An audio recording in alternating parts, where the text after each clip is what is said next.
Your baby daddy been a scrub, let's keep it Yup. hush. Trust Yo, me, I'm I back. know, yeah. Alright, you ready? Yes, sir. Alright. So we'll get right into it. So go ahead and share a screen.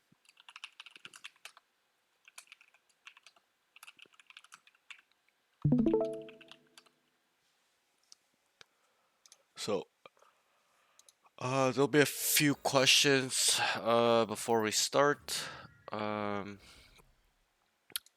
so I usually start off with this question, and I ask all my students, even though sometimes I know, just so I get an idea of how they know the session will go. But have you watched any of the VODs, streams, any other content before? Yeah, I watched since just before I messaged you the night before. Yep, I started watching like a bunch of your YouTube videos of other just the coaching, I'm students. assuming, right? Yep. Yeah, the coaching. Mm-hmm. I watched a couple of your games. Okay. Yep, yep. But yeah, mainly just the coaching. Right, right, right. Okay, that's not a problem. Just wanted to see if you kind of have seen how the sessions go before. That's all. So that's that. So I have, there'll yeah. there'll just be a couple more questions. So the first question will be in terms of Valorant, how much time are you? Oh, sorry. Before we get to that one, the first question is, what is currently your current rank, peak rank, and then the region is obviously APAC. But what is your Yeah. current rank right now? It's what I am now, which is Plat Plat 2. 2. Okay. And then peak rank, all-time peak, Yeah, Plat 2. Plat 2. Cool. So this is your all-time peak. Yeah, I actually haven't really played much, so yeah, Gotcha. this is peak. All right, no worries. Okay, so then the next question is, in terms of Valorant, how much time do you put in? Try to be as specific as you can be. Weekly, daily, doesn't matter. How many days a week? Yeah, so I every weekday I play from about 4:30 till let's say 9:30. Pretty much every day, and then on the weekends I pretty much play all day because I know life it.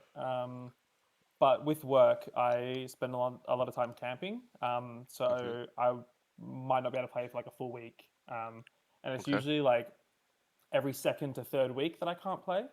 Um, Sometimes I have Wi-Fi where I am and I can take a laptop, but more often than not, I can't. Right. Um, but when I am in town, it's like as much as I can play, I'm playing. Gotcha, gotcha. So, um, did you say you're away for 2 weeks of a month or 1 week? No, usually one to maximum Check two, them. 2 a month. Sorry, give me 1 second. Yeah, all good.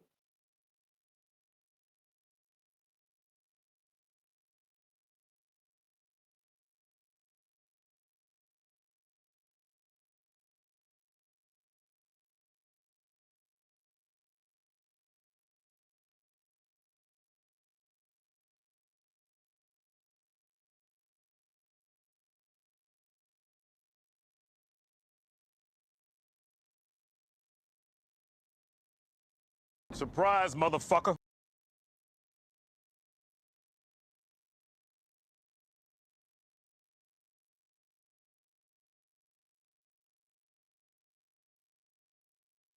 Okay, so sorry about that. I'm just talking about that. But All so good.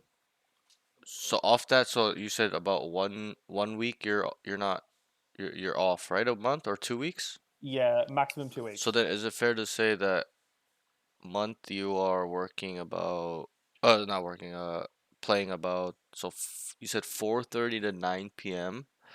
on Yeah. weekdays. That's about 5 Hmm. hours a day, and I'm assuming it's 5 days a week on the weekdays. Yeah, five. Okay, Yep. so that's 25. And then the weekends you said you're playing all day, so I'm assuming that's like 10 Yeah, hours, pretty 12 much hours. all Okay, day. Yeah. which is normal, which is normal. Okay, so then that's It's and then healthy. we'll say that's 2 days of the week, so that's about 40 hours, 45 hours. And then Yeah, that's and only I'm about home every weekend. So, right, right. and I because I'm away, all I do is want to play the game. So Yeah, yeah, yeah. I play as much as I can. So is that fair to say? 40 hours a week, 45 hours a week? Yeah, I would say. I would say yeah. And then is it always for? It's not always 4 weeks a month, right? It's like 3 weeks a month sometimes. Yeah, exactly. Okay, cool. All right, cool. That's cool. I just want to get a general idea of how much time you're putting in. And one thing I'll say off the information you told me is it's a lot of time, right? So Yeah, with that, that's a good thing. That's a good thing. It's not a bad thing. That's a good thing yeah. I because that. think Yeah, it. go ahead. Sorry, it's No. also good to add that like when I'm not, let's say, not at my PC, I'm like watching gameplay, like either the VCT or Gotcha. like So you just are, random you games. are. Yeah, I am. Okay, Even if I go out bush, I might like download a few videos and just cool, like watch cool. it as I All right, do cool. shit. That's a very rare trait from players in general. But I feel like okay, it's the best way to learn. yeah, yeah, yeah, for sure. You know, that's a very good way to learn. That's how I learned a lot of my skills too. But that's okay, great. So you do have a lot of time. That's good. So the next question is, in terms of Valorant, your game, try to be as specific as and detailed as you can be. Uh, what are your concerns, things you have problems with, the things you're struggling with, or what do you think your weaknesses are, or what do you want? Why did you come to me? Yeah, so I know I struggle with aim. Okay, Um, I've recently, like within the past couple of days, started the aim trainer thing. cool. Um, even just like a little bit every day, to try work on that a bit. But otherwise, I definitely overthink when I'm playing. I like just get overwhelmed by all the util, Okay, and then I just get timinged because of I'm overthinking, right? right, Um, right. so that's definitely on me. And yeah, I think those are the two main things. Oh, and mechanics. Mechanics I'm not good because I've never played a tac shooter before. So like counter strafing, I've just started to implement, and I feel like it's been working. Like it's sort of helped me a bit. Okay, But I struggle, like for example, peeking, and like quickly picking like an angle and then just getting head tapped off it. I don't know gotcha. how to do it better. Right, right. Okay, so mechanics. What was the first one again, sorry? Aim. Aim. Okay, and in terms of your aim, what do you think is wrong? We gotta break this down. So try to be as Yeah, specific as yeah. you can be. Um, To you, what do you think your problems with aim mechanics are? yeah, I think it's definitely like the micro adjustments. I definitely panic a bit, especially on pistol. I'm so bad with pistols. Okay, micro adjustments. I Okay, Yeah, I tend to just panicking. I don't know, I panic and spray. So, Right, right. That's a like I men. know that I shouldn't, Yep, yep. but yeah, So I think it's a work in progress. yeah, it's very common. That's the mental side of aiming is the panicking, fear, stuff like that. Just not Yeah, feeling good overall. Okay. And then okay, that's cool. All right, cool. Um, great. Hopefully I can get to see some of these stuff when you play. yeah, sure you will. Okay, so the last question is gonna be in terms of Valorant and B, I tell all my students to be as specific as they can be because it's important in this question. Okay. Try to be as specific as you can be. In terms of Valorant, what are your goals? What is it you want from Valorant? Yeah, so I think And like don't tell me the short term. Tell me the big dream. okay, yeah, I definitely want to hit, let's say, high ascendant. Okay. Um, I mean, it'd be great to like keep going, but I Right. think like dead set got my eyes on ascendant. I just want to be able to like I don't know carry my friends, Sure. and just have fun and just be able to like sort of relax while dragging. But yeah, I've definitely got my sights on diamond at the moment. That's Right. definitely That's more in of a my vision. short term goal. Okay, Yeah, exactly. that's fine. So you want to be ascendant, right? Where in Yeah, or ascendant? immortal. Immortal, would be nice. Sure. Okay, but so off that information, this is something I've said a lot actually to a lot of students. I say this about 80% of the time when I get to here, is that I mean you have to understand that ascendant is not that far from where you are.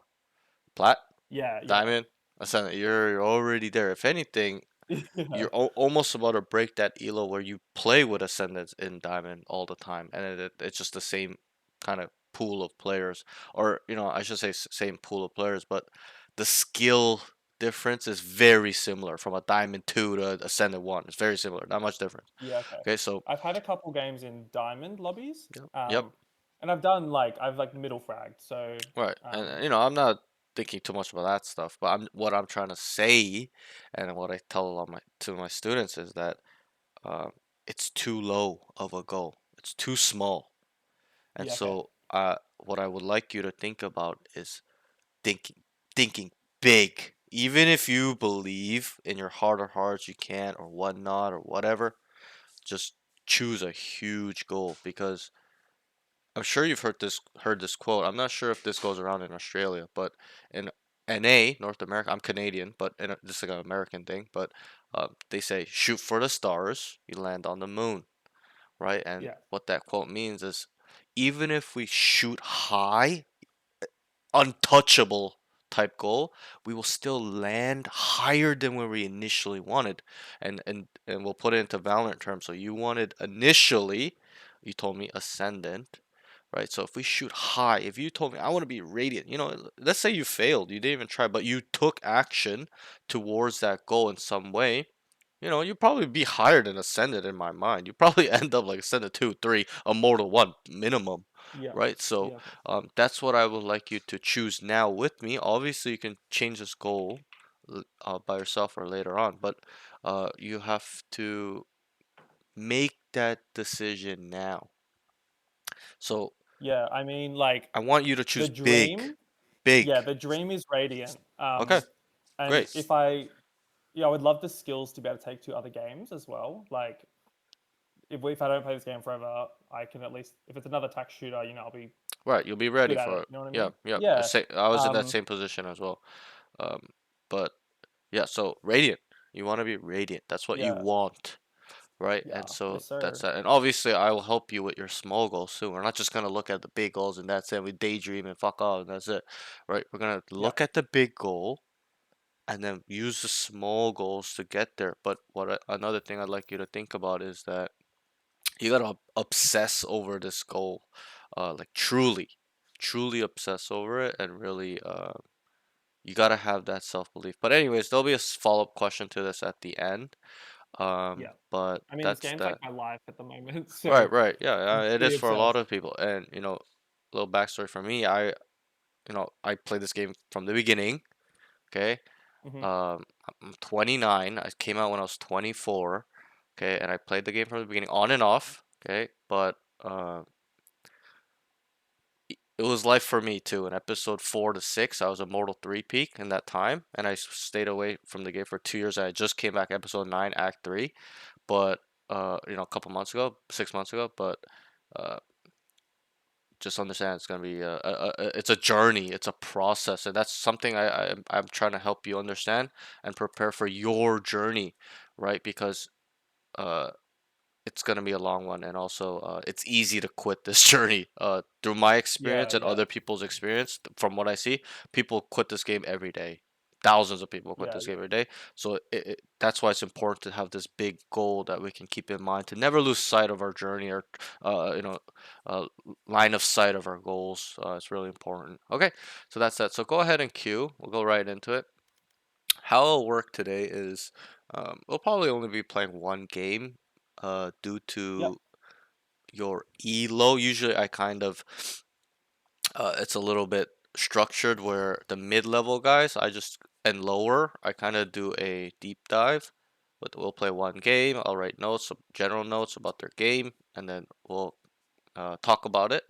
Uh, and then the higher level guys, I don't need to do that stuff with them, right? They kind of already know a lot of the foundational stuff, fundamental stuff.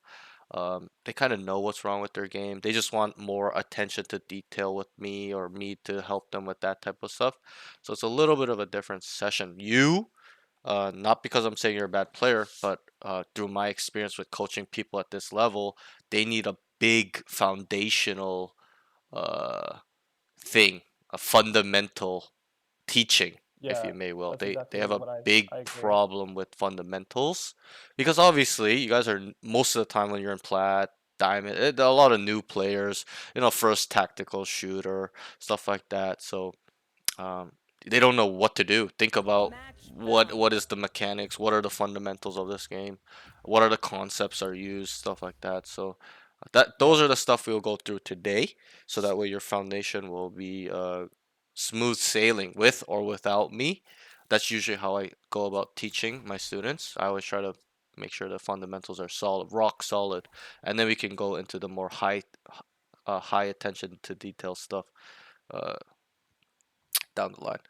But that's yeah, that. So I'll be honest. We usually for these sessions, the deep dive ones, I won't talk to you in the game. Second session onwards, usually we'll talk within every round we're talking. Um, so yeah, yeah, I'm helping you adjust in real time. But in this session, I really want to see how you play by yourself without me just giving you the cheat sheet, right? So uh, yeah. that's Of that. So course. we I've got won't a talk too cough at much. the moment anyway, so I Y- don't really want to Right, right. have a coffee Yeah, yeah, fit. But that's yeah, fine, fine. that sounds perfect. So I would recommend that you keep your mic on so I can hear the comms. Even if you're coughing, it's okay. It's not a big deal. No one's gonna care. I'm Okay. not gonna care. The VOD's not. Nobody gives a fuck. So just cough away. It's fine. I just want to make sure I can hear you, talking. And what you're saying. That's to me as a coach is important because I want to see where your head is at, your Yeah, no level worries. of your brain. So that's that. So you are playing with a duo today. Yeah, my partner. Yep, yep. He's What on Astra. one thing I'll say, I haven't had too many duo sessions like this, maybe like two or three.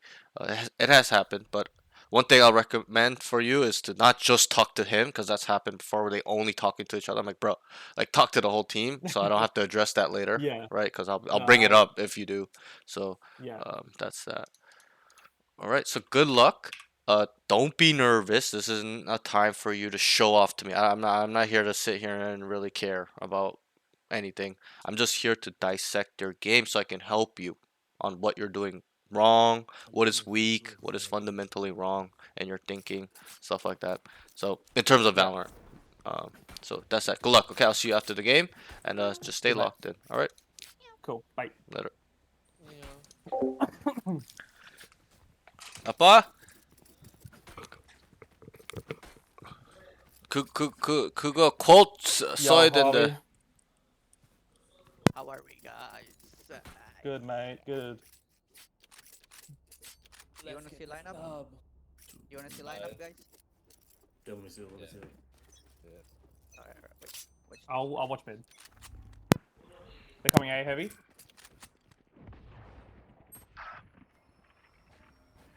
Bro, that Phoenix was fully blinded. Nailed it.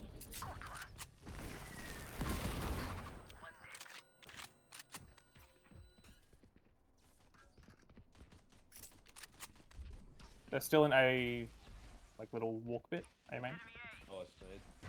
Your trips are still up, so just get ready to shoot off the trip.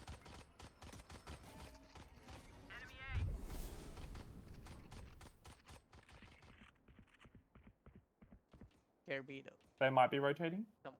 Someone I'm took off B. gonna watch catwalk. Oh, ankle.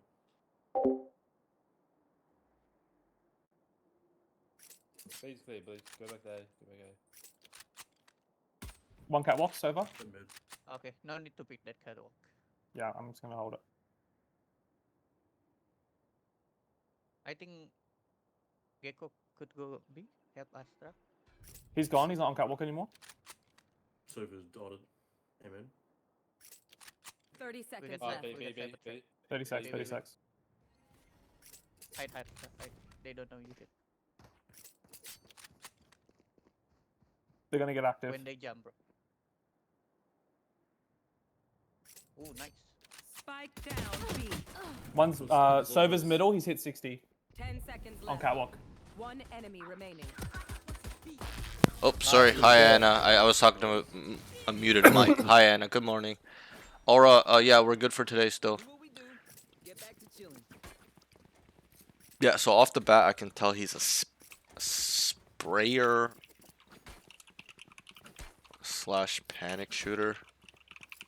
All right, what do you reckon He's they're gonna do? He's just like I reckon fucking Mon spray.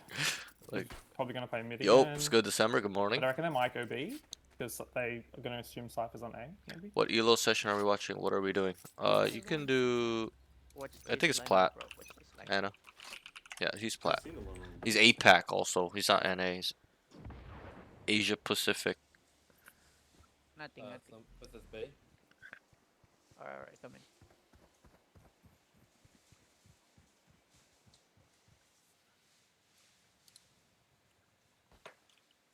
BBB heavy.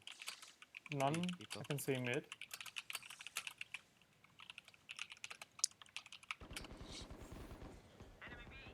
Spike down B.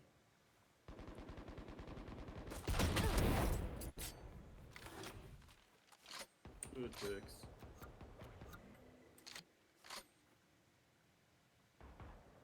One enemy remaining.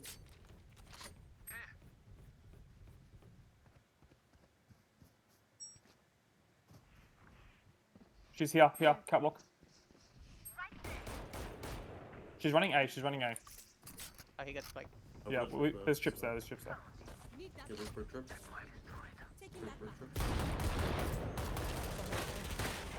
Come on, Jen. 30 seconds left. Nice, good shit. They didn't get the point.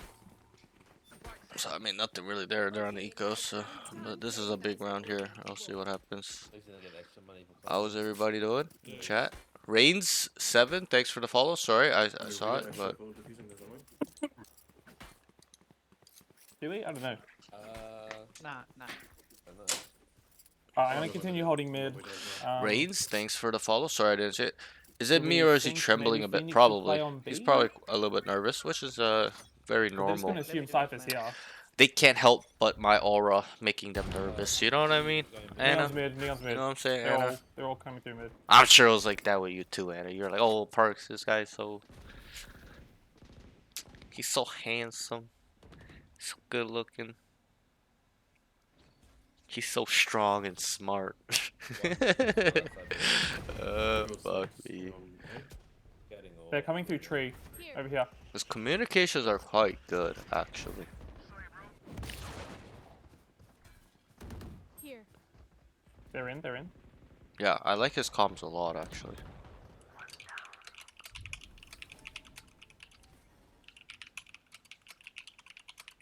One going back towards mid from B Hey, main. there. Oh, Phoenix still in tree. One enemy remaining. I got spiked. Spike down mid. He talks a lot on voice chat. I mean, that's my standard of comms. Him saying like, "Hey, they're in, Hit they're in." 140. That's like a very high level comm. Those type of yeah, comms literally people the don't dick. do, Oops. and that's what a lot of the comms that will separate yourself, Grab the or gun. also Is it help battle you round? develop a better brain in terms of game sense, because you're being engaged with the minimap by understanding if they're in or not, etc., etc. You guys want me to play B? He's showing me he can outlaw, Alright, so kinda hold maybe off he on can friends opt and shit, to, some plays around but market. Okay. Help. Let's see this lineup again, Phoenix. Alright, bro. I would rather prefer somebody with more active comms, even if it's not like useless I'm thinking stuff, that. than it being non-active. Because they can just polish out the unnecessary pick, good information, pick. like random They stuff never that he's saying and pick. stuff like that. Then just teaching him how to talk, it's like, bro. I'm leaving mid. That was Because my that's bad. how I used to be too. I used to just yap, just say some bullshit all the time, some random stuff. Until I was like, okay, I gotta like clean it up. Heavy A, Back. heavy That was a while ago though. Long Yeah, time rotating ago. on, rotating on. Guys, my knee is fucked. Spike down A. A. Nice. I like his dash Q there. I think a lot of people wouldn't even dash Q, but No he info so far, activated careful, it please, as God. soon as there was about to be a fight. Or they're coming in, which is I'll watch maybe you wanna watch pretty back and decent. flat, He's Yeah, he aware as well. Ah, but Yeah, there. both on main, But both main, both main.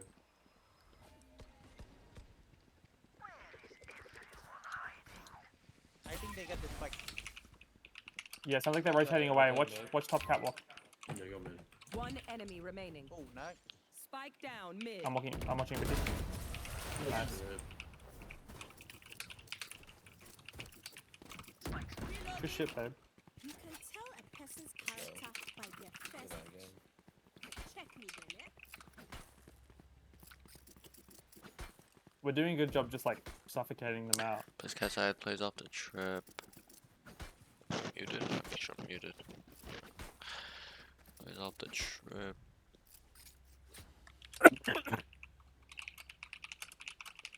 Keep up. Yeah, Sci-Fi, I think you can hold sight on your own. Really fun. So you got three. Server darting. Tree. Go for mid. That might work through mid. Yeah, BB. Joke's over! You're dead! Oh, they're gonna be. Yeah, they just printed on me. I'm gonna hit him from the flank. Spike planted.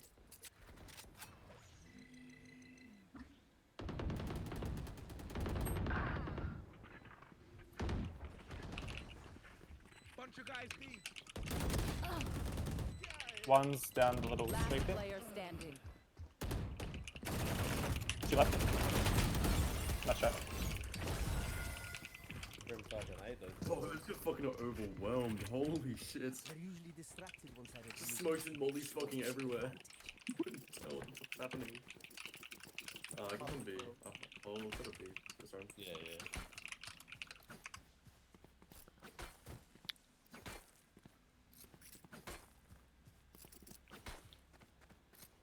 I'll stick up an eye on mid.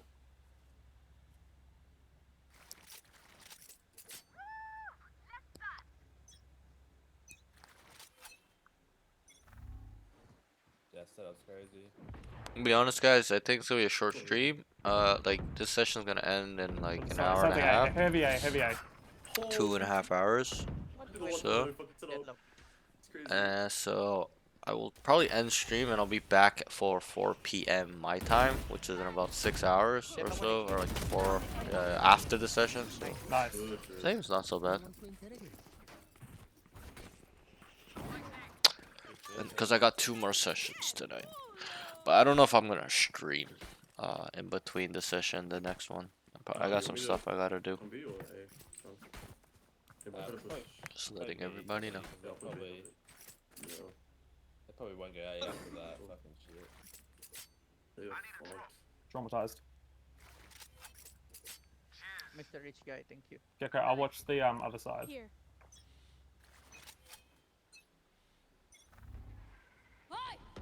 Neon's mid, ulting. She's just running through street. Good shit. Nice. Nice.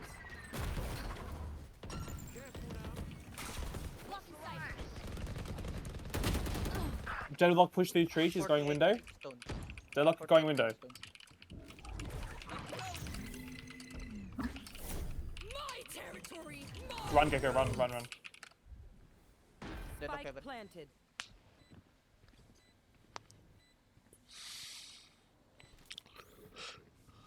What is this wall? What the fuck? What is this wall? Why is it wall like that? What? Like the UI. Why is it like broken?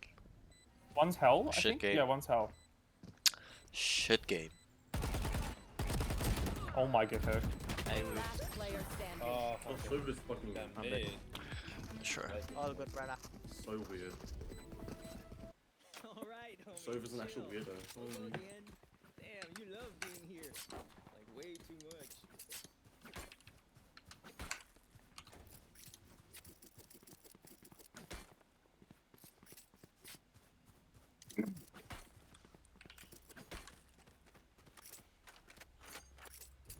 I'm gonna watch here again with Op. I'm gonna watch there again with Op.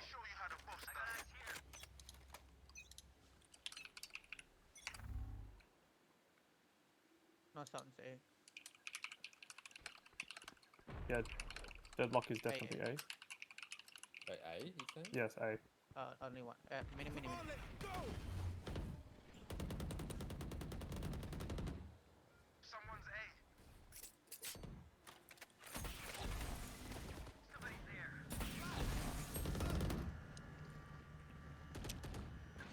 Are they all there?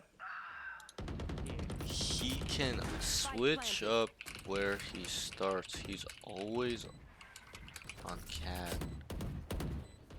Oh, get away out of the fucking way. I've up. I'm just gonna.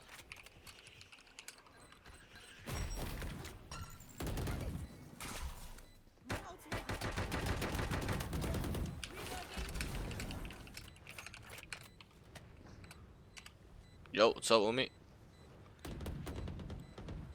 He needs to take space more. He's always playing cat.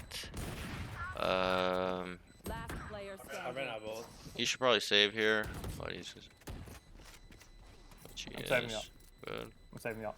I'll write that down. He can understand the You're save. probably gonna be mid. Huh? Yeah, carry me. 아니 몰라. 언제 보내라고 그랬어? No worries, Charlie. No worries. I think Cypher could play again.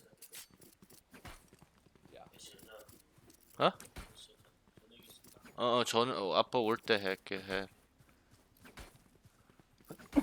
Yeah, if Cypher's gonna play A, let's just focus on holding B, because he can hold it on his fucking own. He doesn't need us.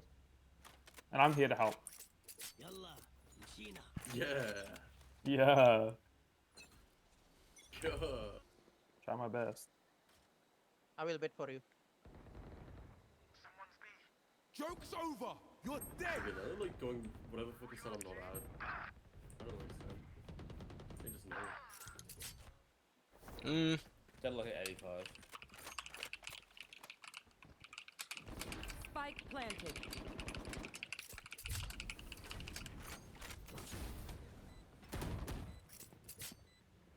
Yo, Tweenix, hello. This guy's holding for Shaq, bro. This guy is like. Enemy kill. Oh! He just no scoped the guy. Oh my god. Sup, Drummy? Can you time out my friend? He's the biggest rage baiter on Discord. Yeah, send me his one Discord. I'll backside. time him out. Yeah. Last player Oh, standing. what's May? be May. What me? Bro, this guy just. He should just saved the op, to be honest. Nice, bro. Oh my god, he just no Sorry, scoped I that thought- guy. I thought That was Main actually the other bit insane. from our spawn.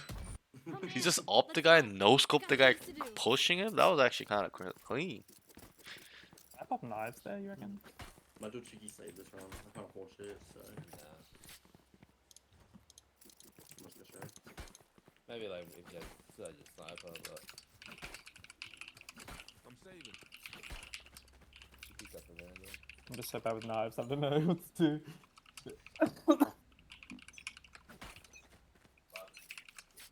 Oh.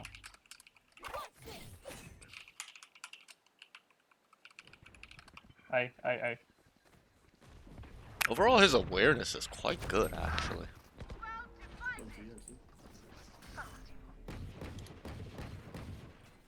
Oh, that wall fucked up my. Yo, how's your knee feeling, bro? We feel it's a little, bro. It's fucked. I gotta go. It's bad. It's bad. He's resin. Down A. My knee is screwed. I need to go doctor. Service hit 50. One behind. Last player standing. Oh. One generator close to you. Yikes. I hit by 50, fuck. Should've just run out. I think they're gonna go B now. Yeah, just like. I think his awareness is really good. They're going A. He's like, oh, they're going A. Again, someone go But he's mechanically struggling a little bit. Where do they usually smoke on B? There's always one market.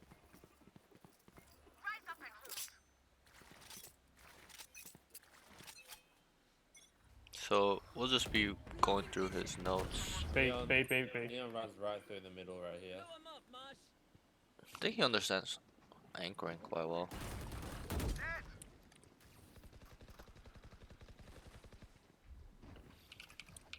Are they committing or? No, not yet. Not yet. Phoenix is still there. Phoenix is still there.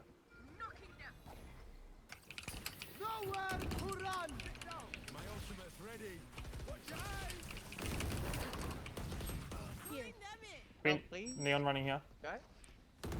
Neon spawn. Neon spawn. Neon on side. Spike down B. He was normal One side. enemy remaining. He was main. He was main. Wait, wait, wait.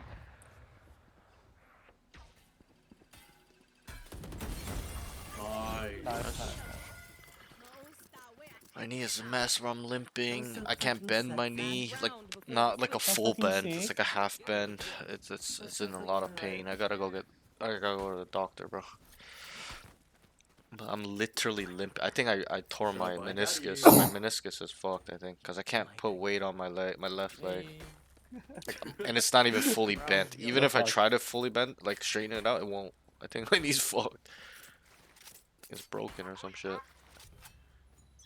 Tom, you don't want to be with me, seriously. Oh my god! Oh. Get spat on. What? I'm. Oh, wait, I was moving by the way. Running and gunning. That's crazy. Any sound somewhere? Some B main. but Inconsistencies in aim. Or I will clear. I think they're in like the lobby area. I heard drone. Where's the drone? Where's that? Where's that? B? I can't right now, drum me. I won't do it right now. I'm in a session. I'll do it later. Oh fuck! I mean, I'll take a look. I'll take a look. Spike down B. I'll take a look. Parks, no judgment for that, please. Who the fuck was that? I think they were that back out. Last player standing. One server's mid.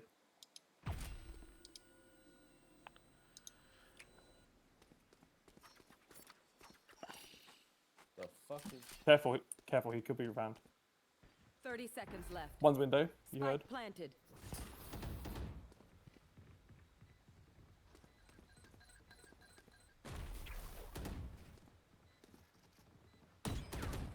One enemy remaining. You got it, bro. Got it blasting them. Ah, She's long. That is concealment. Tappity tap tap. Why would he not smoke the bomb? Interesting. Oh my god. Nice try, nice try. NZ, NZ. NT. Wait, went from 5-1 to 6-6. Kind of Switching crazy. sides. I Finally, call you we're on the Khalid attack. because it means you're So- my friend. But maybe I should call you Kwasia because you've been Okay, what's game plan? Rape them. Can Oh. you up dash there, bro? Jet? Like go there? I'm gonna dash into backside. Oh, we're gonna be? And, Okay, Gecko now we're flash gonna go on the attack side. Gecko What's flash everyone's here favorite for Jet. Pokemon? Yeah, I'm gonna flash through there. Yeah, flash window to Jet when Jet up there. What's your guys' favorite Pokemon? Bulbasaur. Psyduck. Alicia. Bulbasaur. Nice El Pikachu. Salvador. Alright. blocking vision. Obscuring vision. Right, looks clear. Side's clear, side's clear. Plant the spike. Here. One's coming from this one.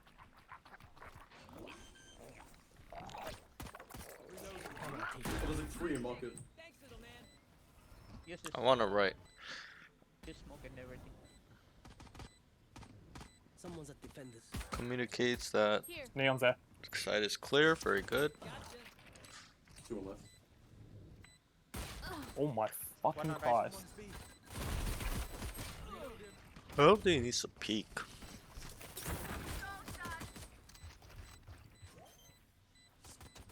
Last player standing. Neon just go out. Pulling them in. Okay, next time. You got this. Jesus. You're a dirty little slut. No, we're crazy. You're so sexy. New fight, new tactics, Thanks. keep it fresh, yeah?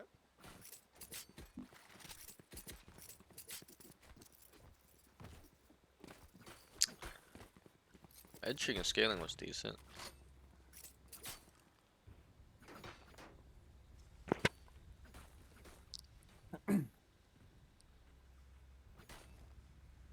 I'll have some presents mid. He left the server. Lamau. Lol. You guys think a judge is appropriate?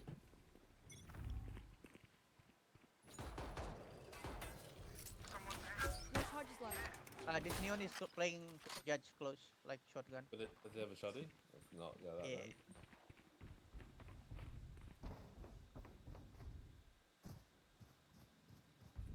Concealment.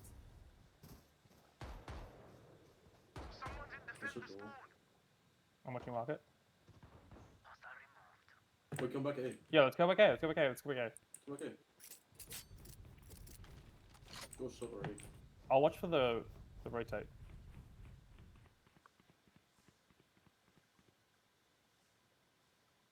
Okay, I'm just gonna go help them. I'm just gonna go help them. There you go. Oh shit. Yo, Crypto. What's up? Phoenix got my guardian. Be careful. 3. Phoenix 3. I'm watching heaven. I'm watching heaven. Sova's heaven. Where's your One enemy remaining. Nice. One. With my Come guardian. down, I think his comms are Heaven quite with strong. my guardian. Nice. Good round. My guardian. If he ever joins, no, he's rage rating. Okay. Just let them try. You can have it, bro. If you want. I just realized my trip was my trip was too low. No, you have it. I'll buy Vandal if you want it. I have spikes. So go. Cheers, bro. Yeah, good.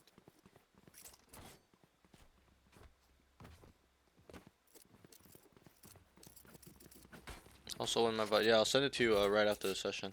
I am with you. We are I'll Go send you Outlaw the, I'll Sims, send you we the don't want Twitch to- VOD. The YouTube But video then if will you be guys a wanna couple push it days, I'm but on I'll it. send you the Twitch VOD. For now. One's Totally tree. forgot. We know one's tree. Sova was like market area.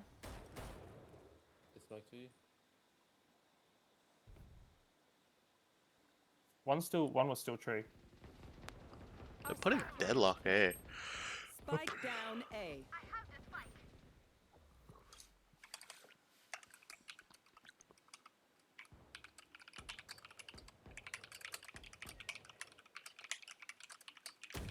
Oh, one's mid.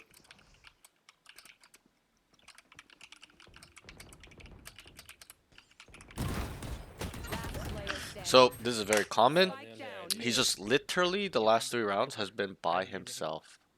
No, he's a new student. He's a new student. He's literally just been playing by himself, and he does not understand his role. He needs to be with the team in some regard, getting set up with utility to entry and scale. But he's just solo playing too much.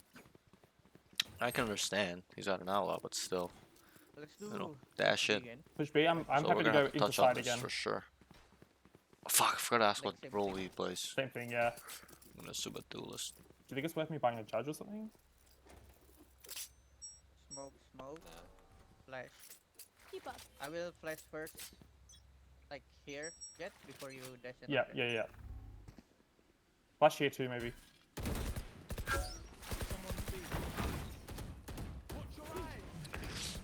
So they're playing Neon on B. Deadlock A. Mid. Catwalk. So was mid. 3 here, bro.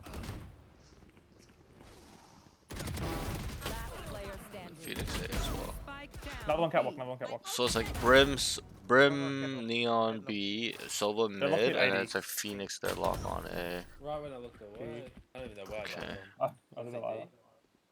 Yeah, Ah, I think CT. CT. Take a breath now. Release the tension. Good? Let's go. Okay, that's one has played like tree area, like cubby, every round. So if we're gonna push B again, maybe someone watches the side, watches catwalk. Changing the same, Surprise, right? motherfucker. Try and mid get a tree. I'll smoke off mid. Aaron, your Q. Thanks for the follow, appreciate it. Rhines, in this elo, they kind of turn attack into mid TDM. True. Like just run it down. Is that what you're saying, right? One's close. Cypher underneath you. No problem. Gecko flash. Thank you. Gecko flash. They're just fucking. They're just rage peeking at this point. He needs to use a smoke smart. Good bro. Hard left. My territory, my room. I have them I like now. it. Bruh. Last player standing. Oh man. They ult me for that, bro. Gecko, if you flash there, she dies, and we don't die. I hate to say it, but probably best to Are you guys in the same room? Okay, his identification protocol is kind of trash. He fucking knew the fact. Yeah, sorry. He doesn't know what to do. He doesn't know where to go. He doesn't know where the weak side is. He doesn't know what solutions he can use. So we're gonna have to go through this a little bit. Okay, someone watch Catwalk because Don't Deadlock's make gonna run there every fucking time. Needs to Don't make understand fun, the Hide. fundamentals of concepts. Look how Ideal. they're playing. They're always grouped together. Did I just get one? An attack No need way, bro. I'm so more fucking bad. agile and I got this.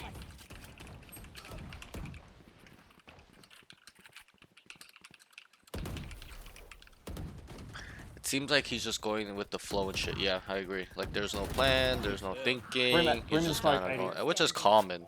So Spike down B. I can understand. It's very, very common.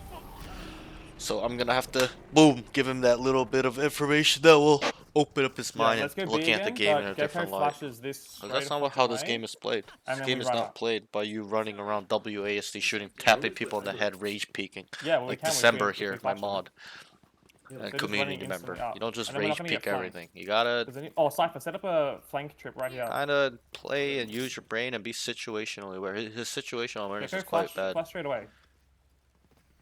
Yeah, he's good. He's Yeah, got let's do a nice IGL thing, skills so- though. We go fast. Potential I'm to rolling on being block a over good there. IGL. Q stash only. Wait at the molly, wait at the molly.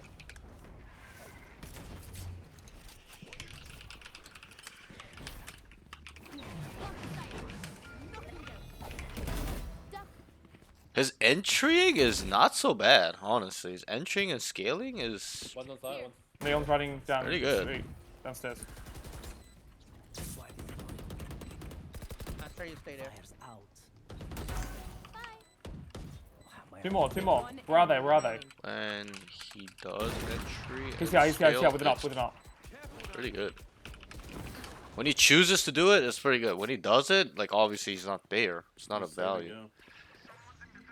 Oh, he's there, he's flashed. Oh, grab the up. I'll play the up if no one else wants it. I whiff so fucking hard this time. Bro, I just stopped right in his fucking face. I think he needs to put down the op though on attack. I'm not gonna lie. Dad. Daddy. Don't do that. And he's playing Oh, no. back as a duelist. Doesn't seem like he's confident in fights. He's got aim. Yeah, his aim is pretty good. Honestly, it's pretty calm. He even said, "I think I have problems with aim." I'm like, alright, when I look at it, it's not so bad. I'm gonna flash right away. Up and attack is troll. It's not troll, but at this level, it's troll. At pro play, they use it up on attack, and it's fully understandable because it's strong. But on this elo, you should probably put it down. Ow. Like, there's no point in opping. He might as well just dash in an entry for the team. They look like they every time.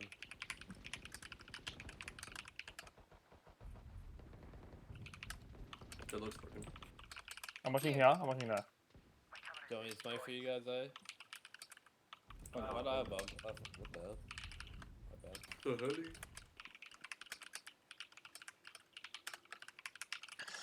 Yo, Dexy said something about your film. Why are you snitching, bro? Let's wait and Yeah, I just said there. Gecko can in ult me. Valorant's not a game where you can just WASD and rage peek and rage swing everything. You gotta actually use your brain, as in not like December, my mod.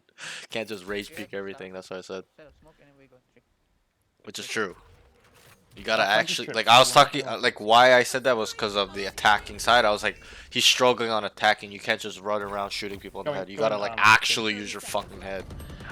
Like, and I said you can't just swing and rage peek and rage hold angles. Like you gotta like actually use your brain. 3 door. Careful, three.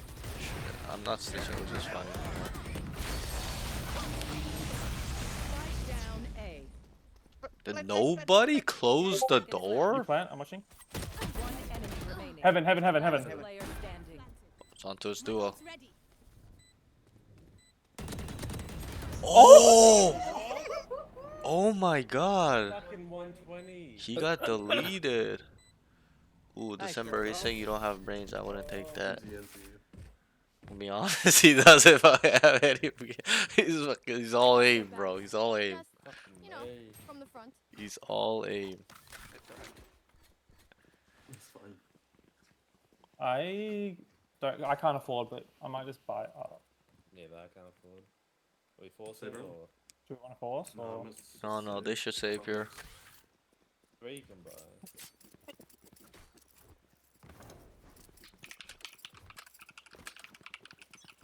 I'm just gonna hard push mid.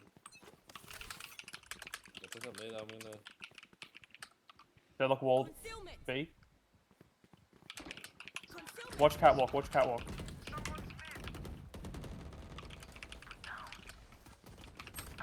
Oh fuck, there's a molly there.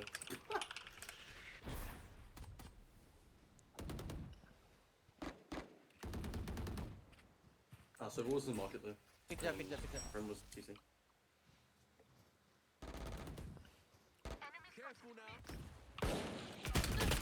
One's cubby. One's cubby. 80 so far, 80. Concealment. Covering it. Well, yeah, I don't know, bro. There's just no leadership from him, really. He needs to be the guy. I will talk to him about it. I will teach him the recipe. Go Huh? my pick, go my pick. Yep.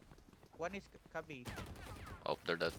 One Go with enemy. him. Oh! Phoenix, go, get here. We Go can win, on. play together. Play Keep get to the together. keep get to the bomb. Keep get. Wingman's planting. Play together, I think. Spike playing sticking. Thanks, little man. Play with my balls.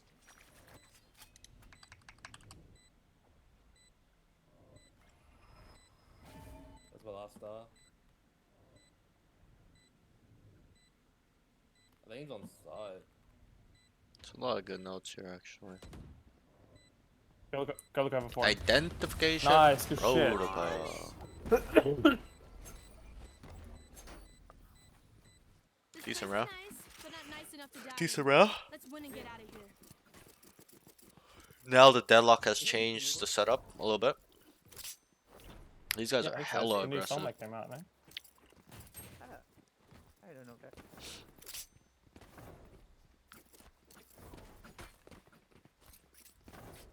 Bro, I think just chat on that deadlock, not gonna lie. I will find. But on. This is a big round right here. I will flash, by the way. They can barely buy. Yeah, I'm gonna ult Evan. Let's look to go in straight away. Blocking vision. Just go in, go in. Can we get door? Spike wings. One's heaven. Phoenix heaven. Phoenix heaven. Someone's here with a bucky.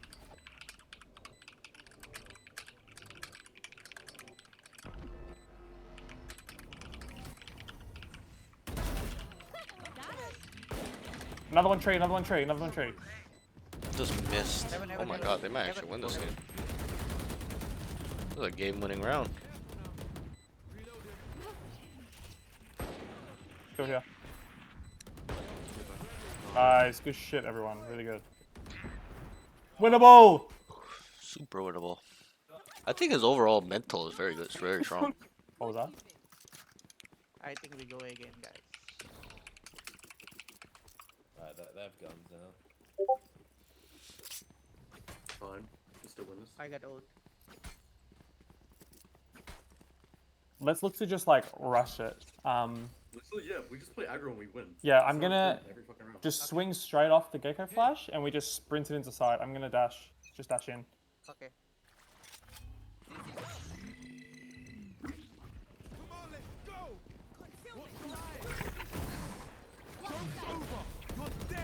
Every time you get a Discord ping, it fucks me up. I know.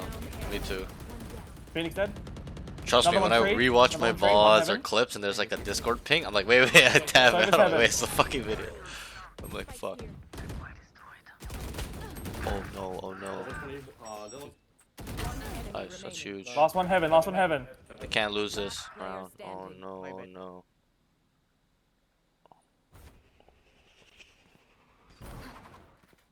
I got She the goes spike. he broke glass. He can, Yeah, he Oh. broke the glass. he can still be in. Oh. I don't know where to. I don't know where to plant there. Match point. He says their bullets Probably tickle. should have just done like a fake plant just to see who can have him. Alright, what's the play? Or maybe here. Maybe there. Yeah, so if he comes trees, you just look there straight away. But Yeah. That's what I thought. Fake B, fake B. We finish on I it. think the play is just fake there. 'cause We can just. Do you want to just sprint it down and I can just dash on side again? I think they are vulnerable.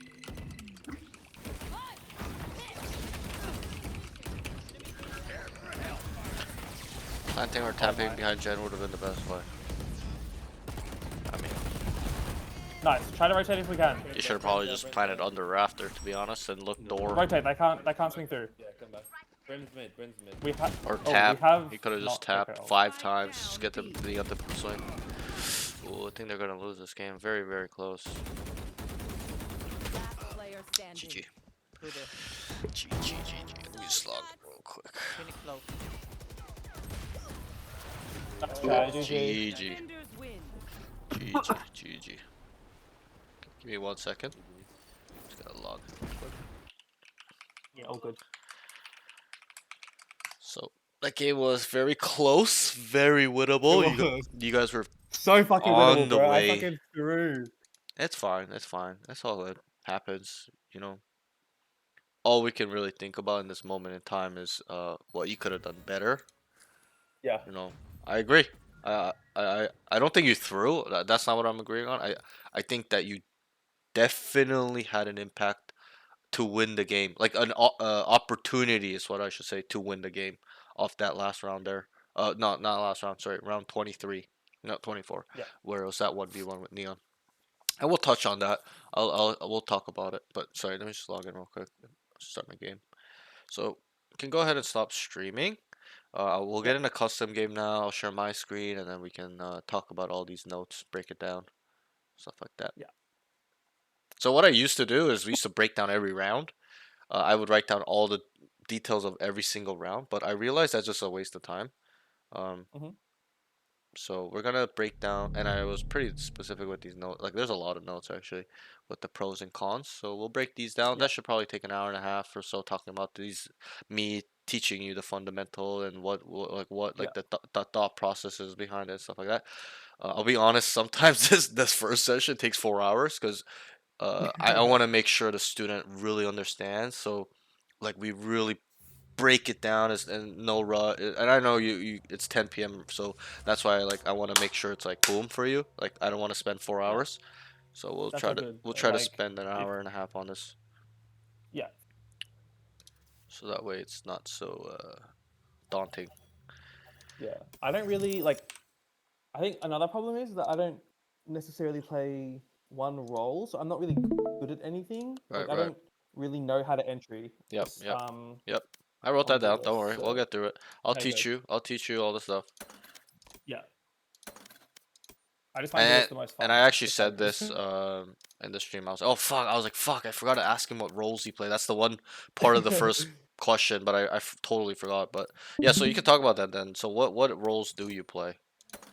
So I Agents or played agents? initiator or like fade for a little while there. Okay. I feel like I like a controller a lot as well. I like Go. talking. Let's go. Because I feel like I can control it. Obviously, Right, that right. makes sense. But I find duelist is when I have the most fun and when I am the most confident. So Right, often I'll just pick duelist and just I feel like I play better when I'm confident. Yep. And just sort of take fights if I need to. Yep. And there's Um, a simple answer to that on why most you can keep people, up? me included, Who am I kidding? will get more You know you kills, can't keep feel like they're doing more on Duelists is because that's what the role requires, is you swinging, fighting, taking a lot of fights, feeling, you have to feel good obviously to play the Yeah. Duelist. You're not gonna be super tired, feel like My shit ult's and want to ready. play Duelist. You're gonna be like, ah, I'm gonna just bottom frag, right? So Yeah. there's that, but that's the I feel simple like answer. And a part of that answer as well is that, you know, when you play Sentinel controller, like you can't play the same. You can't fucking ego swing, yeah. rage Sure. peek everybody because you're a value, uh, you know, with being alive because of your utility. That's the main thing. It's because of your your utility is what makes those agents like require them to stay alive because of how much Yeah. impact it has with utility. But Duelist is a little bit different. They're disposable. It's more about peeking, fighting, swinging, and just, you know, getting really aggressive and scaling hard and stuff like that. Okay, but Yeah. that's I that. feel So like yeah, go another ahead, go ahead, go ahead. problem is that like I don't have the aim to back up when I play Duelist. So I don't know if that's um, necessarily true. I think from what I saw, your aim was quite good, and that's the case it with a feels lot. like ass. Yeah, again, but you know, you're saying I feel, right? It's not that you Yeah. Okay. know, right? Yeah. And when I look at your game, I think it's pretty decent, honestly. I don't think it's dog shit. I think it's potential to being, you know, I tell this to a lot of students, and I don't just tell them, you know, to stroke their ego, but you know, I tell them because I'm being honest, and I think if you put in a lot of work and, you know, be Yeah. consistent, you have your aim has potential to being elite, uh, Yeah. and I think 90% of people do. But what happens is why 90% of people don't have it is because it's, you know, it's hard work. It takes Mm. consistency. It takes a little bit of more Mhm. effort.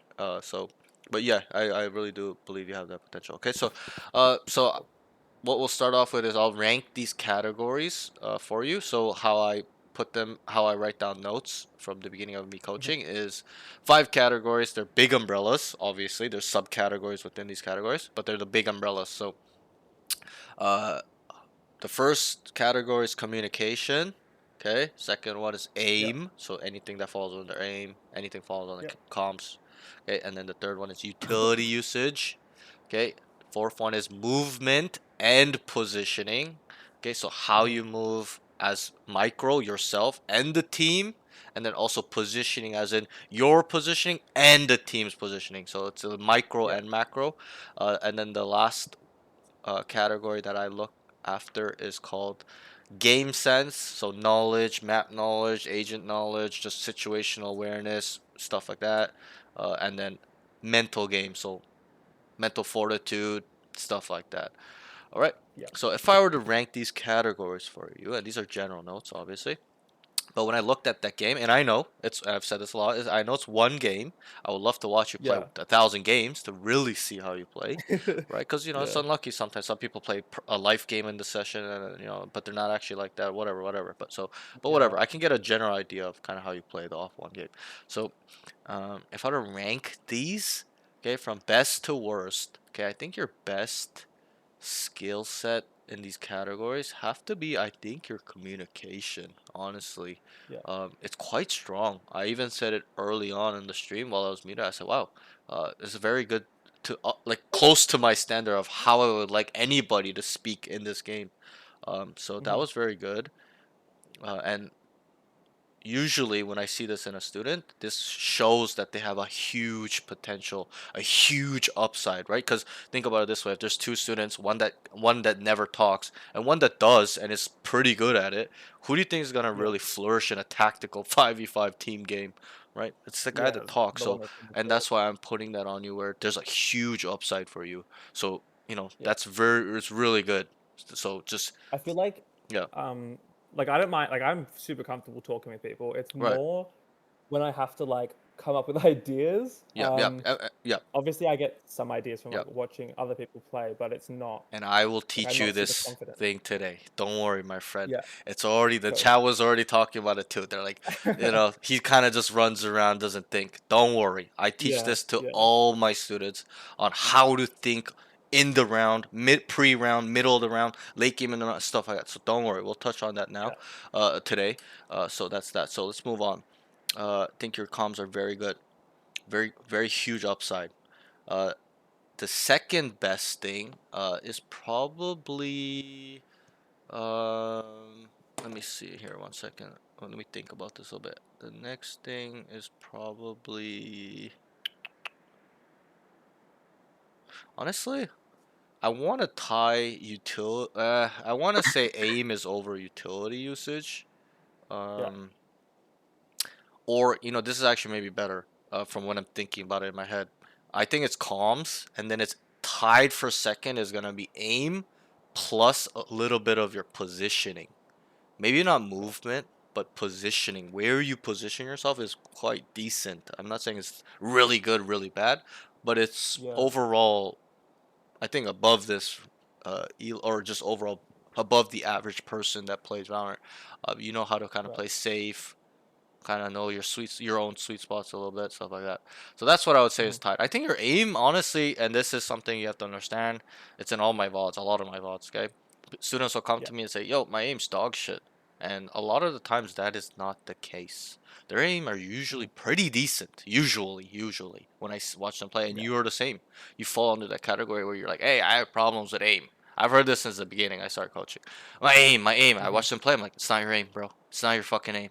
It's your fucking Yeah. brain. It's Yeah. and that's the problem, and the things people struggle with the most on understanding how aim is used. Okay, so everyone thinks aim is end all be all mechanics in this game. Oh, everything relies on the aim. Oh, I died. It's aim. No, Yeah. there's a lot involved. Multiple layers of things involved. Okay, so that's that. But so yeah, so I ranked aim and your positioning as second. Third is gonna be utility usage, and then it's gonna be your movement, micro and macro, and then it's gonna be your game sense, mental game. I think your mental fortitude is quite up there, though. I think you're a very positive guy. That from what I see, Yeah. you don't seem like a tilter. I even wrote that down. You don't seem like a tilter. Um, Oh, are there are you? games. Be honest. Be on. And this is time to Nah, be honest. like Be honest. Are you a tilter? only if I'm getting like shut on. Sure. But But like do you like I'm good at crash out no, and like I yell at the still team and just make them tilt and no. lose the game? Okay, that's what I'm No, looking that's more not for me. as tilting. Nah. Not as in like you internally tilt. We all internally tilt, externally tilt. But what I'm trying to get at is like, do you crash out? Like, I'm a suspect to this. Like I'm one of those guys that just will crash out and make my team tilt because I'm upset. And I've done this a lot. Obviously I'm trying to change nowadays, but in my prime 2 years ago, like I crashed out. Like I would literally just want to lose the game just because I just was fed up or upset, stuff like that. So Nah. I'm like definitely not grief. like that. The Good. most I'll do will be like I'm just Yell like at fuck somebody. it. I'm Yeah, gonna go lurk and then sure. sort Just of play just by do my own yourself. thing. Yeah, that's a Yeah, little bit play by sad. myself. That's sad. Okay, so that's not a big problem. But that's what I saw with your mental fortitude. I think it's quite very good. Okay, so that's that. So let's get into these notes now. That's how I would rank your stuff. And sorry, off that note as well. I don't think your aim is that bad. And then I will teach you at the end after this a couple stuff that you can do as well to improve your consistency and your growth and your aim mechanics. And we'll Definitely one thing I'm looking for as well is like sort of like a routine. yeah, I'll develop To one do for every you day. at the end. Yeah, I'll give you Yeah, one at the end. So don't worry about that. that'd be We'll sick. focus on that at the end. Mechanics will be at the end a little bit. So let's get through Yeah. more of the fundamental stuff now. The concepts, a little bit more of, and a lot of these things, I want to give you a heads up. A lot of these things I teach are actually advanced or Yeah. minimum intermediate. So it's gonna be a lot of information. Just what I would like you to do is try to soak it in as much as you can. Obviously, the VOD's there as well, so anytime you forget Yeah, or I something, will you can be go like back, studying stuff like that. that. Yep, and I'll also send you these notes I wrote too. It's not like I'm gonna withhold Cool. these notes. So you can look down on what I've observed. But that's what Yeah. I'd like you to focus on for this session is to really try to pay attention and engage, because it's really important that you don't let this stuff slip, and then you have to come back Yeah. to it, and then your foundations are just like mix max. Let's build it up now where you're just gonna be an absolute elite player from today on forward. Okay, so Yeah. let's start with your cons first, and then we'll go to your pros. Okay, there's always way more cons with my students than pros. That's really what I'm focusing on. So comms on attack need more IGL and leadership skills. And this is Yeah. and you know what IGL stands for, right? Yeah. Okay. What does it stand for? In-game leader. In-game leader, and it's very self-explanatory in the name. In-game leader. It means you are the captain of the team, just like a traditional sports team. Rugby, football, soccer, hockey, basketball, does not matter. You are the C on your chest. That's what the IGL stands for. Okay, so Yeah. and traditionally, I'll give you some history. Traditionally in esports, whether that's any game, doesn't matter. But we'll talk in Valorant. In Valorant, traditionally, the IGL role is really reserved for the sentinel or controller or initiator. That's a third option. Usually not as likely. Okay, it's very rare for a duelist to be an IGL in pro play. Okay, in a team setting, a competitive setting. Okay, but the beauty of it is of ranked is that anybody can be an IGL. Does not matter what role, agent. Yeah. Okay, it is a skill set. That's how you have to look at it. Not just a role. It is a skill set for you to help manage, identify, and just lead them to victory. Right? That's really what a leader does. They're gonna help make the team succeed at the highest rate possible, or the highest chance for them to succeed. So I would like you to, and I already know you're a smart guy. I can tell that you understand this. It's just I would like you to develop this a little bit more. And what I teach my students is that I want you to be that guy. I want you to be him. I want you to be a leader within the team. Direct them, manage them, communicate with them, rationalize with them. Let other people put their input in, and then you process that information and you use that to a benefit. And I'll teach you this, go. And you use this information to benefit your team, or be such a good leader where you can use the enemy's thought processes, what they're thinking, what they want to do, what they know against them as well. Okay, so this is something that you need to, I'm not saying it's not there, just develop it to be elite. That's the main thing. Not just good, elite. So be a leader, manage them, and then make calls, mid-round calls, pre-round calls, and this stuff will kind of go through at I'm kind of yapping, but so that's that. Any questions on this note? Yeah, so is that something, I assume that's something that I'll be able to sort of develop quicker if I watch more videos and just by playing? So that is one way. There's one way I say all the time to get good at anything is to just do it.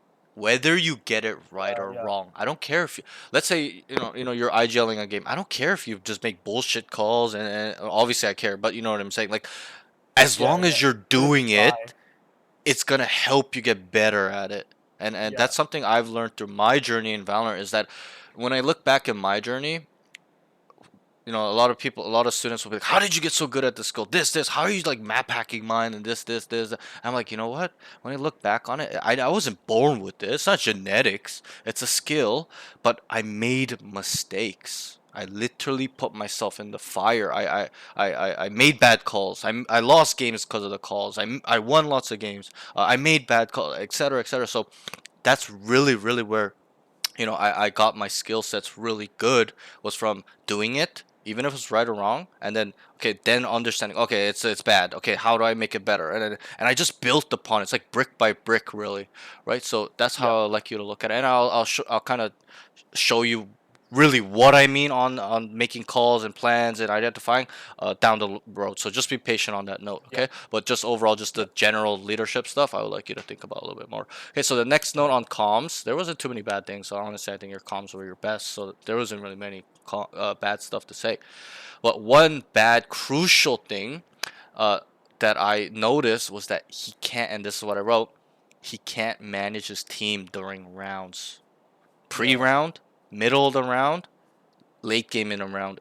You do it, but it's very rare. It's very rare. It needs to be throughout the whole game. Start of the game, first round pistol, boom, boom, boom. Every round you need to be managing them, so that way, they are doing or able to execute what you want them to do as a unit, a team, to whatever it is, to sell a story to the enemies, misdirection for them, whatever. And we'll touch on this stuff later, but this is something I'd like you to focus on a little bit for the future reference. Try to manage them, and I'm not saying control them, be a control freak, but just direct them and manage them in a very good way, productive way that will help your team. And I'll tell you this right now as well, is that most players, I don't know about APAC, but ANA is like this, like 90% of the time, where most players are actually looking for a leader. How many games have you been playing, or you've played where you're like, wait, I want somebody to tell me what to do. I don't know what to do. Where should we go? Yeah, if Right? I'm fucking up, yeah. Right. But generally, I already know that. How is because I've been through that too. I never was Immortal 3 from the beginning. I started at Silver as myself and went through the whole process of being a scrub to being really good. So I understand that process. So I know what it feels like to being like, wait, I don't know what to do. Like, can somebody tell me where to go, what to do, what to say? Yeah. Right. So, and often note is that most people are looking for somebody to manage them. Okay, in a productive way, not a toxic way, a Yeah, productive way. So just keep that in mind a little bit. If you kind of help them in the right direction by managing them to be in the right position, right timing, bro, you're gonna win rounds. Like you'll see how important this skill is. And I'm really serious. It sounds like we're not talking about nothing, but this skill like has made me win a lot of games where I just manage them Yeah. and make sure they don't stray off playing by themselves, and we just win the game off these type of rounds. So Yeah, that's I that. definitely like I'm seeing that now that you mention it. It's Yeah. yeah, like just telling people to like take space or Yeah, something. yeah, right. Like exactly. Like not to rotate if you know, we'll use this map for example. If we knew there's 5B main, right, Yeah. and let's say there's 3 of us here, and we're stalling them out. They're not coming in, right? Yeah. Obviously, we want to tell these guys, yo, take space mid, because we don't need 5 people here sitting here in this area. Yeah. Right? They're And not we decide out. to rotate, They're we not can out. fuck They them can up. rotate and fuck us in the ass, right? So Yeah. that's why you would likely tell them, yo, take space, stay middle, flank out A main. They're all here, right? So that's why it's very important to manage this stuff and be aware. A part of Yeah. the management is being aware, super sensitive to the mini map and information and all that stuff, and processing information and understand and anticipation and a lot. There's a lot. We're gonna be talking about a lot today, so just bear with me. But any questions with this note in terms of managing the team during the round? I completely get that. Good. And yeah, I'm gonna implement it Good. like all the time now. I think. Good. Or at least try my best to. Yep. So all I want you is to think about this. The times you didn't manage and lost the game, the times you managed and won the game. Just think about what this means to you, and then just try to apply it. It's one thing to know, it's another to take action. So take action on this as well, because this will help you in the long term, right? Maybe not in one game, but in the long term in your journey to your goal. Okay, so that's that. Yeah. Let's move on. Aim. Okay. I wrote, and not too many notes to be honest, just some general notes. Spraying / panic shooter. So you're Yeah. spraying, you see a guy swing you, just like fucking panic on this guy, just like this, like. Yeah. And we'll go through this at the end. So that's that. Any questions on this note? No, I get Okay. it. Yeah, and you already know why it's bad. Like you're inefficient. That's all it is. This game, Yeah. and this is what I'll touch on real quick, is that you have to understand in Valorant the time of kill in this game is really low. Okay, do you know what that means? Yeah, like one headshot. Dead. It means that the time in which we die is super fast. It's milliseconds somebody dies. It doesn't take a 30-second fight like Overwatch. You're fucking shooting a guy like this in the air for 50 seconds. Yeah. The HP goes down, he gets healed back up, and you're like, what the fuck, right? But in Valorant, it's Yeah, not try like to kill the that. tag. Yeah, it's not like that in Valorant. It's just, boom, you're dead. Instant millisecond deletion. So, Yeah. with that being said, that's why it's really, really, really, really, and I'm trying to emphasize on this because it's really important in terms of mechanics. It's really important to be efficient as possible. Instant deletions, no hesitation, just no inefficiencies in your aim, no inconsistencies. Okay, and we'll touch on this. I'll give you some stuff that you can do at the end. That's that. Okay, so next note is inconsistencies in his aim. He's whiffing. Only hits good shots once in a while. So this in itself just means you're inconsistent. That's all it really means. Is Yeah. you gotta get consistent, and we'll touch on the talk about what your routine is at the end. But the easiest way to get through that is really being consistent, right? I asked the student before. I'm like, how do we get it? Like, if you're inconsistent, how do we get consistent? And he struggled. I'm like, bro, all we have to do is be consistent, right? It's in the name. Like, so we just have to do it every day. Okay, so let's move on. The next thing is utility usage. Okay, this part is a little bit lengthier. Would like him to throw down smokes more on defense to reposition himself, or on attack to cover himself and help you in fights. So there was a couple times where you're getting pushed off an area and you're just running away. What you need to do is use this as a layer of protection, right? This guy's pushing off with whatever utility. You hear 5 people running at you. It doesn't matter. Just throw the smoke and jump away, because there's timing, right? You may feel like he's not going to be able to shoot you in the back when you're here, but a lot of times they will be, and you'll die. So that's why this smoke will help cover this escape route, if you may will, and you can even just reposition off it like that. So that's what I like you to focus on in defense. And then also you can also use it to kind of cover, or the word I'm looking for is kind of deter them as well. They're coming in, the smoke's coming late, like your teammate's not throwing it, he's super fucking far. Okay, then you're gonna have to just throw one for yourself, stuff like that. And a lot of times when you throw these type of smokes, you know, they tend to not run out of it, right? Because they get a little bit scared early on, like initially, and they'll feel it out. But so it'll give you that extra couple seconds for your teammate to throw the smokes down, or you to make a play or reposition yourself and stuff like that. Okay, any questions on that note in terms of the defensive smokes? No, that's all good. Okay, great. On attack, okay, there's 2 things I wanted to say. Is that when you entry, okay, there were some times where you just threw your smoke and you just entried and you're like outside the smoke. Okay, and Yeah. do you, I'm not trying to see if it's dumb. I'm just trying to open up your mind. What is wrong with this? I mean, they just couldn't shoot me when I finished my dash. Yep. I can't pull out my gun. Yep. Simple answer is that you're just out in the open with, Yeah. nothing on top of you that will protect you. And that's why I call it a layer of protection. It's not a full like, a bulletproof vest, but it makes it super chaotic for them to find you. And also it makes it harder for them to kill you. That's the important part. And my team can push in behind me. Right. And if I'm distracting. And this is something I've explained before a lot. Recently, not as much, but in my early days of coaching 2 months ago, this is what I explained a lot, which is the smokes. I'll show you. When you smoke and dash in, right? Like this on switch, right? And let's say there's a guy here, or like over here, stairs or spawn. What will they generally do when you smoke dash here? What are they gonna do? Me, right? Right. And this is what I want to say is that's usually the 2 options they have. It's a double-edged sword in a way. It's they either have to look at this smoke, see you come out, or wait for it to disperse and then try to kill you, right? That's the first option. Very standard option. Most people go for this option. The second option is that they have to leave you there because they're like, oh fuck, he's in the smoke. It's going to be like 3 seconds where I can't kill him.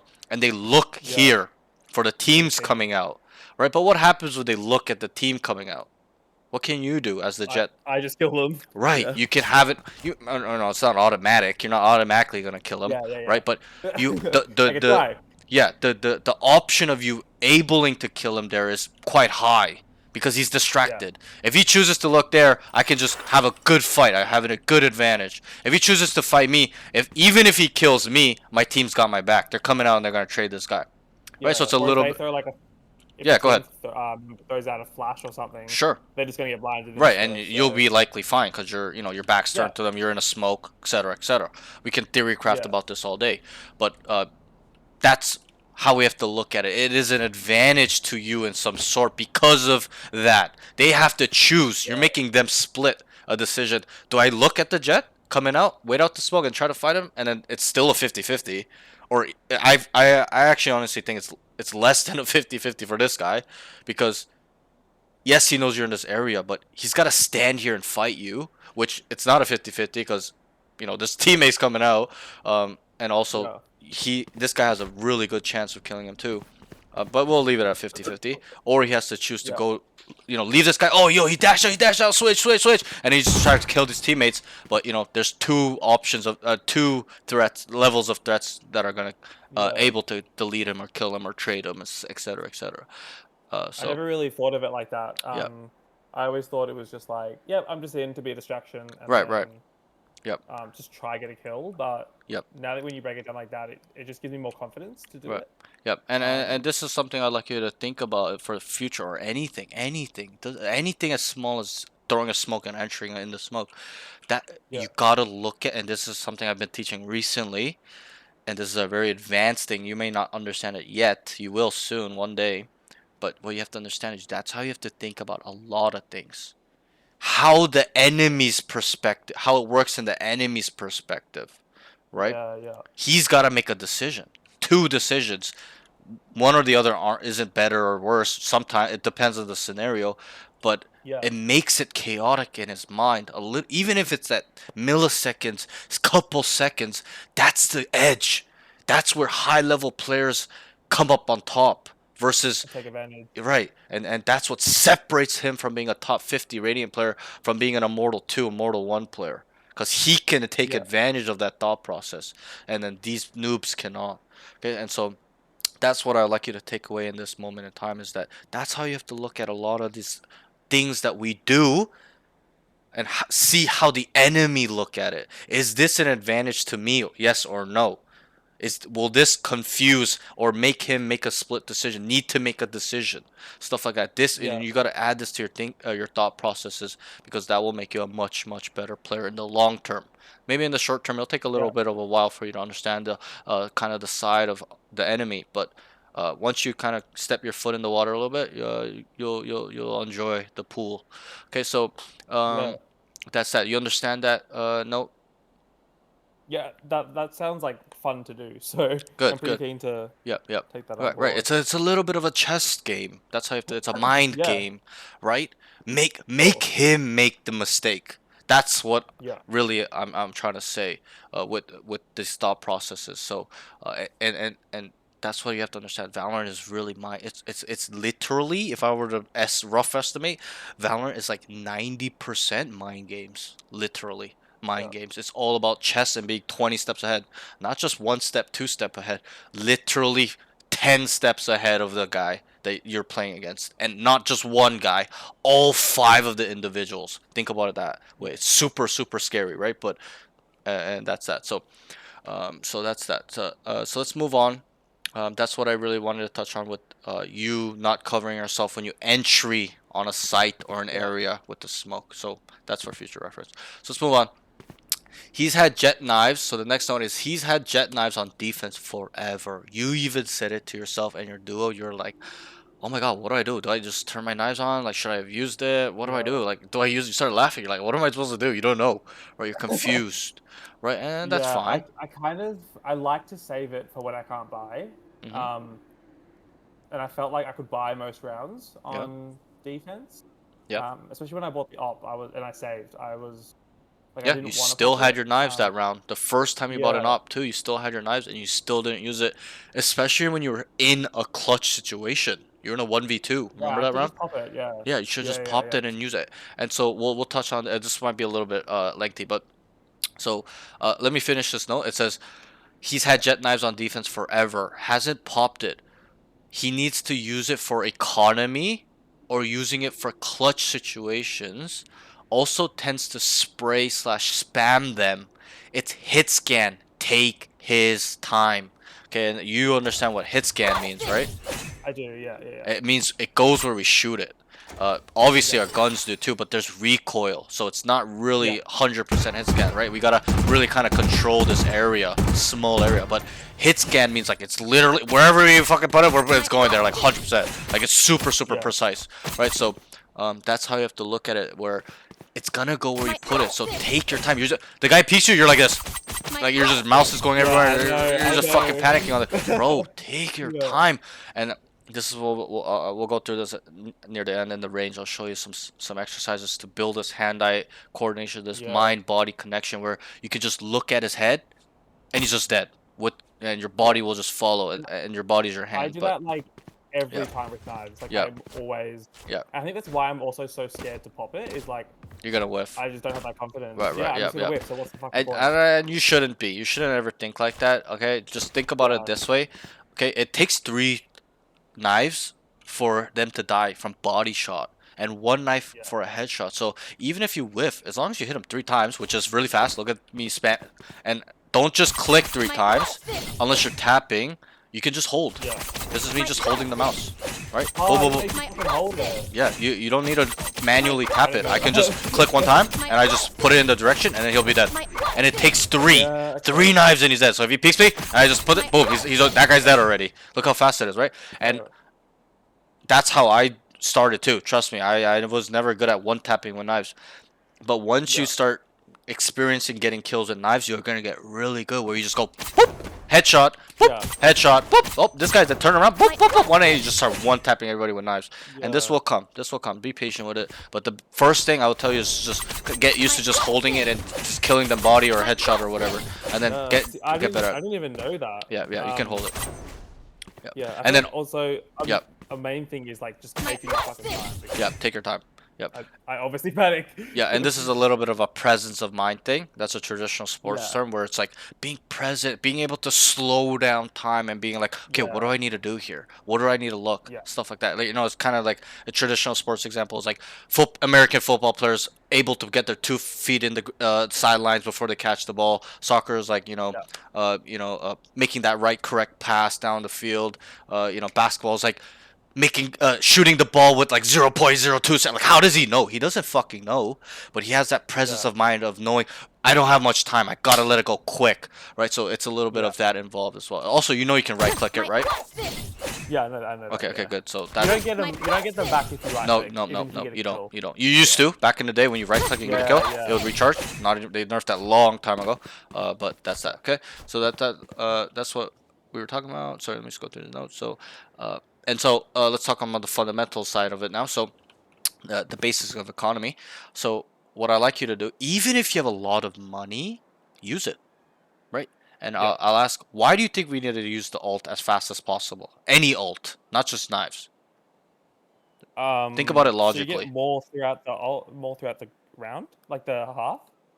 As in more alts? Is that what you're saying? Yeah. Yeah. Yeah. That's literally what I'm looking for. Is that you are going to use it more.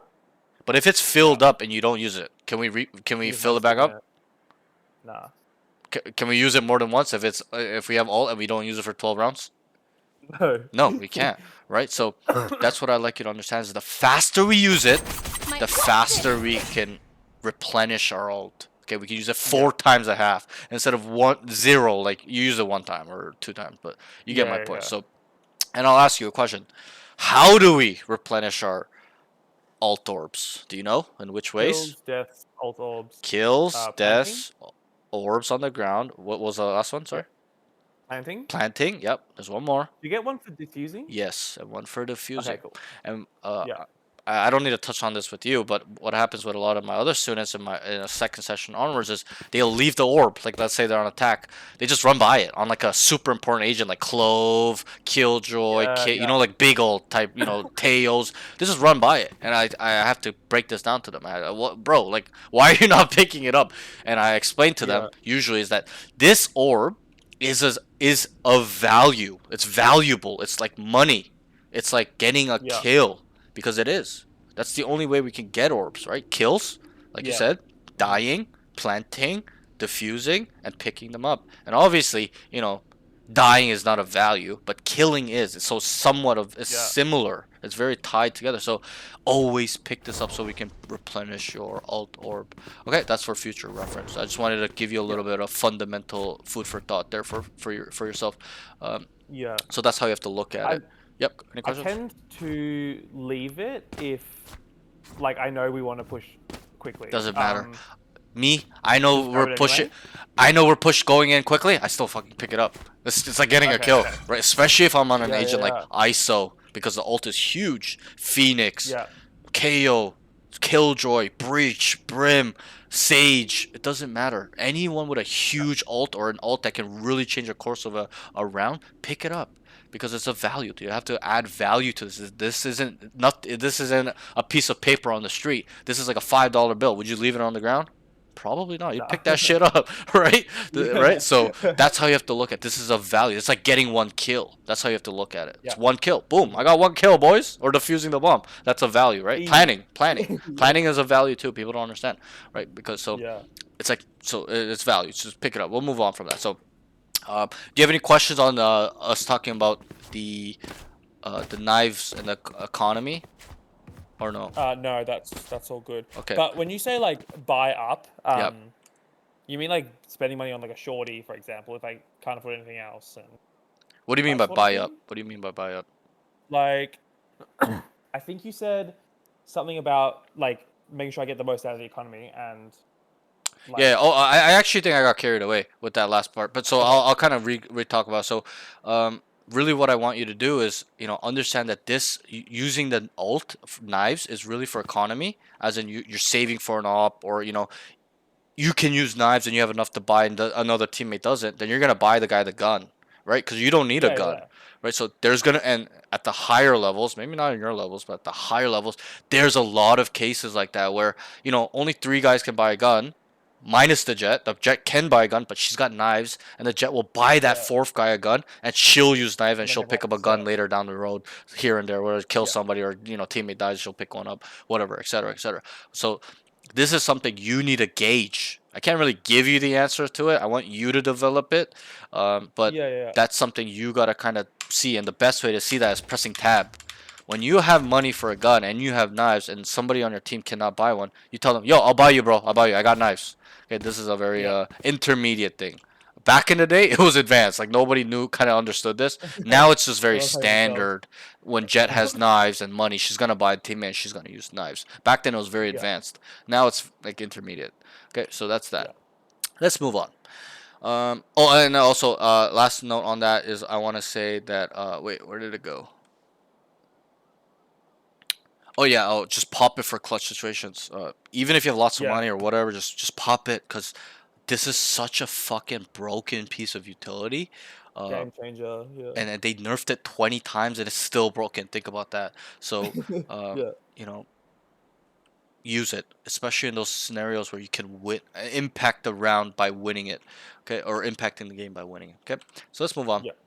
The next note on top of this utility usage I wrote is, when he enters site, needs to make sure the smoke is gonna get him a layer. Oh, we kind of touched on this one actually. Yeah, so when you entry on site, make sure that you kind of add a layer of protection, and then don't just miss your smoke and just dash to the side like a noob.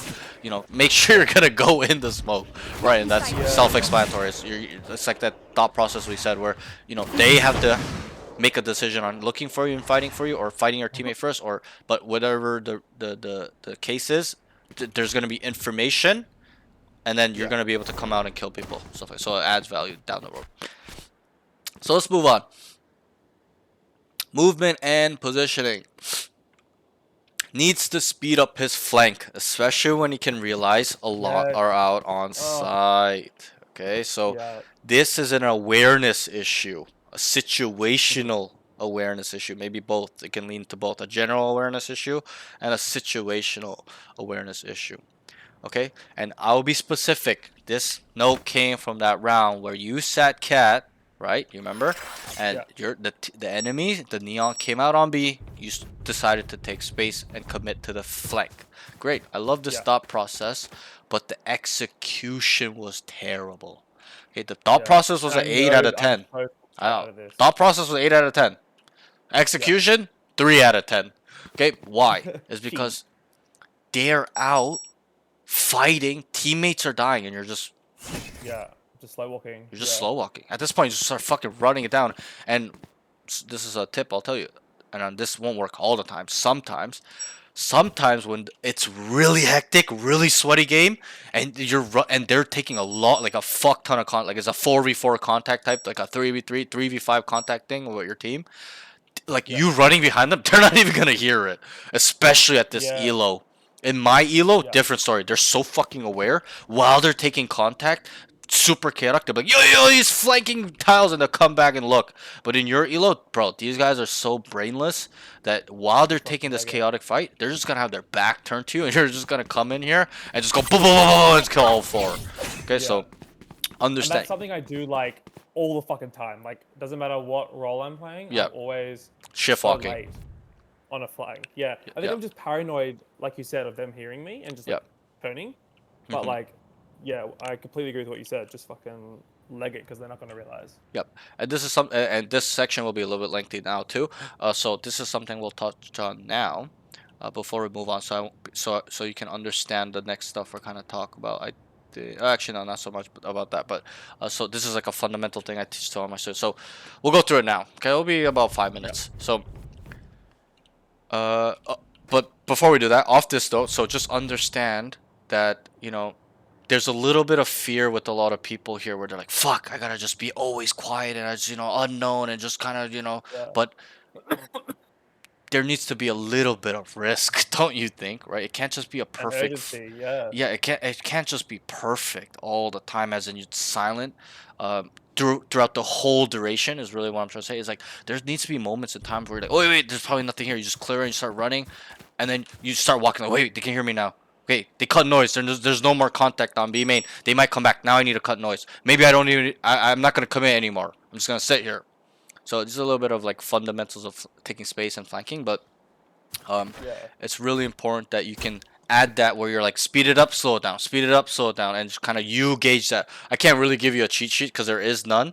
Because in Valorant, it's so fucking, there's so many variables. It's just so situationally different in it, round around, game to game, where there's a lot involved. So I can't really give you a cheat sheet. Oh, when this guy's sitting here, you gotta walk in, and this guy, you saw one here earlier. Like, you gotta develop this by yourself. Okay, so that And way it's just like playing yeah. off the info that you have. Right, and that is what You I'm know looking for. someone's- That's a very good Yeah, if you know thing. someone's you said. waiting, Right. like on a previous round, Yep. like play differently. Right, Or- and this is, we'll touch on this later. There's a little bit more advanced stuff. This is called tendencies and frequencies, but that is involved. But you're right. If we know this guy's sitting there every round, like, we're not gonna run out. We're gonna be silently looking and making sure, right? Stuff like that. And we'll touch on this after. But so what I want to explain now is taking space. So you took space, right? Well, we'll use your example. So you took space down mid. If we take space down mid, like here, and you're not dead, you don't see anybody, there's no noise, okay, where can the enemy be generally? You don't have to be specific. Where?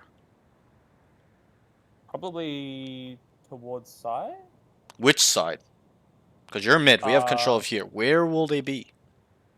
Probably the side where they're pushing, no? But where would that be? If we have this information mid, where is that? There's an answer. And this is important that you can understand this. If we have mid, think about this logically. If we have mid, where can they be? Layout, yeah. Probably A. Okay, where else? They can be A main here. Where else? Yeah. Oh, B main. And B main. You got it right. Yeah. Okay, and this is how I'll explain it to you. In Valorant, there's 12 maps, right?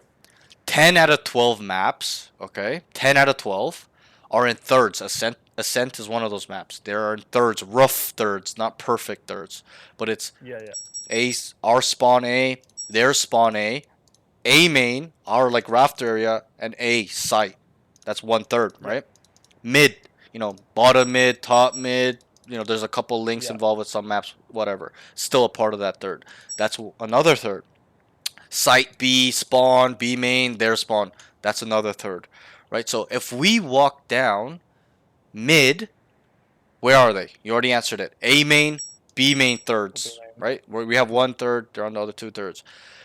I'll give you, it's gonna be a series of questions now. If we walk down mid, you're like, hey, I walked down mid, guys, nothing here, absolutely nothing. Okay, you're not dead. And then your teammate walks down A.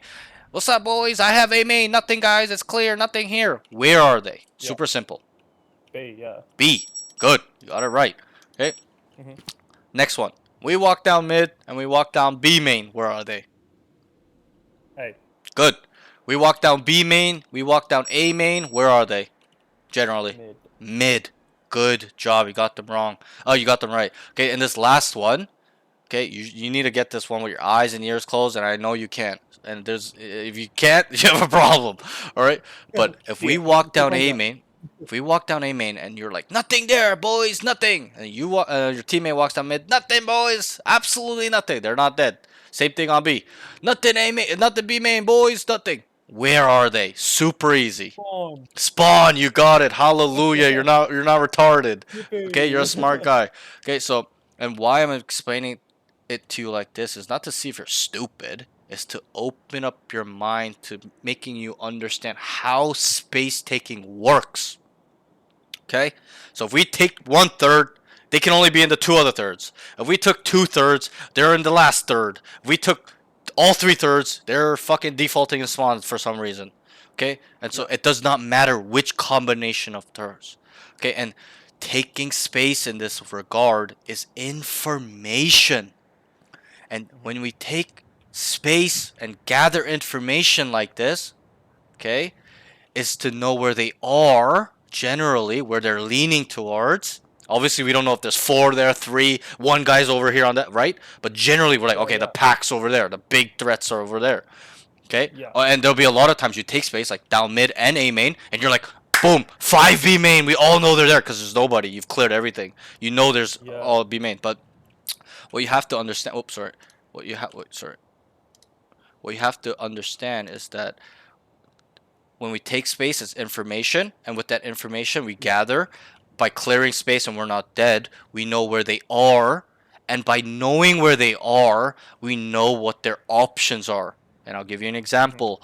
If we took space A, right, and mid, we knew 5 were B main, and you walk down here, and then you know, your teammates were doing a great job holding them off. They couldn't come in. They mollied off, stalling them, smoking, spamming. So they're getting scared. They don't want to come in. You took the space to flank, but then you realize, okay, you just stopped here. Like, okay, there's no noise. They're not coming out. They're not out yet.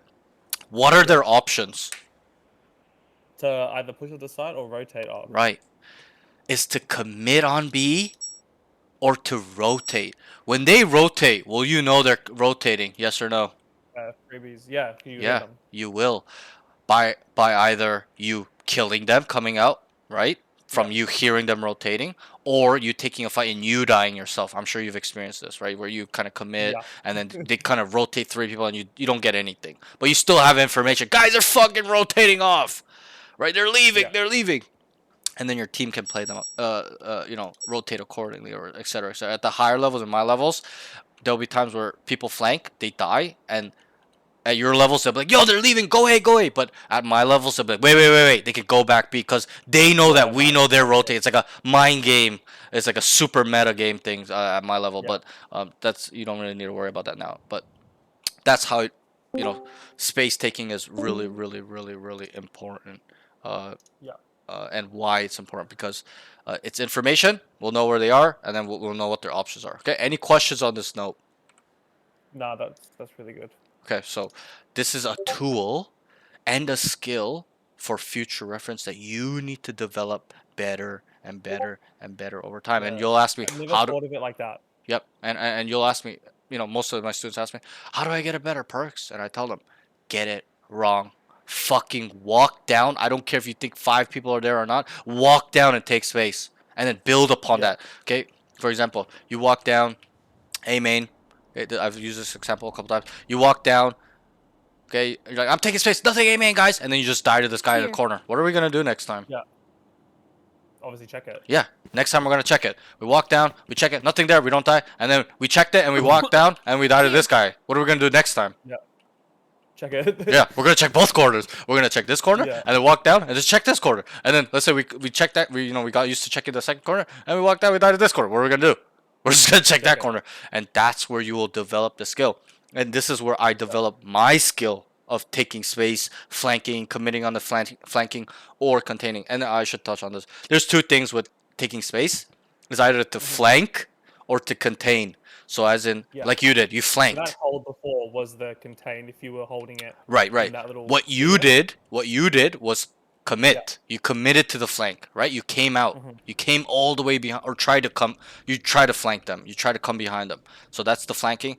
Contain is just being like, yo, I took this space. We have information. They're all B main. I'm just gonna sit here, just to kind of hold my, just control the space and just kind of know what they're really, really up to and just being patient. It's like the patient route. Committing is usually the non-patient, just want to kill 3 people route. Okay, but this is a more methodical approach. And there'll be times you And need. it's situational. Yeah, it's So, very like, if they're situational. pushing out, Right. then This flank. is what I was just about to say too. It's very situational where when we know they're here, stuck here, and they're not out, you're not gonna commit on them. There's gonna be likely 3 guys looking on site and 2 guys just looking behind because they're stuck. Yeah. Right? They're not gonna Yeah, 5 people look at market. There's gonna be at the high level. There's gonna be 1 guy holding this, watching somebody walk through. So it's very situational, and that's why we need to sit and contain when the times are not coming out. When they're flooding out, that's when we're trying to flank and commit because it's unexpected and kill them, right? And it's chaotic. So that's that. Okay. Any questions on this note? No, that's really good. Okay, so that's how I look at it, and that's how we get better at it. Force yourself to do it. So many sessions I've had where people are scared, they don't do it. Zero frequency, like they don't have it in their playbook to do it, and I just, in a session I go, take space right here, do it right now, because I know it's free. I've identified that it's a good time to take space, and I just push my student. I say, go, do it right now. I don't care if you die, just do it. They do it. And a lot of times, 70% of the time, 80% of the time, they take the space and they commit and then they kill 3 people and this light bulb just switches on their head and they go, oh my God, I never knew I could do that before. And what do you think happens after that one time? They literally start doing it. They start doing it without me to force them. They develop it. They're like, oh, this is so fun. Ooh, this is crazy.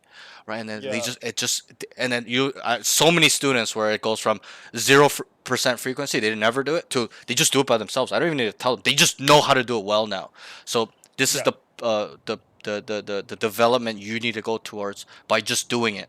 Okay, and then I've taught you not how to just do it, but also kind of the concepts. Okay, contain, commit, stuff like that. Using the rule of thirds. Okay, we got mid and A, they're B. We got all 3, they're in spawn. Okay, stuff like that. Okay, very, very, very, and don't just keep this to yourself. Tell your teammates, and I teach this to my students all the time. Tell them what you see. You take space and you walk down. Tell them nothing A main, right? Think about how important this information is. Yeah. Wouldn't you want your teammate to tell you what they see when they walk down when you're on B or mid? Yeah. Right. Which just frees up like a whole part of the map. Right, it controls. That's the word. We are controlling here. Once he's dead, there's no more control. But if he's alive, it's control. And you can see his POV with vision cones and stuff, what he's looking at, stuff like that. Okay, so, and then last thing I want to touch on this space taking thing. I know it's lengthy, I'm sorry, but it's very important. No, I'm learning. There are 2 tips I teach all my students. Okay, the first one is on taking space, on how to take space. Okay, the first one I usually teach is, and this is something I use to my day-to-day round-to-round Valorant okay, is first thing, round starts, right? Stay at the barrier. Let's say you want to take space this round, you're at the barrier, it goes down. I listen right away, right as this round starts, I listen for any noise, any misstep, any utility being, anything, okay? Yeah. And then I vigilantly clear. Like I slice the pie. I don't just fucking start running down after I hear nothing. Because why I listen is to make sure that I didn't hear a misstep, and then to confirm that there's nobody there. And then why I vigilantly clear is so that way I can confirm they're not walking up. That they aren't silently here. Really thorough. Right. Just being really cautious, vigilant. Okay, and because at my level, they're not going to be at your level where they just, oh, we're starting A, we're going to start running down here, guys. Okay, there's the term, and we'll touch on this when it comes, called contacting, where they silently walk up together, 3, 4, 5 people, 2 people. So that's why I listen, okay, there's no noise, and then I just make sure, okay, that they're not walking up. Okay, nothing A, guys. Stack mid and B. Immediately I'll call that once I get this space. Stack mid and B. You see how useful this is of value? Yup, nothing. Absolutely nothing here. And then usually I get this point. Nothing top mid. Guys, it's gonna be B. It's gonna be B. I have the rotation. Stack. And there's 4 people there and they come out and they're all dead. Because my information helped them play accordingly and give us an advantage. It's like on the chessboard. It's like really knowing what the right play is. And you know, adding the right reinforcements to the right position. So that's that. So that's the first step. Listen, vigilantly clear, and then tell them what you see. Okay. The second step is if you believe in your heart, whatever, by whichever way, you know, information, your instincts, your gut, experience, whatever. If you know in your heart of hearts, or you know the situation at hand, as in, for example, the enemies went round 10 rounds in a row, right? And you guys won every round on Tay. You're like on A. You're like, I know for a fact they're going B here, guys. I just know in my heart. Okay? Then you start on A. Okay? Or let's say, for example, you just know or have a feeling they're going to start somewhere else. You start on the opposite side. And then we reconfirm this belief that they're on the opposite side of contact or the space we've taken. Does that make sense? Yes. So, yeah. Question. Yep, go ahead. Like, especially when you're playing duelist, Mhm. it's my job to take space. Hey, like on defense. Or is it like No. preferred to be on the side? So what I'm teaching you right now with the space taking is can be used with any role. Just It's general. not a duelist specific thing. You can do it with anybody, any agent, any Yeah. role. And you're actually right with that. Duelists have to take space or create space. They don't have to take space, but they have to create Yeah. space. But it's only on attack. Right, On okay. defense, they don't require you to run it down and kill three Everyone's people. sort of in the same boat. Right, everybody's on the same role level. Yeah. The job level is Okay. the same. There's nobody that has a bigger responsibility than the other, besides maybe the Sentinel, because he's a solo on Yeah. site a lot of the times Yeah, and has to sure. lock down space. So, and maybe the controller, but duelist generally just has on defense is all about finding off angles and being able to kill people instantly on the first fights, like A main fights, you know, the mid fights, you know, or you Yeah. know, just being really good in those type of fights and getting first bloods. That's how you have to look at it as well. First bloods are more of value on defense because you're gaining a man advantage right away. It's 5v4. For sure. And And it's so very hard not to push onto the side. right, exactly. And so and why is because the attackers have an advantage generally. Like 5v5 start around. Doesn't matter the comp, doesn't matter the player. Let's say all the players are radiant number 1. Okay, it's Yeah. AI game. It doesn't matter. The attackers have an advantage because just the way it kind of is, because attackers roll in packs, right? They rolls in 3s, 4s, 5s, and 2s, and when they take a site, you know, when they say let's go A, they don't send one guy there. They send all 5, right? And what happens on defense? Do they have all 5 guys here waiting most No, of the you're- time? You're sort of splitting the No, map. not really. Yes, you're right. They're all defensively we're spread thin. And so that's why the attackers have an advantage in that way, because they're in a big ball, a big force, and it's usually on defense it's up to 2 guys to kill 5 guys initially if it's like a 2v5 on site, stuff like that. So Yeah. so that's why they have an advantage. Okay, any more questions on that note? That was a good question. No, that's really good. Okay, so those are the 2 tips. Let's move on. I know it's quite lengthy, but this is a very Fine. important, and I'm emphasizing on this because you would not be surprised how important this tool is. If you get master it, you'll be a fucking map hacking god. Okay, there's so many sessions I've had where I'm like, he's right here, and then the student's like, how the fuck did you know? It's like, bro, I'm thinking, I'm looking at space that's taken and then processing what that means and what their movement can be off of what we have control of, what we don't. It's a little bit more advanced and stuff like that. Hard to explain too. Sometimes it's instinctual as well. Like my gut, my subconscious mind just calculates it and just tells my body, boom, he's right here, and I just say it, right? But you know that comes with experience, playing the game a lot, stuff like that. Yeah.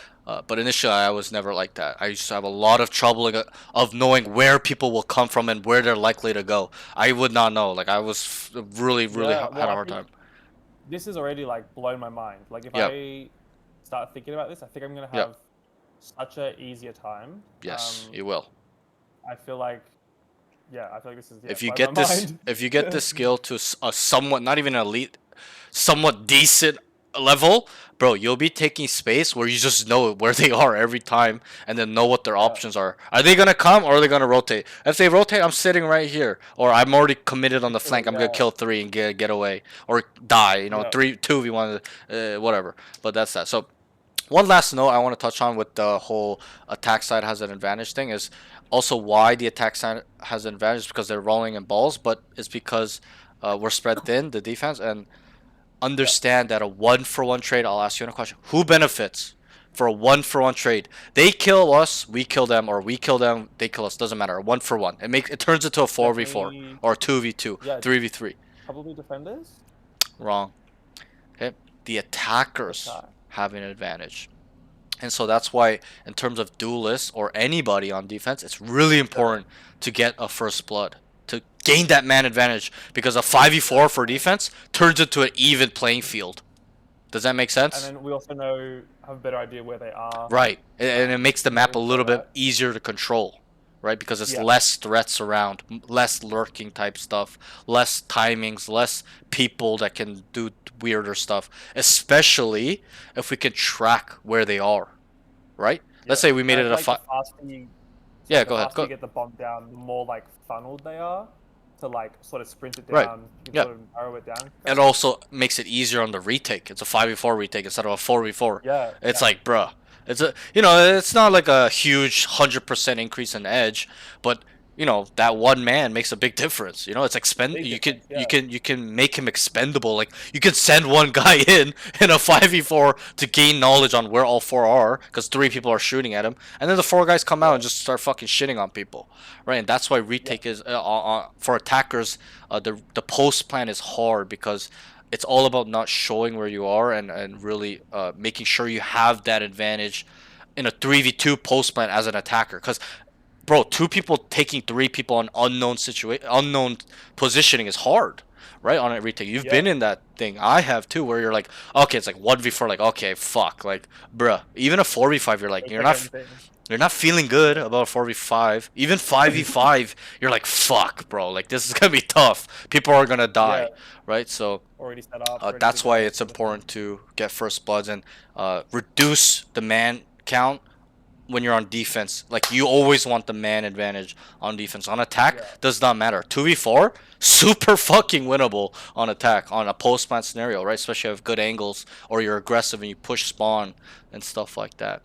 Okay, so that's that. Let's move on. I know we're talking about this a lot, but I think it's really important for your fundamentals. Okay, let's move on. So, so let me scroll through the notes real quick, and I won't take much longer. I think we're gonna finish real quick, so I'll try to speed through these things. The next thing is, sorry, where is it? Movement position. Great. So needs to know when to speed it up, take space, etc., etc. We went through that now. Next note is he can switch up where he starts. He's always on cat on defense for the first 8-9 rounds. Okay. Yeah, yeah. And I wrote, especially when he's opping, he needs to play the chess game. Let's take a step back. Okay, not look at it in your POV. Let's look at this game in a outsider perspective. Let's pretend you didn't play. Okay. Yeah. If you knew this Jett was opping here 5 rounds in a row, what would you think about that? Just avoid it or smoke it. Right. That's how you'd process that information. You'd be like, yo, this retard's always on cat. This guy's always fucking cat with an op. Easy. Just smoke him off and walk down through mid. He's dead. Like, he's ineffective. Can't do anything. Yeah. Right. Can't really do anything. Or if he And wants to, yeah. And I said that about like the Deadlock who was playing in this spot where I Yeah, was. yeah. Like I Like- even commented that. So like. You're like, he's fucking there all the time. Guys, Right. Yeah. And yeah. and this and why this is important is because at the higher levels, at the pro play level, Immortal 3, Radiant, Immortal, high Ascendant level, that's usually where this skill starts developing. Okay, they are thinking about tendencies and frequencies. Do you know what tendencies and frequencies are, my friend? I think so. Okay, so we'll break it down. What are tendencies? Try your best. Not a bad. Is it? Tendencies are the actions people like continue to do, and frequencies how often. Right. You got it pretty good. That's a pretty good. I think that's one of the best answers I got from. So a lot of people don't know what the fuck these mean, and I'll be honest, I didn't even know what these meant until I was like 22, 23. But you know, it's a very basic math thing. Understanding tendencies and frequencies. You learn it from math, really. But what tendencies are, I'll break it down further for you. It's in the name. What you tend to do, what you like to do, what are your habits? Okay? Yeah. How do you like to do it? And then frequency is also kind of in the name. How frequent are you doing it? And which rate is it? Is it once a game? 5 times a game? Once a half? Every round? All the time? It doesn't even have to be in fractions or numbers. It can be, is it likely? Not likely? Possible? Very possible? Not possible? Etc. Etc. Etc. We can go all day. Yeah. Right? So that's what tendencies and frequencies are, and this is a very important concept that you need to start developing to be a high level player. And I teach to all my students. I don't care if you're bronze, iron, unranked. I teach this to everybody. I don't care if that's a lot of information. You got to try your best to soak it in, but you got to understand that if they know your tendency, you tend to sit here every round, okay, and the frequencies every round, they're just gonna use that against you. No. Yeah. They'll use it to their advantage. Again, this is an example I've been using a lot as well. Is imagine you had a friend and you knew exactly how he thought, what he did, how he is, his life, his story, his whatever, his parents, everything. You knew his mind, how he feels, his emotions, whatever. What could you do to that guy? Control him. You could literally manipulate him to jump off a building. Obviously that's dangerous. You don't want to do that. That has happened. It's happened in life. I've seen it before. But like, not jump off a building, but manipulate somebody to do things against their will, and they don't even know because of how well they're manipulating through the mind. So if they know exactly how you play, what you like to do, and what you where you're sitting, and the frequencies, like they know it to a T, what can they do to you? They can manipulate you. They can use that against you. They gain an advantage. That's how you have to start looking at it. And so what I'm trying to say as well is that you gotta be unpredictable. Because you being here all the time is predictable. Any average person that has a brain and saw you here 7 rounds in a row will be like, Jets opping cat. Oh, he's there. Like, before the round starts, I would have been like, this guy's fucking cat. I know it. Smoke it. Right? So use that to your advantage and play the chess game. And that's why I wrote the chess game. You gotta feed into their mind and their beliefs and use that against them. Wait, Jet's gonna be cat again. But no, you're bottom mid, and they didn't smoke this, and they weren't ready for that. So then you just start opping them out tiles. Wait, he's gonna be cat again. But nope, I'm A main this time. This round I'm A main. And then they start fucking running out and you just kill one and get back. Now it's 5v4. Now you gain a really good advantage for your team. And info as well. There's 3 A main, guys. 2 more there. I killed one. Right? Yeah. So this is why it's really important. Okay, do you have any questions on that? No, that makes total sense. Okay, and I'm gonna emphasize on this. It's really fucking important that you develop it. I can't give you a cheat sheet on how to get better at this besides kind of like rolling a dice maybe in the beginning and just RNG switch up your position, write down which right, but you get what I mean. But obviously don't do that, but you need to have that in your mind a little bit. Okay, they know I'm here. Just like I think I just get like comfortable and like it's a little autopilot. Yeah, it is, and I feel like you're not because thinking. They weren't. Yeah, because like when I was playing at like top of catwalk. On like attacker's side, like I would sit there. I would sit there for a bit, but Yeah, you did 3 rounds. Like you sat here AFK. Like, none of them. Yeah, none of them came here, so like they obviously are aware. So I should but you're actually wrong. They're not aware. Because I know because I'll ask you. But when you first sat here, did you kill anybody? The fucking Neon. Okay, but besides that, anybody else? In those 3 rounds, how many people? I should answer ask you like this. In those 3 rounds you sat here AFK, how many people did you see? I think so, like 0. Like 1 or 0. So they're not conditioned. They don't even know you were there. It's a different story if they peeked you here 3 rounds, you were there and knew you were there. Then in the 4th round they'll be like, yo, Jet's gonna peek top mid. Does that make sense? But Yeah, okay. but they weren't conditioned because they didn't even know. But in this circumstance where you're opping and fighting and stuff, they actually knew. Yeah, they did. Okay, so, and obviously, you know, they didn't know to a full degree. These guys are pretty bad players. They're plats. Yeah. So, but as you climb, as you face better players, they will know within one round what you like Yeah. to do and which rate it will be. You know how I know that? It's because I do that. Okay, because Yeah. I'll be in games and I just see a player lurk where he's not supposed to, or he's just lurking across the map and his team's just out dead and he's just baiting his team. I just instantly label that guy, and obviously I'll relabel him once he stops doing it, but I'll initially label him.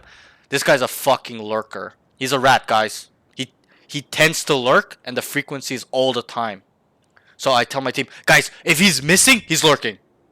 And that's where I get a lot of my information too, where, you know, we trade out, it's a 2v2, and we know we're only one guys. I'm like, yo, watch your back, watch your back. Like, you know, let's say we're one guy's mid, and then one guy was market, we trade out, right? The enemies were entering on B. We trade out, it's 2v2 now, and then we know Sova's market, but the Cypher's missing. There's so many times I'm like, yo, watch behind, and I'm dead, and I tell this guy to watch behind, and the Cypher just walks out and he just kills him. Now it's a 2v1. Yeah. Right? So, and how I got this advantage from my team is not because I just pulled out this fucking shit off my ass. It's because I used the tendencies and frequencies to my advantage. I used it against him. I know he's a lurker, and so when he's missing, he's lurking, right? It's like a liar. Like, if he lies all the time, you just know he's a fucking liar. He's not going to tell the truth. So that's how you have to... And this is not just a Valorant skill. This is something you can use in life. It's a very, very advanced life interpersonal skill that you can use. It's dangerous and advantageous as well. Okay? You can really understand how people are, and you can get in the minds of them. So, and so understand that's why it's very strong on understanding how they are, how they think, what they like to do, and which rate is it, and then we find solutions off that, right? So that's that. Okay, any more questions? I don't get carried on a No, little that bit. was good. Okay, so that's that. Let's move on. But the next thing is, sorry, where are we? Yeah, so off that note, just switch it up. Don't just play cat all the time. Just be unpredictable. Be like a ghost. Be like a player where they see you and they're like, hold it, where is this guy gonna be? Why is this guy so good? Have you experienced that where you play with one guy, it's like, how is this guy everywhere? Right? And that's the unpredictability. He's moving around. He's not just playing the same spot everywhere. He's switching it up all the time so that way you don't know and you feel like he's a ghost. And that's a really, really high level skill that you need to develop. And you can develop this. Okay? So that's that. We'll move on. I wrote needs to take space more too. So on top of the note of us talking about taking space, I would like you to do it more often, as much as you can, bro. There's so many times, okay, recently, overall, in general, where let's say I'm not even the B player, my team's calling B fucking 5B guys. We all start rotating because it looks like they're coming out, or they're like half coming out and dying. You know how they're coming out and they're dying and they get stopped in B main. Okay. There's so many times, and then they re-smoke it, right? I start walking up here, and they're like, okay, wait, they're not out, and there's no noise. We don't know what the fuck's going on. Bro, I will literally, like a fucking madman, re-walk in the smoke, because I know instinctively, intuitively, in my mind, they're leaving. Whether I hear them know it or not, or my teammates tell me they're coming back. I just take that leap of faith, and I'm like, Soop! And I go into smoke. I'm like, they're leaving, and I'm right behind them. I'm right on their ass. Literally, they're right here, and I'm already here. I'm like, they're leaving. What do you think my teammates do? They start fucking stacking mid and leaning towards A because they see me here behind them, knowing all the info. And a lot of times, I'll end up killing one or two, and they'll come back. Or if I, feel like I can get many because they're walking down, I just vigilantly clear, and then I just see like one guy here trigger discipline, and I just kill 3 people, right? So, and you can see how value that is. So take space more frequently, courageously, bravely. Just do it. Get creative. That's the beauty of a lot of these. That's a beauty of a lot of these things I teach too, is that there's no fucking textbook answer. Taylor, this is how you gotta do it. This, boom, boom, boom. Okay, you get to develop these things how you want it. That's the beauty. you can develop your own playbook. So that's what I'd encourage. Just get creative and try and make mistakes. Okay. The next note. On attack, he's kind of solo playing / holding by himself too much. Needs to understand his role as a duelist / entry. So I don't want to go too deep into this one because it's quite lengthy. Yeah. So I'll give you the general thing. So this is the note where I got after you're sitting here for 3 rounds AFK with an outlaw just and I was just watching it and I was like, bro, can he do something? Play the game. Right? Yeah, can you play the game? And when I looked at the mini map, like I think it was the first or second round, while you're sitting here AFK, your teammates were literally taking the site. And Yeah. this play wouldn't be bad if you're a Cypher, Killjoy, Chamber, Omen, Clove, because you can just throw a smoke from here, just AFK and play with your cock, and that's end of story. Okay, but Yeah. when you're a duelist, it's different. Completely, significantly different. And I'll give you one example to help you understand it, okay? Think, and you're Australian, you might understand the arrow analogy quite well. Think about an arrow, right? There's a feather, stick, and a point, right? What is the purpose of an arrow? Here. To pierce something. To pierce something, a wall, a person, kill somebody, to do damage, to deter, whatever, right? Yeah. What do the feathers do on an arrow? It helps it spin, trajectory, Yeah. Helps it. get it go through the yeah, air, yeah. right? Helps it spin, stuff like that. I'm not an expert, but that's kind of generally what it helps it with, right? Yeah. What does the stick do? It helps put obviously the point and the feather together, but it helps it go through. Yeah. It adds weight to the projectile, Stable. right? Makes it stable, helps it go through the air, right? Float, travel through air, aerodynamics, right? What does the point do? Can you try to answer? Does the damage. It does the damage. What is it? Where does it go though? In Right terms in of the enemy. doing damage, in the enemy, in the wall, in the wood, in the target. It is the point of attack. And that's what a duelist is. You're the arrow, not the feather. This play you made is a feather play. A sentinel can sit here and just hold the backbone of the team's positioning, right? A flank or whatever. You are an arrow, head. So you must go in. You must pierce the defensive line, pierce the body, the target, the sight, and go in and start causing bleeding, damage, whatever example, analogy we want to use. Okay, does that make sense? Yeah, completely. So with that note, that's Great how you have to look at duelists. Is, a lot of the times people mistake it with you have to go in first. Yeah, that's a part of it. Most of the time you should generally, the rule is you should go first in because they're setting I got the you up. tools for it. Yeah. Right. There's going to be tools. There's going to be flashes, a stun, a molly here and there, smokes going down for you, etc., etc. But generally, you need to be one of the first 2 people to go in because your kit is based off fighting as well a lot of the times, or going in. Like, you can go in with this. Yo, flash TP, stuff like that. ISO, there's a wall for you to start running in past the wall and just go through it, clearing shit, right? Stuff like that. So that's how you have to look at it. Off this now, I just want you to entry. Okay, and we'll touch on this real quick right now. So what is entering? Leading the team on. Is onto site. going in first.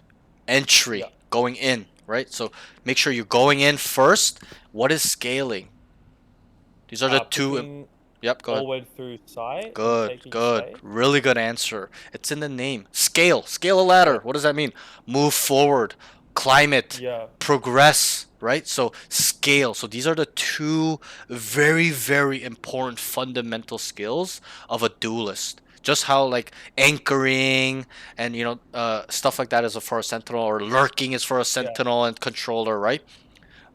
These are the really important concepts for a duelist: is entry, scale, go in, progress, and you got to look at it like this: go in and then progress by either making sure it's clear, nobody's there, or killing them. Obviously, there's gonna be resistance. It's not a perfect world where you go in and nobody's.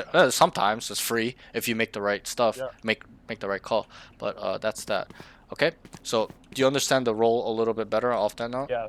Okay. For So sure. that's how I would like you to look for it in the future. Go in. Get your fucking hands dirty. You dying, it's not a problem. There's not much downside on you dying. You're disposable. Yeah. You're frontline soldier. You have to think about it like that. You're not like a tank or an RPG guy where it's like some value. We Yeah. need to keep that guy up, right? You're disposable. You're a frontline guy with a fucking M16. Just go in and die. Like fuck it. They'll replace you, Yeah. right? So that's how you have to look at your frontline guy. So and you're disposable. You're not like another role with huge utility that's important. Impact. Yeah, you don't have impact in that way. Your impact is to go in and create space, like you told me earlier. So that's how I like to look at it. Okay, let's move on. I want to save some time. I know it's kind of long for you. I know it's late. I'm trying my best. It's a lot of information. That's why it's a lot of stuff to touch on. No, it's really good. If it's too long, let me know. We can cut it short. I can just No, kind of skim through it. I've had Okay. an energy drink, so I'm Okay. Okay. fine. Good. Okay. I'm just worried that it's gonna be too late for you. But that's it. So, the next note is, where were we? Sorry. On a tab. Yep, so as well, so the next note is when he does entry and scale, it's pretty good. I noticed when you do use these concepts, it's pretty good. I was quite shocked. Remember that time you just dashed in and killed a guy? It was on B. On A, you did it. Okay? Yeah. You just went in and one-tapped them, right? And then you're like, sight clear. Remember that time you updraft over here? And then you just like, sight clear, guys. Bro, that's a value. That's, you did your job. That's how I want you to do a site all the time. Go in first and make sure it's clear by either it's nobody there or you kill them, and then tell your team. That's something I teach my students that a lot of people don't do. Tell them it's clear so they don't need to re-clear it themselves. Everybody's on the same page that, oh, look, spawn market on B. Boom. Finished. Yeah. Okay, we can get the bomb down safely. Nobody's going to shoot us in the back of the head while we're planning. So that was really good. That's something I noticed that was really good. When you do entry and scale, it's so good. But when you just sit here and do nothing, you're not of value. So that's what I like you to think about. Agree. Okay. So I think I struggle to differentiate like defense with offense. yep. And that's important. Yeah, I think like why am I buying an outlaw? That's stupid. Right, I should be right. buying a Spectre or a Stinger. and There was running. another round. You wanted to pick up the op, and the chat was going crazy. There was Yeah. like 10 people watching, and then they were like, "Yo, just drop the op. What is this doing? This guy doing? He's It's trolling op on it's attack. funny. He's griefing this and that." And Yeah. you know, what I told him was, you know, in pro play, in a team setting or in a tournament or something like that, tier 2, tier 3, tier 1, different story. He can pick it up all day. In ranked, it's a little bit of a troll because your teammates aren't even going to play off of that. They're not going to wait for you to get a kill. They're just going to run it down and do their own thing, not even play with you. They don't care to wait around that, play that patiently. So I know that you understand why it's good on attack because you can get a pick and be patient and find an angle and kill them and delete them. But a lot of people won't, and they won't play with you. That's the main concern there. And it also makes you stationary when, in my eyes, I believe you're the best player on the team. That's what I said to all my students. You need to believe that as well. If you're the best player on the team, do we need to do something of value or stationary? Of production or stationary? Yeah. Production. Or production. You gotta get your hands dirty and do something, especially if you're the best player on the team, instead of just waiting here doing right? It's I like completely agree. you can kind of see it's how it's counterproductive. Maybe not bad or terrible, but just it's not adding a value in your games as of right now in this elo. Maybe down the line, you can. In Immortal, definitely you can pick it up, and they will understand and play with you and let you work the op a little bit on mid, and then it's play slow. This elo, they don't give a they don't care. They just will run it down and all die, and you'll be sitting mid by yourself doing nothing, and they'll blame you. Why are you mid? So let's not get to that point. So that's that. Okay, but let's move on. Game sense / mental game. This is the last part of the cons. Okay, try to speed it up a little bit. I'm gonna be honest. There'll be a little bit one lengthy part, and that's it. Okay, but we're almost done. Needs to be a bit more sensitive to the minimap. I think overall you're quite aware. I think you can be way more hypersensitive though off the potential you've shown me. Okay, there are some students that show up, it's dog shit. They don't even look at the minimap, and I know they're not looking at the minimap. I know because they're so unaware. They don't know what the fuck's going on when all they could have done was just look at the minimap and got all the information, got the answer. Yeah. And this is something I teach to my students is that the minimap will give you the answers. a lot of the time it'll give you the solutions if you really look at the minimap and focus on and process what is going on in terms of the enemy's positioning, intention, off the body language, stuff like that. And I'll give you a brief example. So let's say I'm the enemy, I'm attacking, right? If we're right here, okay, and we see that, what does that mean to you? If they're here, Here. 3 people. They're Here. pushing. They're pushing it. Yeah, they're gonna take the site. What if they're over here? There's 3 people over here. You hear as 3 in- people, as and they're in just where jumping you are? around. Yeah, we're exactly where I am. Instead Yeah, of right Trying to here, Fake or bait. right? They're just not gonna commit, right? Yeah, yeah. And sometimes you'll see this on your minimap too, where you know a guy jiggles here, like, oh fuck, they're deep as fuck over there, or whatever it is. Yeah. You'll pick it up. Trust me, you'll see it in your day to day. But that's information in itself, and and there's so many games that I play personally, or I've seen in the sessions that I teach and stuff like that, or in the moment in time where I'm like, yo, they're not going in, and my student believes they're going in because they're over here in A, because they're like, oh, they're A, they're gonna go A. I'm like, bro, they're fucking, they're so far, bro. They're not coming in A. They're gonna leave, Yeah. right? But when Here. they're here, it's a different story. They're coming in. Their body language, their intention tells me that they're willing to come in. They're about to come in. And so where I gain that information is the minimap. So this again is a tool and another advanced tool. Don't just fucking think they're coming in because they're over here and be like another noob, Yeah. like every other noob. Understand. Wait, they're like, I feel like they're not gonna come in off their positioning. They're so deep. Wait, they're coming in, guys. They're fucking so close. They're gonna come in. They're coming in. Right? These things will give you a lot of info. So that's what I like you to. That's why it's important to be sensitive to the minimap. And me, Yeah. I'm so fucking aware because I was lucky. I was a high level gamer and I was a pro gamer when I was 14 in StarCraft 2. I don't know if you know the game, Yeah. but that is a game that requires super hyper sensitivity to the minimap. One red dot Knowing everything. is a fucking Yeah. dropship with 12 Marines in there to rape my base. Okay? Yeah. And so I gotta make sure I can kill that. I was a Zerg player, so I gotta make sure my mutas can come and delete this dropship across the map. 1 pixel red dot. Right? So yeah. that made me very hypersensitive. I was a little bit lucky to develop that through other games. And Dota 2 I was a high level player in Dota 2 as well. So that's the same thing, mobile games. But so I would like you to develop this hypersensitivity to the minimap. And some tips I can give you is go into custom. If it's really bad, go into custom. Have your crosshair head level on any angle people will pick up from generally, and then look at the minimap, go back, look at the minimap, go back. Or what you can do is when there's a lot of downtime, look at this, just stare. You're sitting here, right? Silent round, sweaty round. Just look. What I do is I don't even look at my POV. I look at the minimap to see what is going on around the map, contacts around the map to verify what's going on, who is where. This is also important.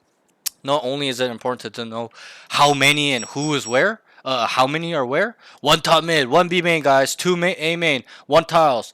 It's really, really fucking important to understand who is where.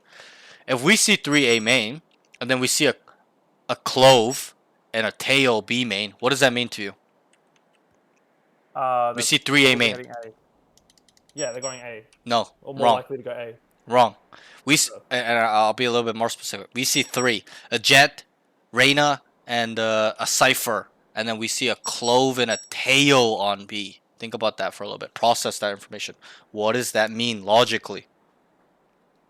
Can they take A with no smokes? Oh, no. No. No. Can they take A with no drone, no tails, no salvos?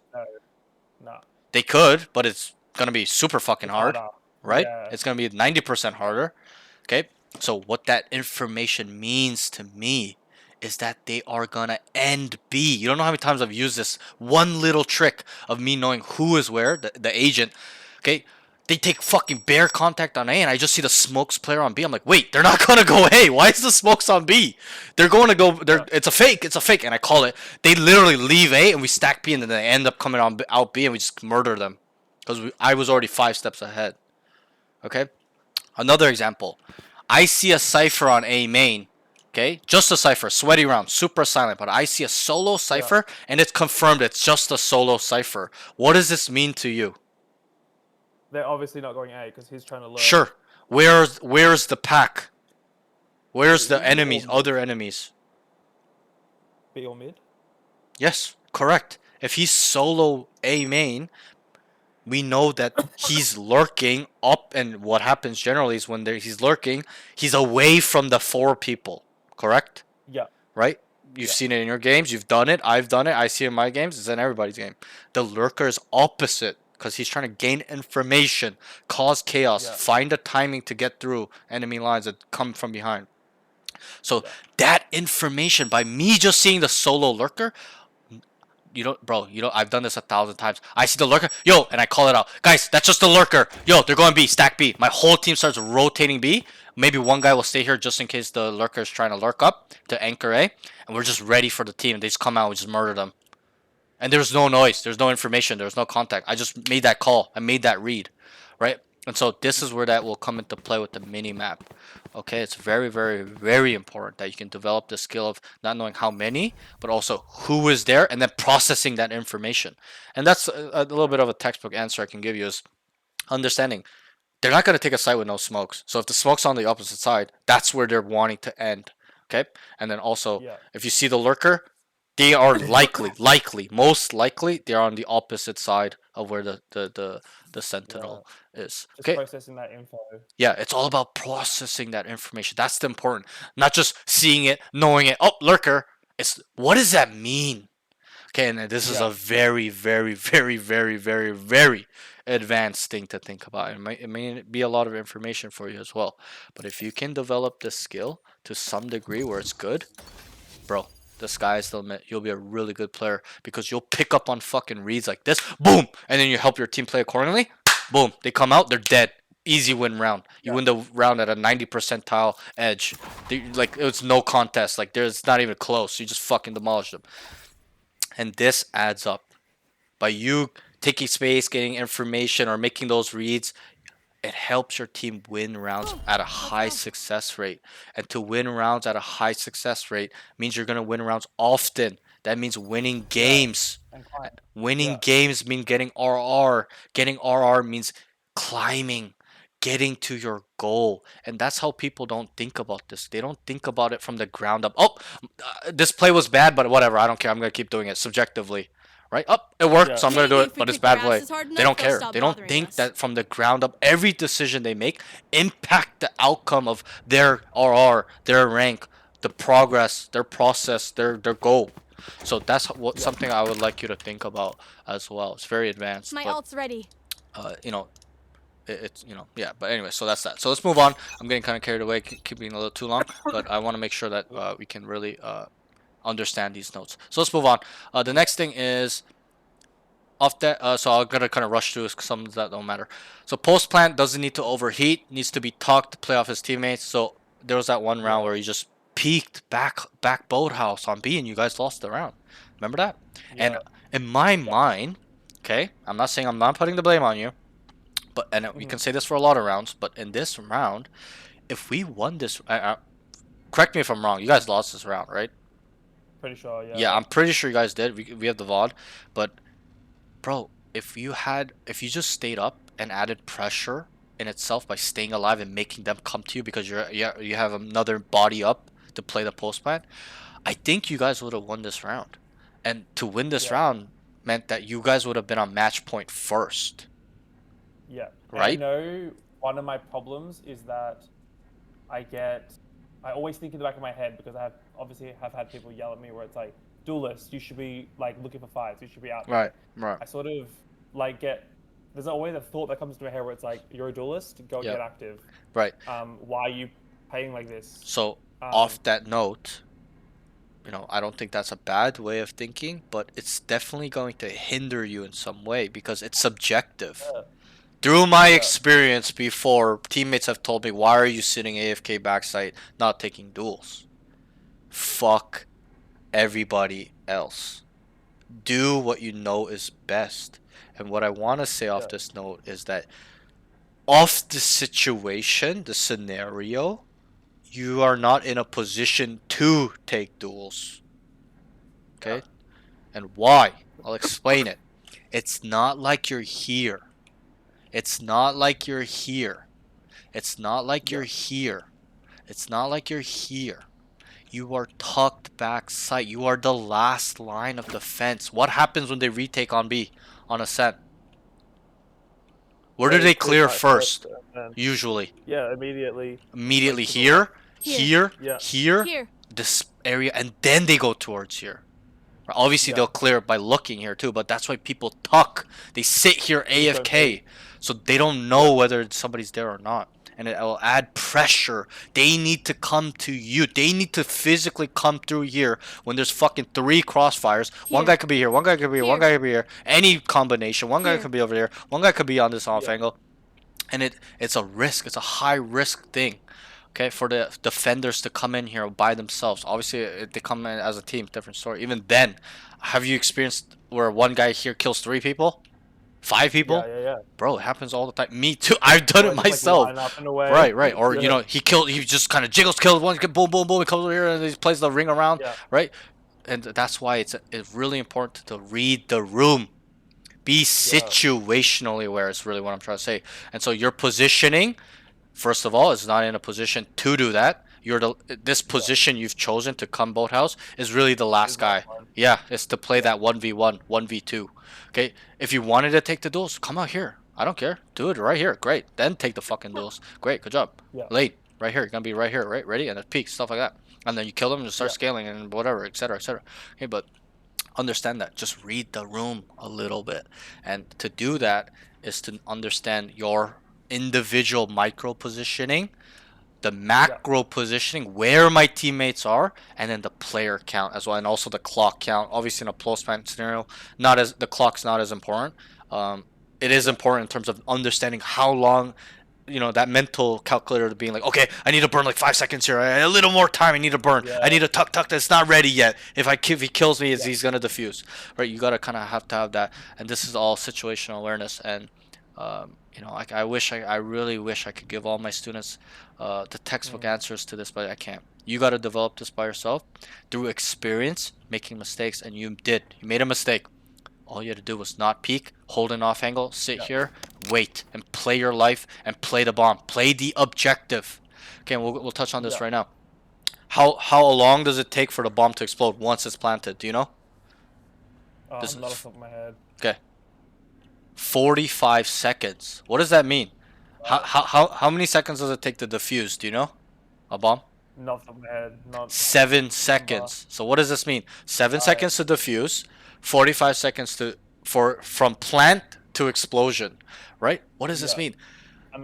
We need to burn 38 seconds and 1 milliseconds. We win the round. Off you don't even need to die. You just have to play ring around the fucking rosy for fucking 38 seconds and a 1 millisecond. You win the round. There's no time for him to defuse. Does that make sense? Yeah, for sure. Okay, and I need you to use this timing information for future reference. 45 seconds, 7 seconds to defuse. You can even mentally count. So many times I'm in a 1v1 clutch situation where I'm attacking, right, and the bomb's down, and they smoke the bomb and they ping it. I count because I know it's 7 seconds, right? If I just count 8 seconds, he's gonna defuse the bomb. So I count. I go 1, 2, and I don't peek because I know he can't stick it yet. It's not the time. It's not enough time. So I go 1, 2, and I go around the smoke 3, 4, 5, and then I peek on 5 maybe or 6, like a random timing where it's not 7, right? So and does that make sense? Yeah. Okay, it's really important that you can know these things. These are fundamental things you need to know, like how long it takes. But so now you know. But if you really kind of read this room a little bit better, you would understand I need to burn 20 seconds. The bomb was down for 20 seconds, 25 seconds. It's not enough time. They're flooding out. You gotta burn time. And to burn time is not to peek and die. It's to kind of just take a skirmish. Just make them kind of worried. Make them a little bit, you know, on their toes. Instead of just, take me for free. Right? So, yeah, you can kind of understand that. Okay, any more questions on this note? No, that makes a lot of sense. Okay. For sure. Great. If you have any questions, and I think, like, interrupt me. Yep. I think the main thing for me to take away from that, like in my head, that I take away from it is like, decide how I want to play it before I put myself in a specific position. Right. Like, if I want to play forward and take a fight, Yep. don't run backside. Yeah, like, perfectly. Play forward. Yeah. Especially if I have a smoke, like I can waste time that way. Or Yep. And you know, However, your thought process isn't perfect yet, but that's where it starts. By you being like, you know what, for future, I just have to kind of think where I am, and then what I can do off of that, right? And that's what I was gonna say as well. Is that's usually what I do. I don't just go backside and sit here and AFK and my mind goes blank. I identify the pros and cons with each positioning. Okay, there'll be times where I'm like, okay, I want to play close. I'm like, wait, fuck. Okay, I'm gonna have to back up here. Off, understand, kind of like identifying what type of utility they have left, and whatever, man count, etc., etc. Like, sometimes I have to give it up or whatever. But that's how I like you to think moving forward. Is just kind of, and the easiest way to do this is to just read your positioning. Where am I? I'm here. I'm able to do this. I'm backside in boathouse. I can't really take an aggressive line. I have to just hold and play my life. I'm up here. Okay, they're gonna smoke the stairs, or we smoke it. I'm gonna take an aggressive line and fight them, or wait here and have an off angle and kill them, etc., etc. Always keep it running. Your mind running on what is good, what is bad. Is this a good timing? Is this a bad timing? Is this a good spot? Can they see me? Can they not see me? Okay, what do they think? What do they know? How do I know what they know? Etc. It's a lot. I know there's a lot involved. Even me talking about it is a lot. Okay, me explaining it. And you're lucky because I'm very good, much better. I should say good, but I'm much better at explaining it now. When I explained this stuff 3 months ago, sessions literally took 5 hours because I had trouble getting it out, the delivery. Right. So you're a little bit, blessed because I can boom, right? But back then I used to repeat myself and just we'd be fucking on one note for 3 hours. Okay, but any more questions on this note? No, that's all good. Okay, good. So try to read the room. It's all about situational awareness. Not just awareness on the minimap, info awareness, and what's around you, but situationally, what will give me the best edge? What will give me the chances of winning, or winning these fights, or coming up on top in a 1v3, or this, whatever. A benefit to you. Keep your mind running within rounds, within the moment in time. Think. Don't just put your crosshair head level and wait for somebody. Think, is he coming out yet? He should be out, but he's not. I'm holding this. I know he's out, but he's not out. Okay, let me look lane. He's probably not out. Let me really re-clear this. He's probably not out yet. And you'll develop this timing thing as well with this, where you're like, because a lot of noobs, they'll be like, oh, doop doo doo in a 1v1, right? I'm waiting for him. I know he spawned. Doop doo doo doo doo doo doo doo doo doo. Wait 30 seconds. And then they just get killed from this guy. They're not thinking, right? And so this is the next step for you, which I'm not saying you don't have already. I'm just saying it will develop it to an elite level. We're like, okay, fuck, okay, he should be out, but he's not out. He's probably rapping, boom, and then automatically he starts rapping. He starts jumping down. You just kill him because you're just so aware and you're mentally thinking and stuff like that. So that's something I like you to do. A little food for thought there. Okay, let's move on. I'm kind of yapping. The next thing is okay, this note is gonna be okay. How much more notes do we have here? 1, 2, 3, 4, 5. Okay, so I'm gonna save that last one for this next one for last. Let's skim through these 4 really quickly. So, needs to understand the fundamentals of concepts on attack. I usually ask questions to see where they at. I won't to save time. I'll just skip through it. So, the main concepts of attacking, is contacting, defaulting, fakes, okay, executions or running it down, like just a normal hit the site, okay, and then there's lurking. Am I missing one? I think I'm missing one. Okay, so contacting, defaulting, fakes, lurking. Wait, sorry. Defaulting, contacting, fakes. Did I say default? Yeah. Okay, fuck, I'm losing my mind. Defaulting, contacting, rehits, fakes, executions, lurking. 6. Perfect. I was missing one, which was rehits. So, do you know what these concepts mean? Tell me if you don't know any one of those. No, I got them. Do you know all 6? Do you know what all 6 do? Yes. Okay, so I'll briefly touch upon them. So, defaulting is a concept used on attack where we are spread out. Guys, let's default this round. So one guy will be here.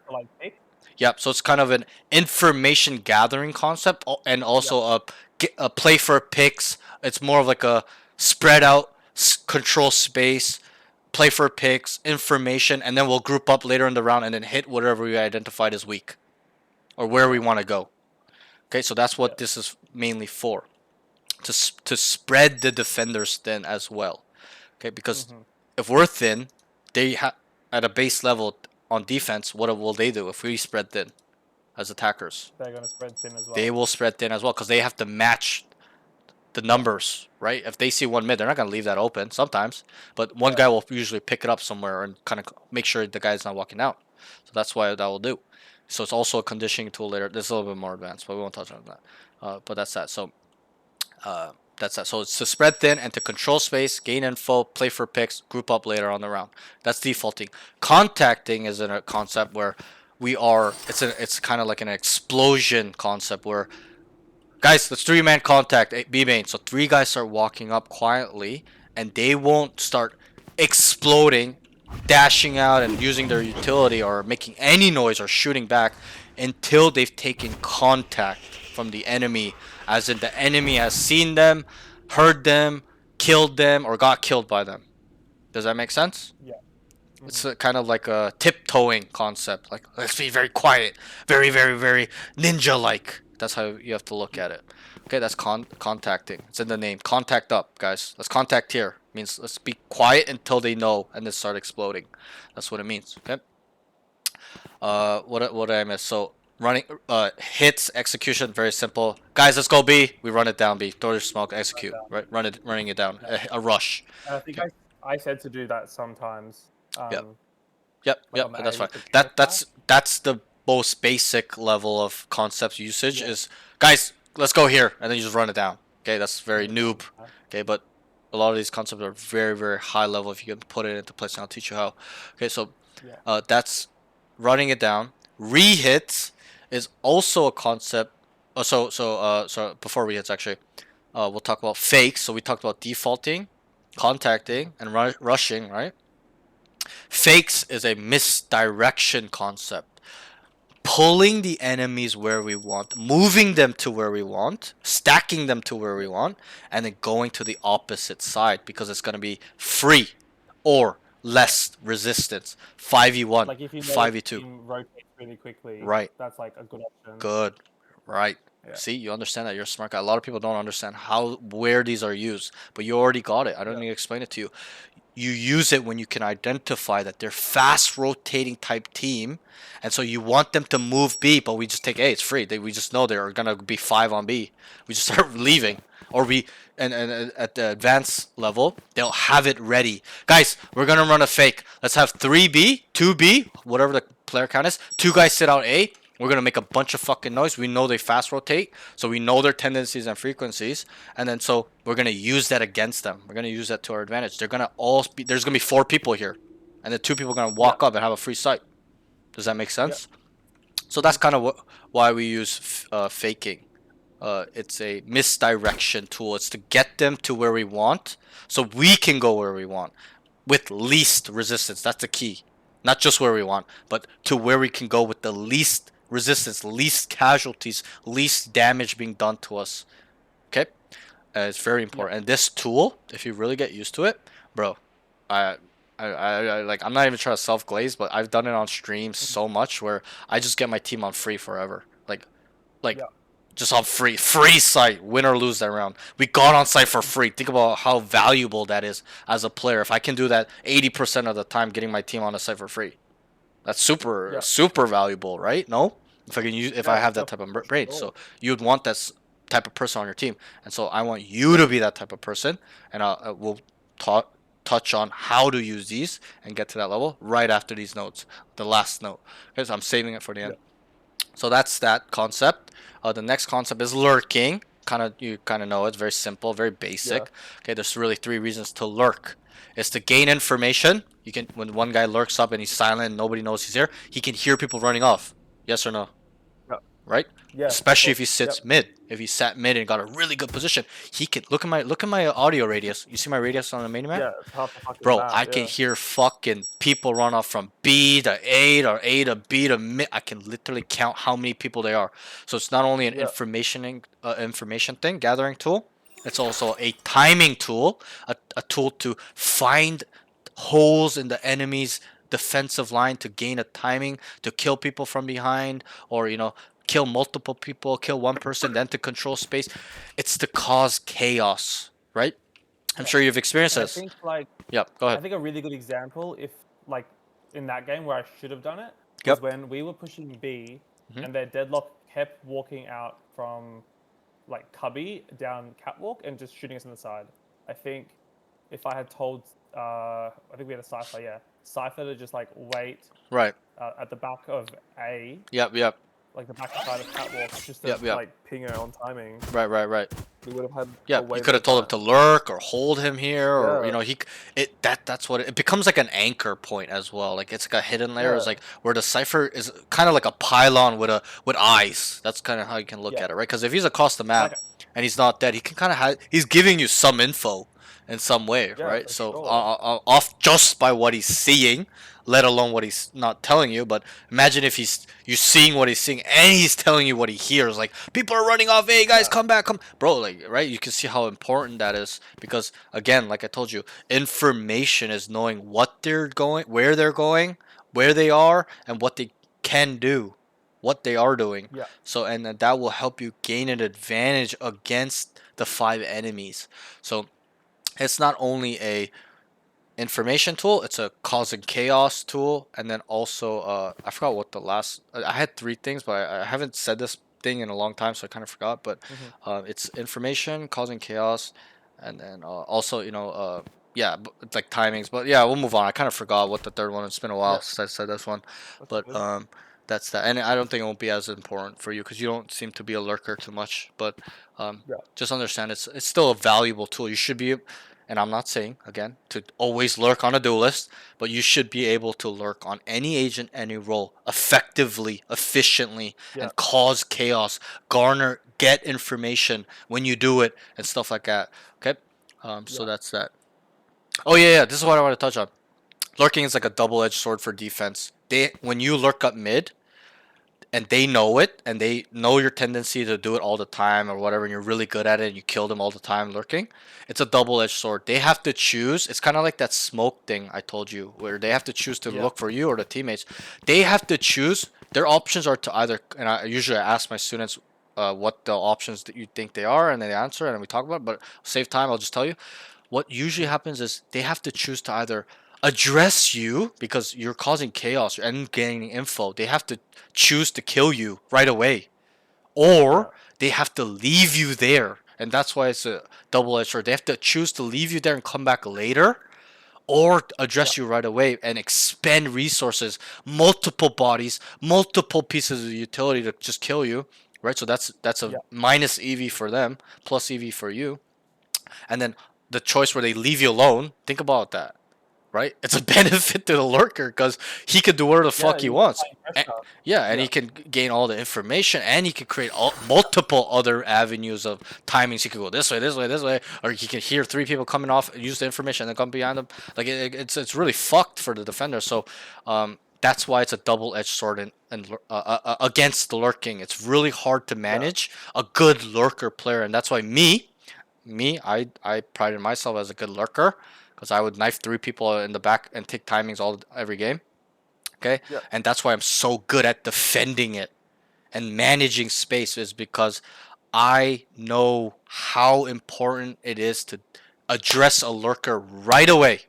Because if we don't, he's going to cause chaos on my team, because I know my team's a bunch of noobs. They don't know how to deal with it. I do. They don't. It's going to mentally affect them if it happens 4 rounds in a row. Imagine yourself.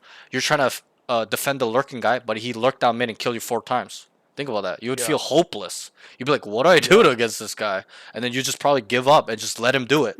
But it becomes that double-edged sword where he gains info, space, control. Oh, that's what I want to do. It's also control.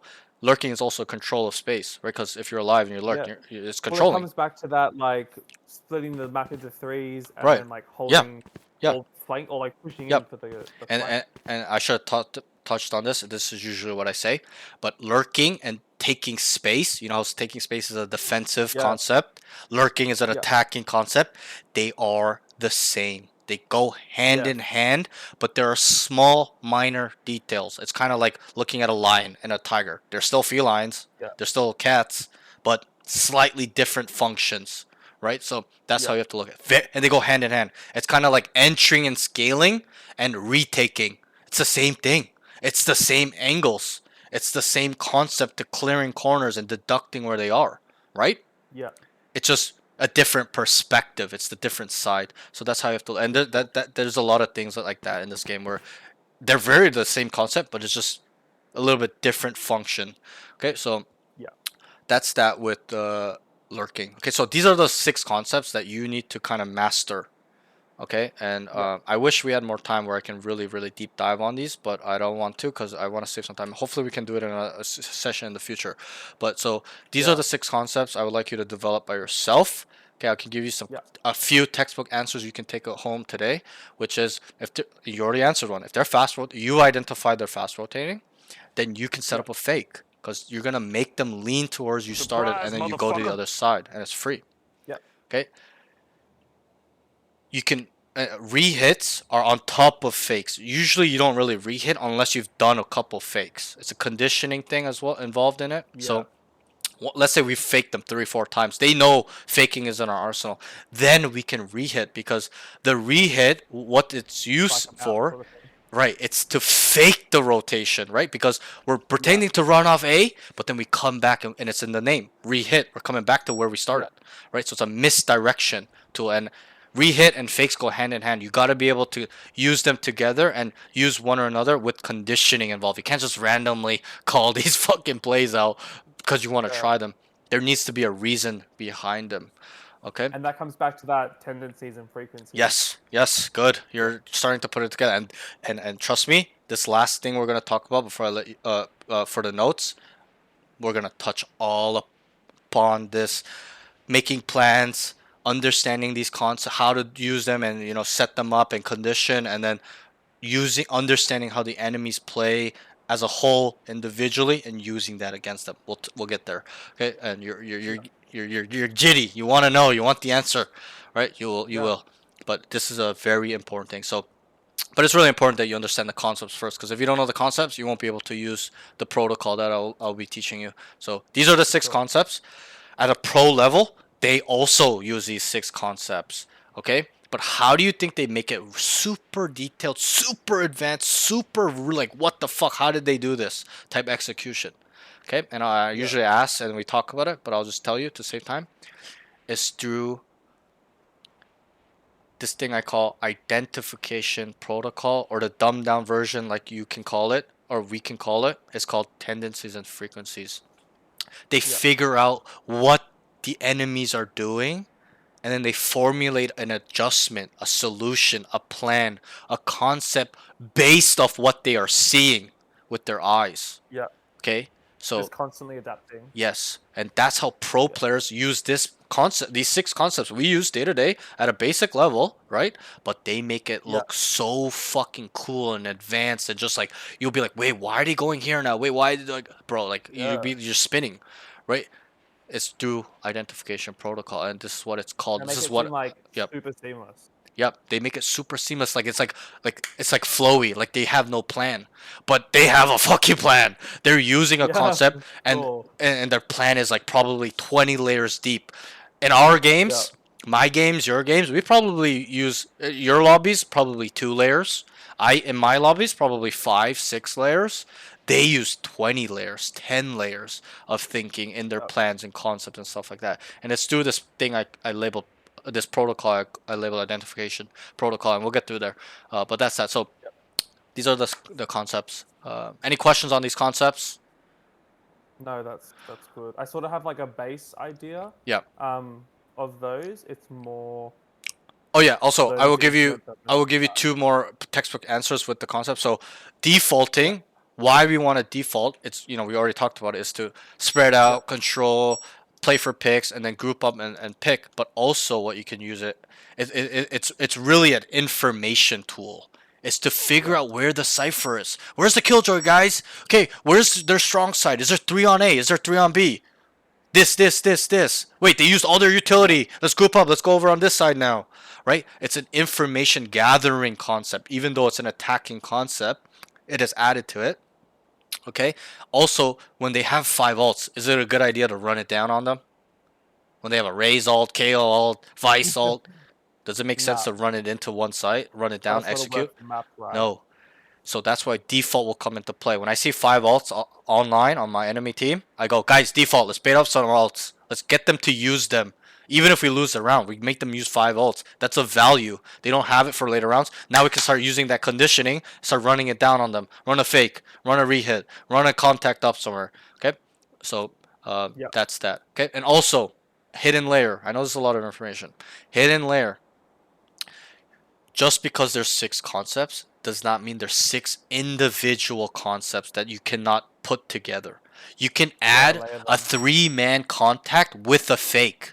You can add an insert lurk with a default, with a fake, with a run it down. You can, and that's the beauty of this. And I teach this to all my students. Only a few understand this. It's all about creativity. Yeah. Open up your mind and get creative and add these concepts together and really trial and error. That's how I got really good at calling. Okay, my calls are 80% right. I'm not a 100% right caller, but 80% of the time, I get my team on the site for free. Or we win the round off that call, that plan. Okay, so off me managing which utility needs to go where, how I want it, how I want my team to execute a site. Okay, so understand that. This will be really, really, really a good tool for you. Okay, any questions on that? Yeah. Nope. Okay, let's move on. I know we're getting carried away. So that's that. So those are the concepts. Let's move on. No point in opping on attack in this elo. Put it down. Just rifle and entry hard because you already do it well. If you didn't entry and scale, I'd be okay. A little bit hopeless here. Maybe just op and sit in a corner, pick it up. But you do it well. That's the main concern for me, is that you do it well. So if you do that well, you should do it more, because I believe you should believe you're the best player on the team. It lies on your shoulders. You need to run in there, entry on site, kill 3 people, tell them it's free, then start going into spawn, being aggressive, and then kill more people if you want to. That's an option. That's not a mandatory. But you need to be that type of player. I'm sure if you experienced that type of player. A good player where you're like, holy fuck, this guy's super good. He's entering, scaling, killing 3 people, going in spawn, killing the whole team.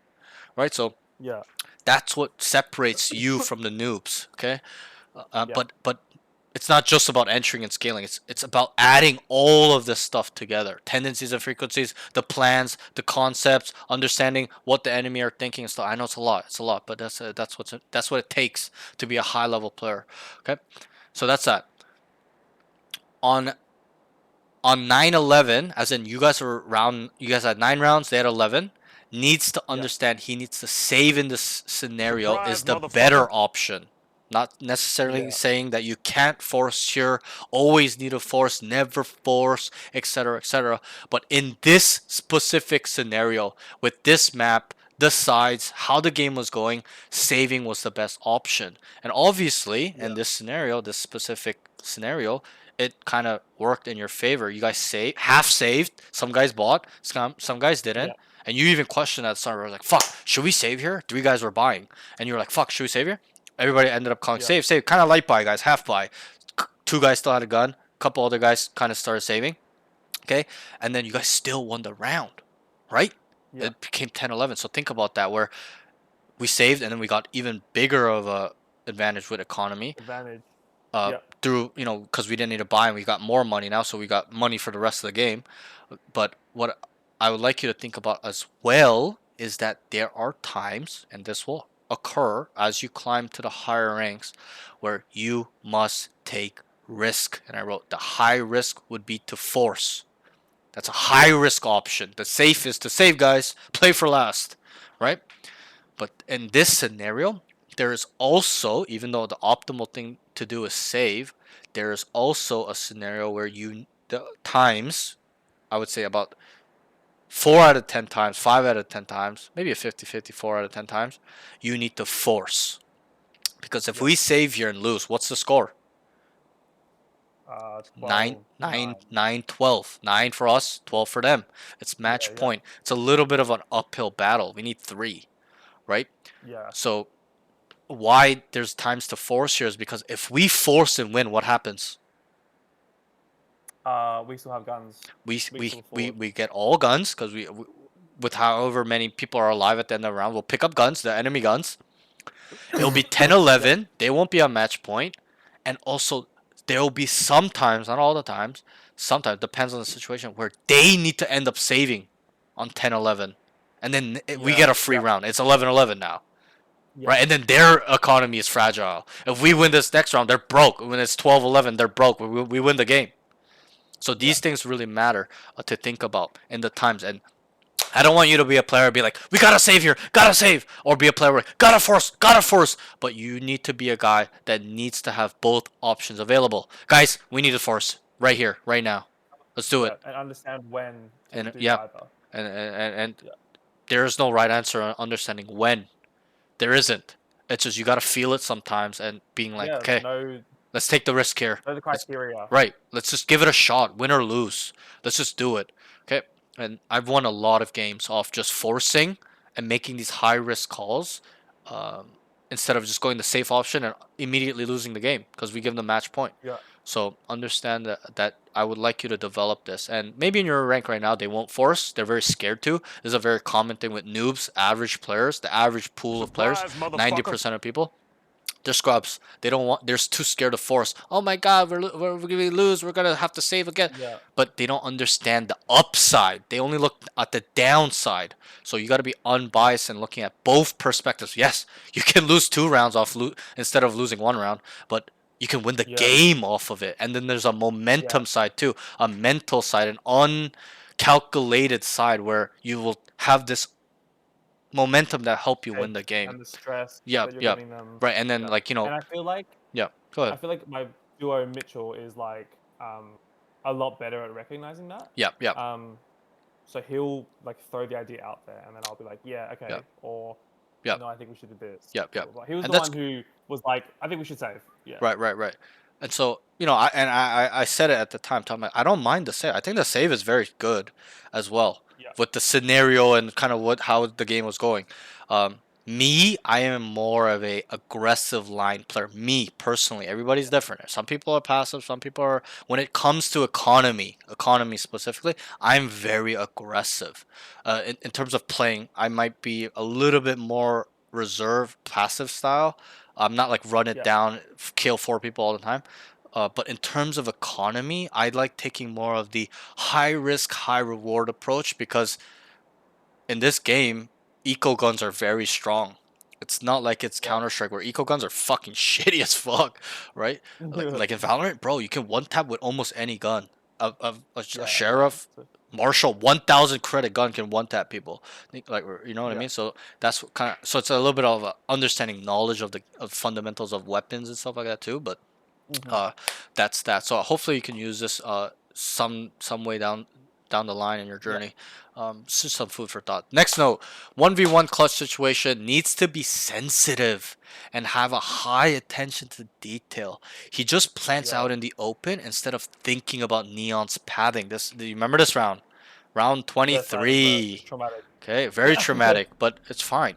These are the experiences. I had an idea because I heard her break window. Yeah. So, but I knew, like, I had a feeling she was going to fake it. So I definitely should have tapped. Right. Or planted it just safe behind the fucking gen. And I realized, like, after, I think I got too... You're on autopilot. You're just like autopilot a little bit of like, there's pressure, right? You're in a 1v1 to kind of win the game here. Like, I'm gonna be really honest too. Whoever wins this round wins the game for their team. It's 11-11, I knew that. right? Yeah. So and that's what I'm saying. Like, there's like a lot of fucking pressure there too, right? I can understand. I've been there in my early on in my career in the first 2 years of Valorant too. Nowadays, bro, these things don't phase me. I'm winning 80% of my clutches a lot of time. I had a friend the other day that played with me from the beginning. He's like, "Yo," and I clutched around, and he goes, "Bro, I don't know what it is about you. You win 90% of these 1v1s." And I'm like, "Yeah, it's kind of true." And I told him it was never like that. And I told him, like, "You remember the back in the day? It was never like that." It's like, "Yeah, bro, you used to lose them a lot." And that's where we get better. And it's one thing to just lose and let it go by your head. It's another to lose this moment in time and break it down and being like, "You know what? Wait, what happened? What went wrong? Wait, I should have went here. Fuck. Wait, what is the thought process of him? He thinks I'm here. I know he's here." And I would break down all these clutch situations. I had a problem in my personal journey where I could not finish clutches in a 1v4, 1v5, 1v3. I would get 2, 3, and then just die and lose the round. What's the point of me killing 3 if I'm going to lose the round? Might as well try to finish it. So I obsessed over this thought process, or this thought of wanting to finish, and I would visualize myself finishing him, knowing where he's coming from, because I would never know where the 5th guy's coming from. I knew where the second, the 1st guy, 2nd guy, 3rd guy, and then I'm like lost. Where's this 5th guy? I'm so scared. Oh my god, oh my god, oh my god. And then he would just kill me because my mind is in fearfulness. It's in like a bad state. It's not in a focused state. So I visualize these moments and times a lot to really develop this calmness in mind, understanding the way he's thinking, timing, padding, and stuff like that. And that's what I like you to think about, is visualize this moment in time by closing your eyes. You know, whenever you can, before you sleep, close your eyes, think about it, rerun it, see where you went wrong, and stuff like that. Okay, but this And I knew exactly what happened. Like, I feel like my mental process was like, okay, if I plant open, there's more spots he has to check. Right. But like, because I was in like the middle of fucking side, where am I supposed to run to that he's not going to insta kill me? So But so I'll help you with this scenario.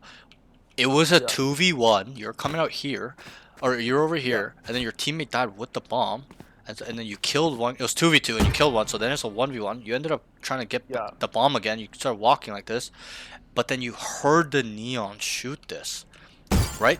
And I'll ask you a simple thing that in my opinion, I picked up that I think that matters the most. Did you hear the neon running? No. I didn't hear the neon running at all. All I heard was this window break, right? So what does that mean to you when you just hear this window breaks? Just think about it a little bit. Process and he's probably answer. just fucking shooting it. He's not even near it. Right. But in the moment of time, you did not have the presence of mind to pull yourself back in the milliseconds and be like, he didn't run. He's still there.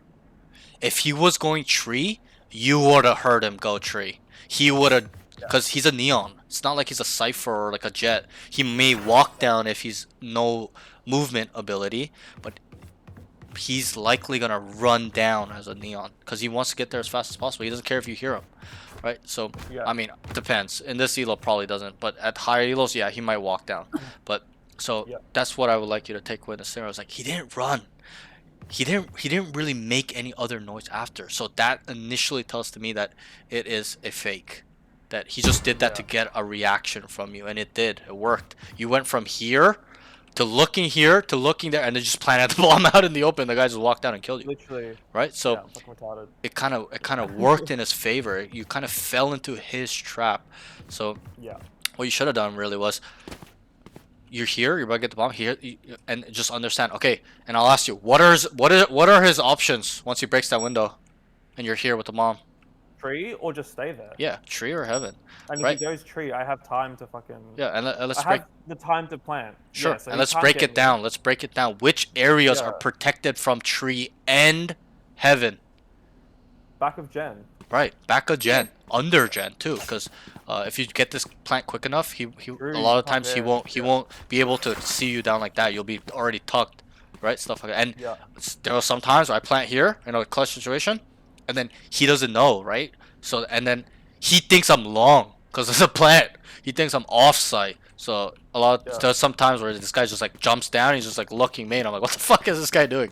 I just kill him, right? So, but I think right here, okay, was probably the best plant. You could even do dice. You plant dice, and you while you're planting dice, you just stare here and then you get ready to swing up here, or if you have a smoke and then get out, stuff like that. Or you can. This is also just a normal plant. Just plant default and look door, and then get ready to get off the 4 button, like your plant button, if he swings, and then just start fighting him, stuff like that. Okay. Yeah, there was so many better options. Yeah. And that's fine. You'll learn from it. Okay. That's all it is. It's all good. It's not too much. You'll learn from this moment in time, but make sure you think about it. That's the key. Don't just let it blow past your head. Like, ah, fuck, unlucky. Really break it down and see what you could have done I better. knew as soon as I did that. And try, and this is an elite advanced tip. Try to get in the mind of, you don't know who he is, okay? You never met him, but try to get in the mind of his perspective. What does he think? What does he know?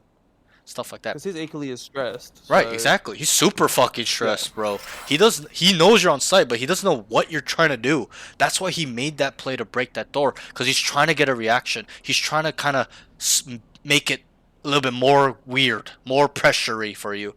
Right? You could have also just kept tapping the bomb. You get the bomb, tap it, hold, look, tap it again. Just keep tapping and see if he'll walk out. And that's obviously at some point you're gonna have to plant, right? But that's something I do too. Sometimes I'll just plant. Or I'll plant if you have enough time. If you have 40 seconds, you tap the bomb and then you walk off. You silently do it, obviously. You tap the bomb. Can we not silently just walk down here? I think we can. Maybe we can. Yeah, we just silently walk off and then you just go B. You just go through this way and go through B. Okay, I've done that a lot too in these scenarios where I have a lot of time. Pick up the bomb and just tap it, plant it. He thinks I'm there. He's ready, waiting for the bomb to plant, and I just walk to B and I B free plant. Why didn't they open? I reposition myself however I want. Okay. Any questions on this note? No. Okay. This last note, I'm gonna say it in 10 minutes. Okay, give me 10 minutes. So, what I need you to focus on is this thing I labeled it. I never created this. Okay, it's called the identification protocol. It's been around for thousands of years. It's a thought process. Okay, it's a protocol. It's a checklist, if you may will. Okay, and the first step of this is. Step 1 is to identify how they play as a whole and individually. That's the first step. It's 2 parts to the first step. Okay, and I know you've experienced this. Have you experienced a team, you're on defense, where they pick A, they run it down. They pick mid, they run it down. They pick B, they run it down. You've experienced that, right? Yeah. Have you experienced a team where they start A, then they go mid, back to cat, back to B main, back to A, and they plant the bomb in A? They start B, they go mid, back A, then they go B. You're like, what? Like, they just rotate 5 times. They're running around. Like, what the fuck are these guys doing? Like, what the so cringe, right? So it's not only important to understand how they play as a whole, a unit, the macro. It's just as important, or even more important, and this we've already kind of touched on this, to understand how they play as individuals, their tendencies and frequencies. Wait, guys, Cypher's always mid. Reyna Jet always A main, guys. KO's kind of going back and forth here and there every other round. Every 5 rounds. Every round he's doing it. Yeah. That's really important. Okay, and I'll give you an example on attack. Guys, Cypher's always set up B. Wait, this is a Cypher that goes A, B, A, B. Wait, he's a Cypher that goes A, B, every 5 rounds. Whatever. Okay, wait. They're always aggressively taking space. This Neon is always pushing B. This Reyna's always pushing here. This guy's always this. This guy's a boom, boom, boom. Okay? So it's not only important to understand how they play as a whole, but individually as well. Their setup, their tendencies, what they like to do, how they do it, the rate. Okay? Step 2 is to process this information that you've identified. Guys, okay, I'll give you a very brief example. Guys, I've identified they're fast rotating. Okay, they're a team that fast rotate as a whole, and individually they're set up. Guys, Cypher is always B, Clove is mid, and they play 3A. And they fast rotate. Let's set up a fake. Okay? Yeah. And that will be part of step 4. But I'm getting ahead of myself. But that's how it will sound. Okay? So that's it'll lead to that. But that's step 2 is to process what that means, what you've identified. Guys, he's here. This guy's here. There's 3A. And they fast rotate. What does that mean? Wait, there's 3 on A. And they fast rotate. So if we just contact A, what will happen? You try to answer. What will happen? They're gonna rotate. Right, but what will happen in terms of player count? What will happen to A? Oh, they're gonna put more players Yes, there. yes, Probably yes. leave like 1 on B. That's what I'm looking for. They will lean towards A because they're a fast rotating team. right? Yeah. And we can use that against them. And that's step 3, which is adjustments. Okay, is to adjust off the identification and what you've processed off the information. Our identification was Cypher B, 1 mid, 3A, right? And a fast rotation, right? That's how they play as a whole and individually, right? We processed that. We went through that with you. So, you know, they're going to fast rotate. Lean A, there's going to be 4 on A if we just make noise. To adjust as well is to find and use a concept. Guys, we're going to run a fake. This is their setup. This is what they do. We're going to run a fake. Guys, fake A. And that's step 3, is to find the concept to put in place to use. You can develop it, create new solutions, find new solutions, make new solutions, use solutions you've used in your own past. Does not matter. Okay, but the basis should be the 6 concepts I just showed you. Okay, those 6 concepts fall into the step 3 in adjustment. They need to be your answer in a lot of situations. Be like, boom, guys, default this round. Boom, run a fake. Boom, rehit, guys. Guys, 3-man contact up with a lurk on mid. We're gonna fake. We're gonna start here, end there. End A, start A, end B. Whatever. Okay? So that's part of step 3. I know there's a lot of information right now. And then step 4 is to apply. Is to make sure it's gonna be executed. And this is how this whole protocol will sound. Guys, this is their setup. Cypher B, Clove mid, 3A. They fast rotate. Let's run a fake, because when we run a fake here with 2 guys with a Sova and a Jet making a lot of noise, they're going to rotate over. This is me rationalizing with my team. It wouldn't really sound like this slow. Okay? Yeah. They're going to lean over, and then we're going to walk on B for free, guys. Okay? And then once the round starts, I make sure it's going to be executed.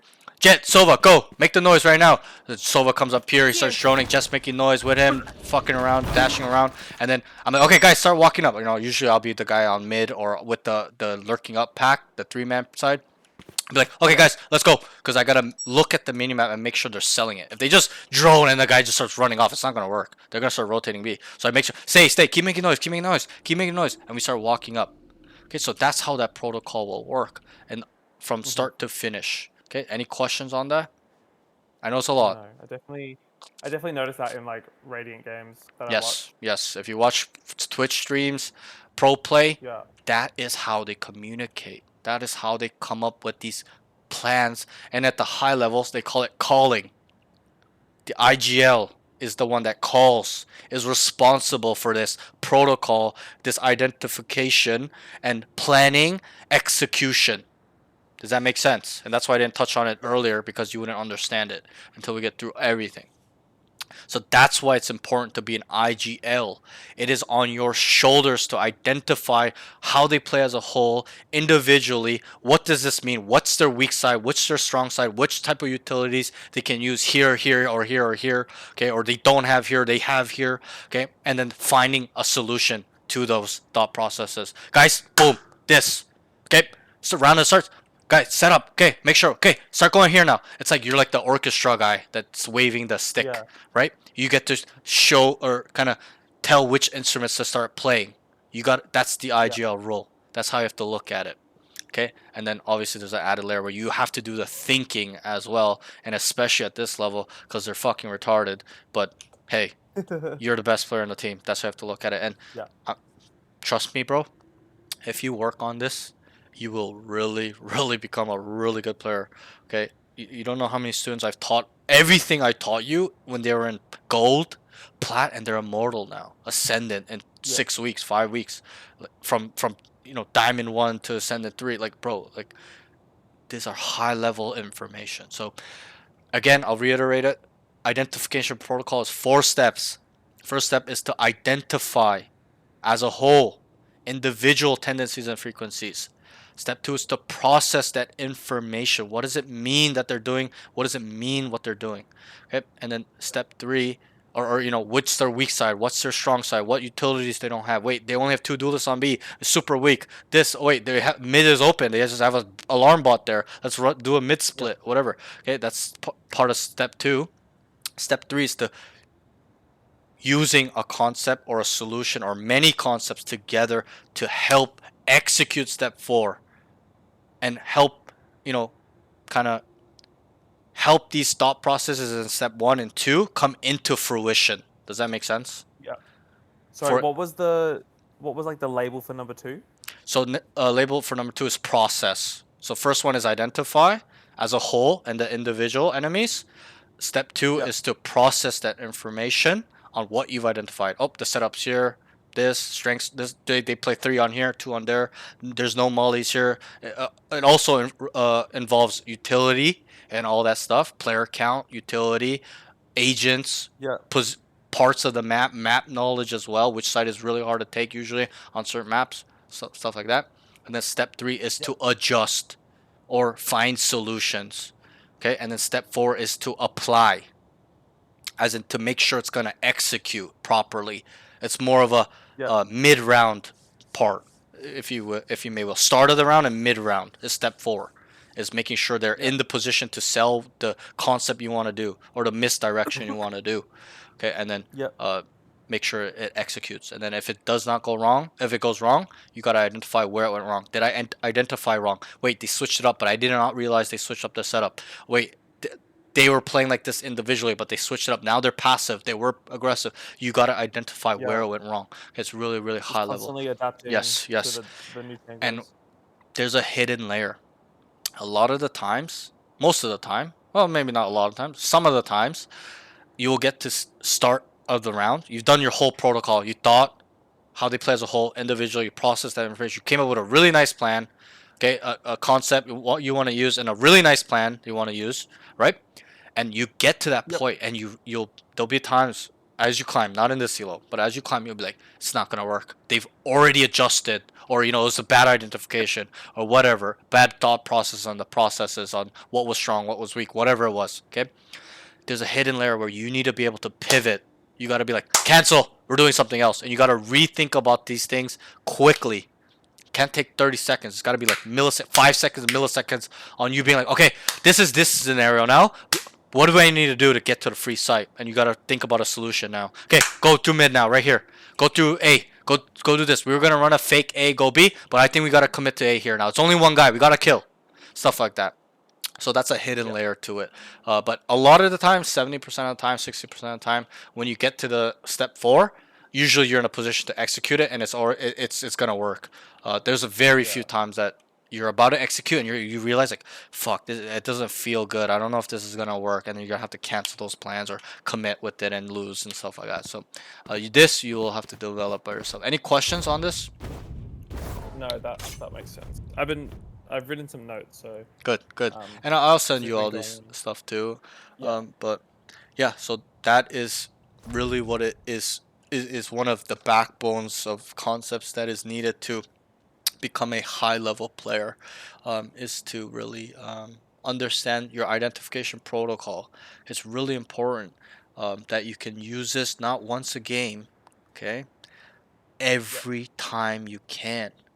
Even if nothing has changed, keep track. I tell all my students in my sessions lately, keep track, okay? And I help them. What can we take away from their tendencies and frequencies around? He's a rat. I'm like, good. He's a rat. He walked down mid, okay?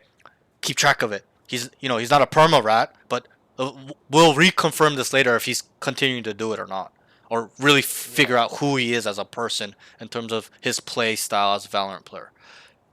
even just tracking util is so important. Like Yep, that as well. If wasted flashes, then. But you're gonna have not a lot just easier time. utility is what I'm saying. Is tracking their yeah. tendencies and frequencies. It's a different level of tracking.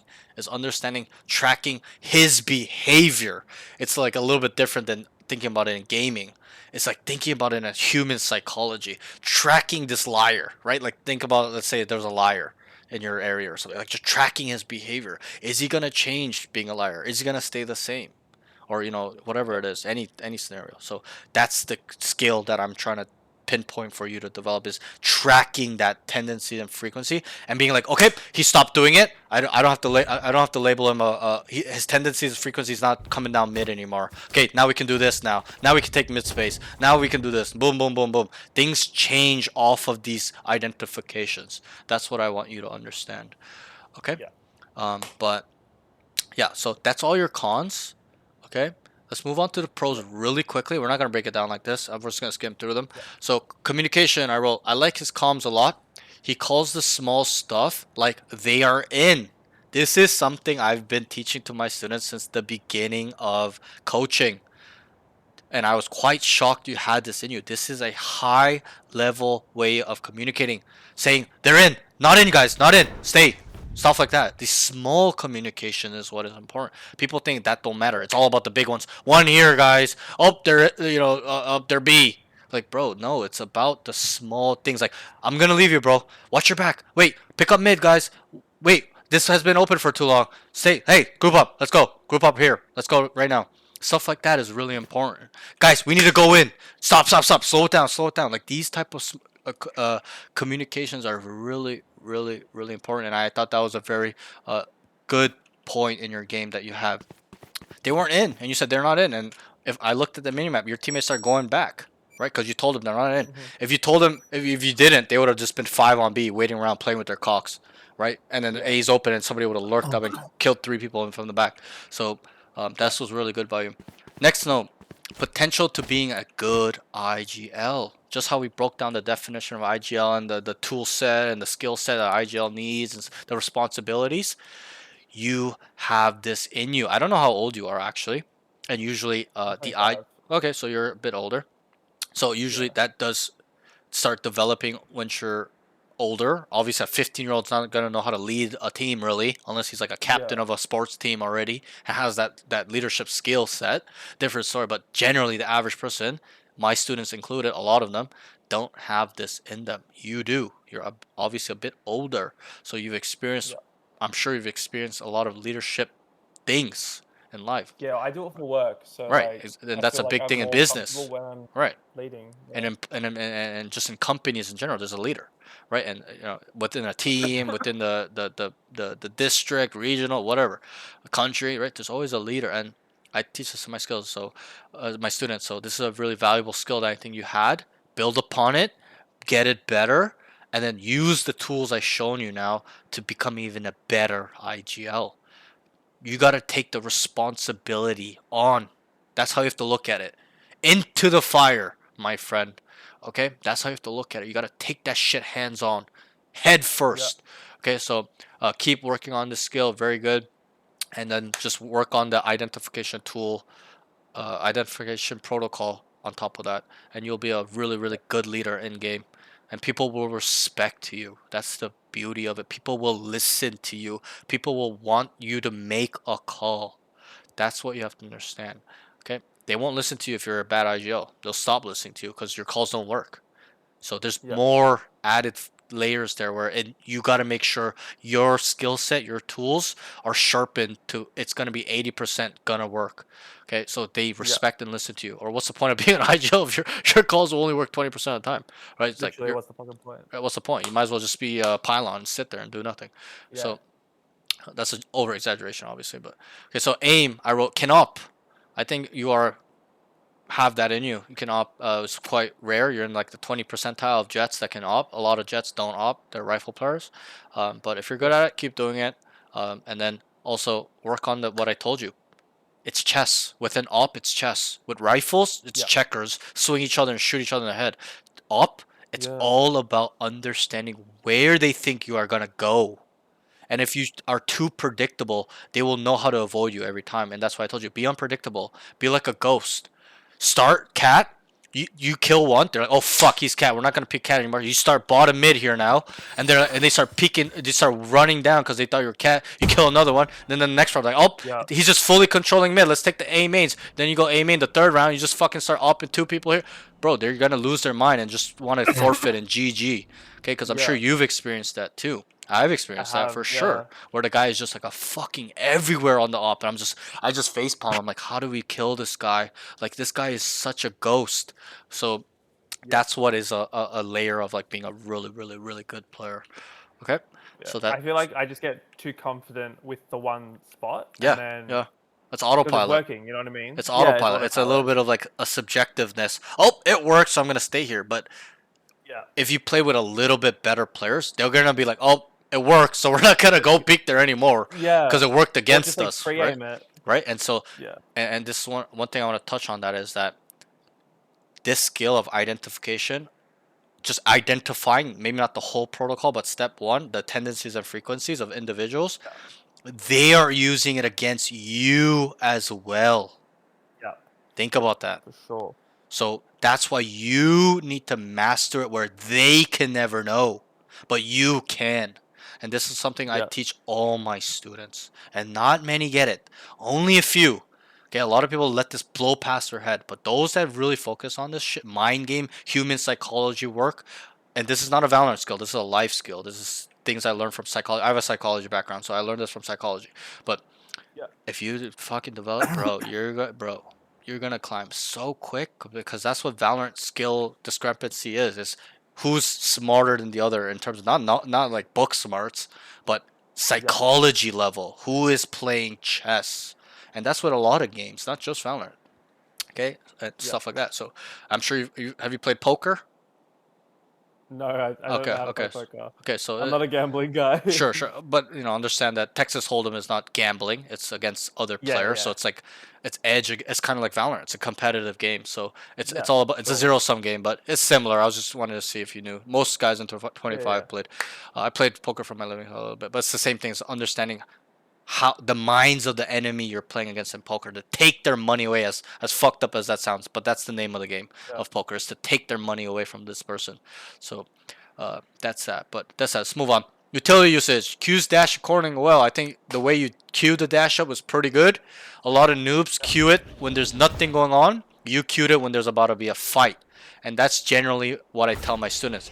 Only queue it if you know, feel, or whatever it is, your mind knows that there's a fight coming up. Okay, so this was really good. Movement and positioning on defense, he's very solid. I'm not movement and positioning on defense, he's very solid. He's not dying. Sorry. He's very solid in not dying. So I noticed you don't give away a lot of first deaths. This is a very simple but valuable concept of not dying first. Obviously, you know what's wrong with dying first. You're giving them the man advantage. So as a good player, it's really important that you do not give them the man advantage, but take the man advantage by getting first bloods. So first bloods and first deaths are connected, just a little bit different, the opposite spectrum. So that's that.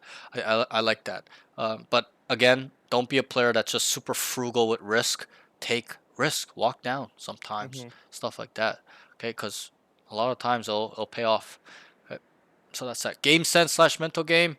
I wrote feels like he understands space decently. You understood space quite well, as in accounting for space. This is something we didn't touch on, because it's usually I only touch on with students that like their managing of space is completely dog shit. Yours was pretty good. Yeah, So I watched I just your feel like recent yeah, vid of the gecko in Plat. yep. Who played on Sunset, and I was Yep, like, yep. oh, I need to do that. So Right. And that session as well, we talked a lot about space. So yeah, but yeah. So I'm glad you learned something in that video. But I honestly, when I watched, I was like, wow, he's really aware. You know how like you guys thought they were going A, and then they were rotating. Like, wait, they could go top mid, and you peeked and they were there, right? So that shows me that you're accounting for space and you are actually aware of overall what's going on the macro field, as in their movements, our movements, anticipation, like that's involved as well, like kind of knowing they're gonna go top mid here with the timing and the maps and stuff. So that was really good. I really like that from your game. Okay, very high level stuff. Okay, the next thing I wrote was mental game stuff. Was doesn't seem like a tilter. So that's that. So let me just send you all these notes real quick. And so what I'm gonna do is usually, I back then I used to always go in the range and show it to the students, the warm up. But we're just gonna talk about it, and then I'm gonna send you a video of me doing it with the student because it's gonna be the same range routine, and then so you can add that to your game. Or what I'll do is, because I gotta give you the basic one actually too. I only have the advanced one, but I'll make the basic one and I'll send you that one too. But hold on, let me just send you these because I don't want to keep you up for another 30 minutes. You're probably really tired, and I definitely I definitely went over time, but I'm sorry, bro. That's kind of just how my sessions go. They're very no, like I I feel like I'm absorbing this. Good. And I love learning, so like good. the more info I get, the better. Yep. And trust me, I've had a lot of students where we get halfway through the session and they go, holy fuck, this information is blowing my mind away. And I'm like, good. good. This is the first step Yeah. for you to develop your mind in the right direction. That's really all I'm doing is Yeah. teaching some fundamental stuff and opening up their mind. And Yeah, like they- I don't think I'm That's it. necessarily like I don't feel stuck in plat whatsoever. Yep. It's been fairly smooth sailing to get to plat, but I Right. think this is what's going to get me right, sure. to diamond next. Yep. And I feel like Not even just diamond. This is skill sets Yeah, I that will mean- get you to be an Immortal 3 player one day if you can do the time and the commitment and the effort and soaking it all in an application, like applying everything I teach you. Because it's already Yeah. happening. Some of my students are Immortal 2 and they started with me in Diamond 1, Gold, Yeah. Bronze. Well, I'm like So, just all this info. It's like I feel like it's going Yeah. straight into my brain. Good. So I'm like super keen just to play and fucking implement it. And- yeah, and a lot of these informations I never got from someone. I didn't steal it from some other coach. Okay, I don't really watch other coaches' content, but I developed all of these things by myself without putting it into words, if that makes sense. I never had it like this in my mind, all this stuff, but I did it subconsciously to some degree, right? Taking the space, Yeah, for understanding if I have A main, there's mid and B, they're probably there. I couldn't put it into words back in the day, but I did it Yeah. in some way. So now, obviously, when I became a coach, I had to put it into words, and I struggled with that early on. But now it's a little bit better. But I just understand I kind of learn these things by myself by playing the game. That's it. Not even thinking Yeah. about these things, just playing. So, but these things will definitely polish you to being and you will look at the game so differently if you really start soaking this in and applying it. You're I gonna be feel like, I'm whoa. already like reflecting on the rounds Yep, that yep. we did, and Yep. I'm like, holy fuck! Like Yep. if I had just done this, Right, or, right. It's not yeah, I like a feel like- fix all be all answer, but it will maybe Yeah. have provided an edge in that round, or maybe make you win the For round, sure, or stuff. like- Impacted in Yeah. some way where you know what is wrong or right, or it is this Yeah. boom, like the advantage, bam, like so. That's that. But so let's just briefly talk about your training. So what is your training right now? Like what is your routine So- before you play? usually it's a few TDMs and then a death match, Okay. and a Swift. Mhm. Usually I love to do a Swift before I play because I need to just like I don't know get in the Yeah. I like the Warm idea up, of like warm holding up. angles and shit like that. Mhm. Yeah. I've recently since maybe Friday gotten into the AIM Lab thing on Steam. Okay. Okay. Great. I Love find it. that really fun. Like, Good. love to do that. Good. You're very but, similar yeah. to how I started my training. I started with range, DMs, and just playing. I never really focused on aim mechanics in the first 6 months of when the game came out. And I was diamond. I got to diamond. I started silver, but my aim wasn't refined. It was just, and I was always bottom fragging. I was a Cypher Sage main in the first 6 months when the game came out, because I had no aim. I couldn't play duelist, right? I couldn't kill people. All I did was have like positional kills, like waiting for people to come out, or like lurking behind and shooting people in the back. That's the only way I could get kills. I Yeah. couldn't like flick people or like micro adjust in small tight angles and kill them. And I couldn't do that stuff. But once I started dabbling into aim trainers, that's where it all changed. And what I want to say is you need to make a decision to either use Kovacs or Aim Labs. Yeah. I recommend Kovacs. That's the playlist, or that's the trainer that made me an Immortal 3. It made me from Immortal 1 to Immortal 3. What got me to Immortal was Aim Labs, but Kovacs will definitely take you to the next level. But you could still keep it, kind of do it like that, like stay with Aim Labs now and then go Kovacs. Just understand Kovacs is paid. It's $10. It's pretty cheap. I think it's 10 US. I don't mind paying money. That's Yeah. not a big deal. So what I'll do is, and this is how you should structure your training. It should be aim trainers first, immediately waking up or before you play. Aim trainer, Yeah. range routine. Okay, so aim trainers will usually be 40 minutes to an hour, and then you do your range. Yeah. Should be another 30 minutes minimum, 20 minutes minimum, and then it should go up to 40 minutes. I'll give you exercises, and then after that should be 1 to 2 DMs. Don't do 10. Just do 1 to 2 Yeah. before you play, because you're gonna be tired. Obviously, you're gonna be worn out. and then play, okay? And if you and you know, play, and then if you want to take it a step further, like I did, like a lot of pros do, you're gonna have to add more. So what I did was aim train, range, 1 to 2 DMs, play all day, right? You know, whatever, 5 hours, 8 hours. Yeah. I would leave some time at the end, and I would either do another aim training session, or I would just do 10 DMs or 10 TDMs, one or the other. Or you could do both. If you really want to take it next level, you do both. If you have the time. If you don't, it's a different story. Yeah. But you gotta obsess over your aim. Okay, you gotta really. Yeah. Well, I find it really fun. So like, Yeah, I good. I don't Valorant mind is a doing game it, where you really get what you put in. So Yeah. that's that. So you're doing aim labs. I will send you the 1 second. I'll send you the playlist right now. One of my students put in a playlist for me. It used to not be, Yeah. but now they did. So thanks to them. Thank you, Lukey. So now I can just send you the link. Before it was 2 photos where you had to manually and collect them and put it together. Now it's in a playlist. Great. Yeah. So use this playlist 3 times each exercise. Okay. The whole playlist should take you about, at your level, probably maybe an hour. For me, it takes me about 40 minutes because I do it with no break. But what I recommend is you take breaks in between exercises, not reps. You know how the reps you're doing 3 reps. Take the breaks within the sets instead of the reps. So do your 3, and then I shouldn't say that. You should take some rest within your reps too. 10-second max. Just roll out your wrists, shake out your arms a little bit, and then get into the next rep. But within the sets, take a little bit longer break, 30 seconds, 40 seconds. Do the same thing. You know, make little small circles with your arms, draw little small circles, shake out your arms, drink water, whatever it takes to kind of reset your muscles a little bit and get them hydrated and kind of loose and not just, tense the whole 1 hour. You're going to really hurt your muscles that way, strain them. Yeah. Okay, so I sent you the playlist, and then I will send you the range routine stuff. Give me like a day to send you that. I have the advanced stuff, but the basic stuff I'm gonna have to put it in a video. So I'll do that tonight and then send it to you by tomorrow.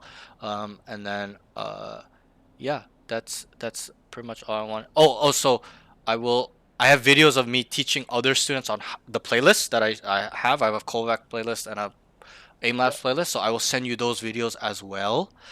They're mechanical sessions, so that way you can see what we talk about when they're doing it, and I'll just give you some answers right now too. So I want you to control on going slow, master the technique, okay? Yeah.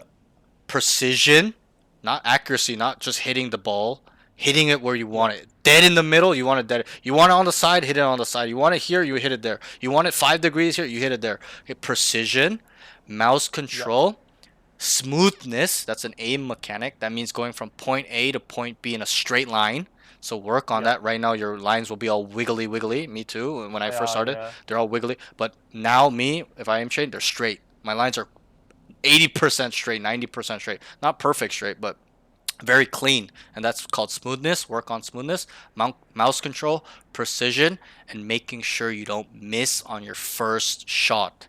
Okay, it's kind of like a basketball player. If he misses on his first shot in practice, he's gonna miss in game. So make sure you don't miss your first shot, and be precise with it. Put it right in the middle of the dots every single time. Precision over everything, and don't worry about speed. Speed will come after. Focus on the techniques and stuff like that.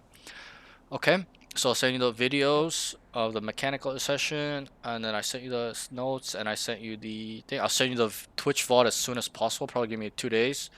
Or as soon as I end the stream, and then I'll send you the YouTube video later. It'll be out in a couple days because I gotta make a thumbnail for that. Okay, so any questions? Anything you want to talk about real quick? Not really. I'm pretty sure you have a training session with Mitchell on Yeah, I do. Saturday? Saturday. Yep. Do you have room for me to book another session after? Yeah, of course. Yeah, we could even do it like right after his if you want. Well, that's what I was thinking, that way, like, the info you give him, because he'll be in my game because we duo. Right. He works on that while you watch me or something like that. Sure. I get what you're saying. Like, I'll like do a session with him, and then we'll do a session with you, and then he'll learn like Yeah, more. to Is work it- on this stuff. Right. Like he'll kind of see it into application. Yeah, I like that. I like that. Yeah. So we can do that. So we'll book for we can do that. Actually, before we do that, we'll kind of briefly talk. So if you have no more questions, there's a last thing I want to talk about before I let you go. I know it was a long session. Really good job today. Oh, good. I think you're a very smart guy. You can understand all these stuff. Some students, you'll be surprised. I'm sitting here at the end. I'm like, this guy is not gonna understand any of this. Okay, but you, I This can, is fun. because some guys are just not engaging. They don't pay attention. I asked them a question like, huh, what? Would you say it again? I'm like, Yeah. bruh, like, are you even listening to what Yeah, I'm like saying? that pisses me the fuck Yeah, off. like that pisses me the fuck off too. And I don't Yeah. care, right? Because they're paying Yeah. me, and it's their Exactly. game. So you don't want to pay attention. I don't give a fuck. They're I'll just take your losing money. the But info. right, Pay but for nothing. but that's why I try to be, take my time. Sessions are long. I really want to make sure the students understand, and I don't care how long the sessions go. Some sessions have been 5 hours with some students because they ask the right questions. We start branching off and talking about other stuff, and it's like that. So I asked you in the beginning of the session, right? I asked you, what is it you want? What did you say? Your goal, the big one. original? Yep. Oh, the Originally. big one? Yep. The original was Ascendant. Right. And then we changed it to Radiant, right? Yeah. So originally you said, hey, I want to be Ascendant. And then I said, you know what? I like that, but I want a bigger one. I feel like the potential is even bigger. You can land higher than where you want, right? And then we decided on Radiant. The follow-up question, okay, and you don't need to answer it. It's a rhetorical question. But it is, the first question is, what do you want? Okay, from Valorant, what are your goals? The second question is, what is it how badly is it you want your goals? What are you willing to do to sacrifice for what you want? And think about it. You don't need to answer this. But when I did, there was a few times, like 30 sessions, 50 sessions, I made all of those people answer it early on. This is like 2-3 months ago. Yeah. Only a few, 2 to 3 would say anything. I'm willing to lose my girlfriend, all my money, my family. And obviously, that's an over-exaggeration. Him saying, Yeah. I'll lose my girlfriend. No, but I don't want you to do that. Okay? But I I did want that. but I want you to take that same mentality of, I'm willing to do whatever it takes, however long it takes. Why? Okay? It's because so you don't lose sight of your goal. Okay? 90% of people, I'll be honest, that got coaching or in general, will quit this game. I've quit this game at least 4 times, and I've come back to it. Okay, so and I tried to go pro, I don't know if I told you, I tried to go pro in episode 5 and 6 when it was Immortal 3, and I failed. I tried to go pro in multiple games. I was pro once, okay, when I was 14. And then after that, I tried to go pro in multiple other games because that was my dream of being the best, the top, not just being an average noob, tier 2 player, bottom of the barrel semi-pro player, bottom of the barrel pro. I wanted to be the best, but I lost sight. I gave up. I quit. Just whatever. But why I ask you to ask yourself these 2 questions every day, and you should every day ask yourself, what I want. This is what I want. This is what I'm willing to do. Is so that you don't lose sight. You don't lose the purpose, the big picture. Obviously, the small goals you will hit, but a lot of people get lost in the sauce. They get self-doubt. There's a lot of fear, uncertainty in the journey. So understand that. And with you being a man, you're a grown man, I'm a grown man, I'm 29, I'm a little bit older than you, not much older than you. Okay? I expect you to get to where you told me you wanted to go. I expect that. I will not take anything less. If you do, obviously, I will look at you somewhat differently. I'll lose respect for you. Right? I'll be like, you know what? He told me he wanted to be here, but he didn't do it. Right? He's a liar. He's a liar. Right? He's a coward. Yeah. Right? You know, Yeah. obviously, I'm not saying I will lose 100% respect for you, but, I would be kind of like a little bit sad. Be like, fuck, he didn't manage to get to where he wanted, what he said he wanted. And so I want you to keep yourself that accountable. Why? Or you'll end up like me and regret for the rest of your life on what I should have done, should have stuck with it, should have quit, up this and that, boom, boom, boom, oh my god, I this, and trust me, it's not a good feeling. Okay, so let's really start taking action towards our goal. I think you have a lot of potential to being Radiant. I do. I really believe. If you understand this stuff, you can be a Radiant player easy peasy. Okay, that's this stuff I taught you right now is a Mortal 3 stuff, high level stuff. This isn't fucking Ascendant level thinking stuff. This is the 0.1% of how people think in high level thinkers, not just Valorant, just overall big brains. So Yeah. that's what I'd like you to take on and think about and soak in all this information. I know you have and stuff like that. Any questions before you go? Anything you want to talk about? Any concerns? Things bothering you? Not Anything. really. I think that I have a very addictive personality. So like, for me, I like this and like the learning aspect is Yeah. like Yep. stimulates my brain like Yeah, no it's tomorrow. dopamine, right? You feel good. Yeah, and I think like all I want to do now is just like go implement these things to Yep. as Try to like, as use best I to can. see. Yeah. And that's the. Yeah, and I think Yep. Go ahead. having my partner like as my duo, Yep. it sort of has that accountability. Yep. And that support that I feel like some people would like lack. Yep. And I So think. I'm very keen. And I think getting better at these things as well will help making you guys better with each other. Like in terms of yeah, we like already being have so much fun. right. Like I already know you guys. I can already tell you guys are a good duo. But like if you guys both get this down, you guys will push yourself to being like monsters, bro. Like if you guys can really understand this stuff and make sure both of you guys are using it, bro, the sky is the limit. Especially if you're, imagine if one guy can use it properly like myself. Imagine if 2 people can fucking use it, let alone 5. The power is crazy in this, okay? Because you're gonna start bouncing ideas off each other as well. Especially if both of you guys Exactly. understand this protocol and all these high level concepts and the creativity aspect of it, okay? It's just the sky is the limit. The sky is the limit, and you have a lot of potential. So that's that. So let's book for this week. So you wanted to do Saturday, right? Yeah, so straight after Mitchell's. Straight as That way okay. he can take your advice for him. He can implement it Right. straight away. So hold on, let me so- think. Cause he's at 8 p.m. Won't that be a little late for you or no? Or is it cause it's weekend? Oh, It doesn't true. I matter. thought it was. No, I thought it was in the morning. No, he did 8 p.m. Yeah. Okay. What about sometime on Sunday? Sunday. Yep, Sunday. You want to do the same time, 8 p.m. or is evening better? It's just the time difference. We're 12 hours apart, so it's the either gonna time be like difference. my morning, your afternoon, or Yeah. or I your feel morning, like- my afternoon. Do you mind if I quickly just go ask him? Sure. One sec.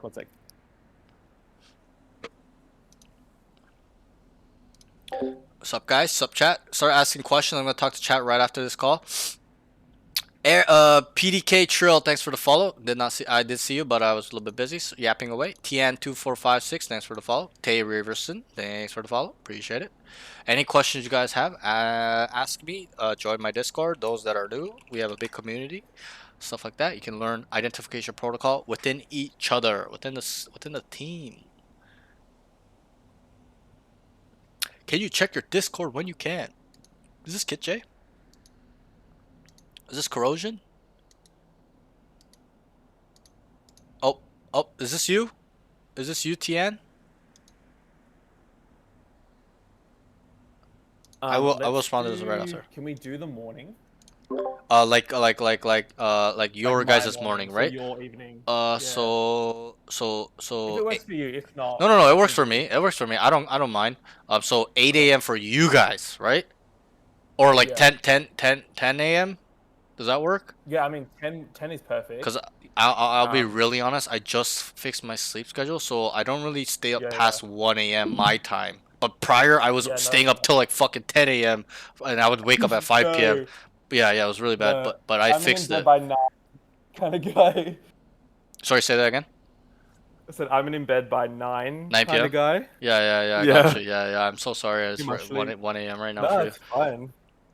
Right. So we're kind of on the Yeah, similar schedule. So mornings will work best for you. So let me just Yep. think. So we can do Saturday. Does he want Saturday in the morning?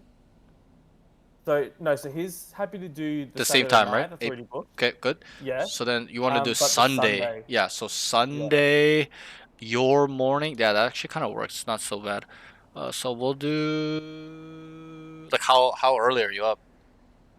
I'm usually up at 6:30, but I'll need time to like wake Yeah, up obviously. and Yeah, then yeah, obviously. probably So warm up. 6:30. So we'll say, so yeah, 10 works. 10 does 10 work? 10 a.m. for you? 10 Yeah, p.m. for me? 10 is perfect for me. Yeah, that works. Okay, so let me put you down here. 10. It's 10 p.m. for me. Yep. 10 p.m. Yeah. Okay. 10 p.m. Okay, this is good. Yeah, it works for me. That's like pretty much right after our session. I'll pretty much will go to sleep, so it's not a big deal. I'll be fine.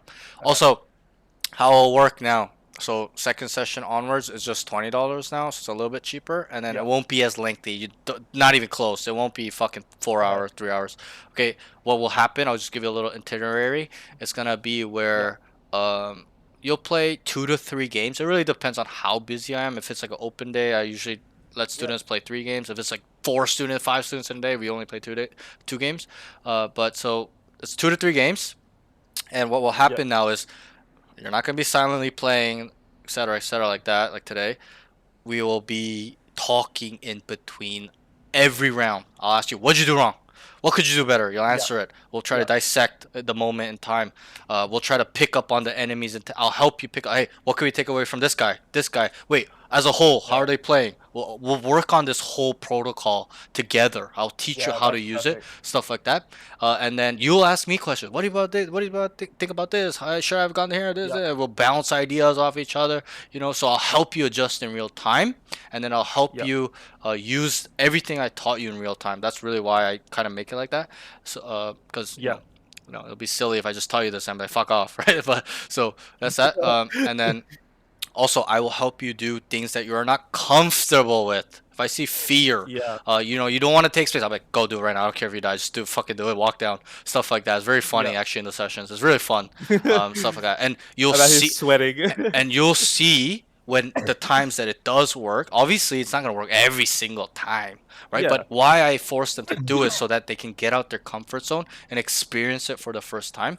But you will see when it does work, you're gonna be like, holy fuck, that was weird. That is crazy. That is so interesting. Your mind is gonna your mind is just gonna fucking open, and you're gonna want to do it without me telling you to. Hopefully, that is the way we need to go. There's some students I still gotta babysit them. It's a little bit annoying, but I already kind of can tell you're not gonna be that type. You seem very studious, so just soak it in and stuff. And that's how the session will go. And the session will only be about 2 hours, 2.5 hours, because And also I should have mentioned, I'll write down notes, the pros and cons of what you're doing right and wrong in that game. After that game, we'll break it down for 10 minutes. We'll talk about every note, and then we will jump into another one, rinse and repeat. And so that way you're adjusting every game. And when you watch a lot of my sessions, usually at the last game, the students have tried to apply a lot of the stuff we talked about. So they get a little bit more refined near the end, right? And that's what we need to do every week, every time, hopefully. And then you will be on the way to your goal very, very, very quickly.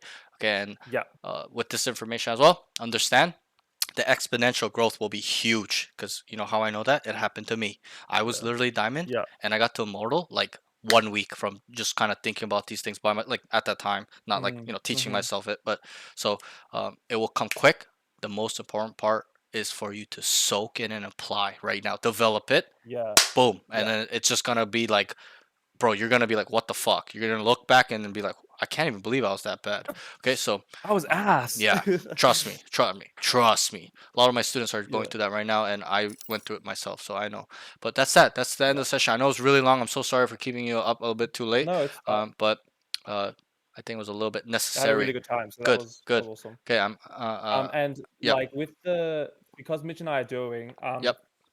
I obviously like I don't expect you to give him any pointers on the Sunday or whatever. He'll book his own session probably that week For the second one, right? Yeah. No worries. Yeah, because he is a week on, week off with work. So he Right, right. has Yeah, he told one me. week where he play all day. Yeah. Yeah. He told me. Yeah. So I'll schedule with him. No rush. No Yeah. He's pretty requirement. keen. He as can well, even so, book every 2 weeks or whatever. You know, it's not a big deal. Yeah. So it's just usually once a week I would recommend. So that way it's like you're kind of not losing it. You know, you're not away for too long. Stuff like that. But yeah, that's that. So really good session, and yeah, that's Yep. it. Good luck on your games, and then I'll see you on most likely Saturday because you're gonna be playing with your duo, Yeah. right? Yeah. So, You'll see me there. and yeah. then I'll see you Sunday as well for your session. So that'll be a little bit more fun too. Okay, you don't have to Yeah. pay now as well. You can pay right before, like anytime this week, like right leading up to the session. So no rush, stuff like that. Okay. Okay. I'll just play now anyway. Yeah, whatever. sure. Whatever you like. Doesn't matter to me. Okay, Legend. but that's Cool. that. Really good session. Honestly, I enjoyed the session a lot too. And I tell Yep. my stream all the time, I enjoy sessions where I can like know that the student can really use this information and he's gonna soak it up and like he's engaging and he's like asking questions and stuff like that. Because it's boring when that guy's just sitting there not even listening to me. I'm like, why am I here? Like might as well just get this over with. Yeah, and that's Oh, I couldn't think of anything worse. it's not that common, but it's about 30%, Yeah, maybe 20% of the happens. time. Yeah, it happens. But Yeah. you know, hey, everybody's a little bit different. They learn differently and stuff like that. But Yeah. yeah. So I'll let you go. Really Cool. good session today. I'll see you this weekend.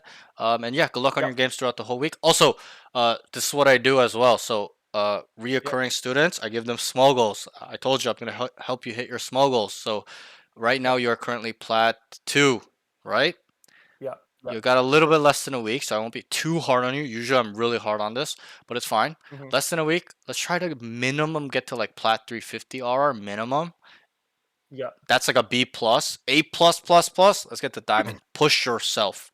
Okay, win or lose, just play lots of games, and you have a lot of time. You have 40 hours a week. That's a lot of time. Yeah. So Yeah. for you specifically, there's no excuse. You should be grinding your fucking ass off when you have a lot of time. I just get nervous to play. Like, Sure, that's the rank don't know. anxiety, but throw it Yeah, out the I have window, that. bro. Bro, whether you D rank 300 RR does not matter. Okay, because if you're good enough, you'll get it back. And also think Yeah. about it this way I as think so. well. You are only, well, maybe I shouldn't say you, but most people only look at it at the half cup, that the cup is half empty perspective. The negative bias. Oh, I can lose. What about the upside? What if you up 300 RR because you played 10 games in a day? Right? So that's why Yeah. you gotta take a step back and look at both perspectives. I can understand. I went through it myself. That fear of losing. It feels like gambling. You're like, fuck, I don't want to lose this. I just gained it. Why do I have to work so hard to want to lose it again? But Yeah. me No, now, if I can get to fucking plat 2 fairly comfortably, I can get Yeah. to fucking diamond. now I don't care win or lose. I literally play like when I play, like when I have time, I play like a lot. So I literally play like 18 games, win or lose. I don't care if I lost. The other day, last week, I literally went 2 for 11. I was tilted, obviously. I was upset. Yeah. But, you know, yesterday, I went 4. You know what I went yesterday? It's on my tracker, too. It's all on record. Yesterday, I went 13 and 4. So it kind of comes and goes, right? So Yeah. you got to yeah. look at it at both perspective where there's obviously downside, but if you're a good player and besides luck, like you really putting your mind to it without external factors, you will carry your games. That's how you have to look at it. Yeah. So you will have impact in that. So okay, so that's that. Play a lot, stuff like that. I'll see you this weekend. All right. Good job today, Taylor. Yes. I'll see you, bro. Cheers, Take man. care. Thank you Peace. so much. Later. Bye. Bye. Whoa! Holy shit, that was a good session, everybody. I'm gonna talk to chat real quick. Can you check your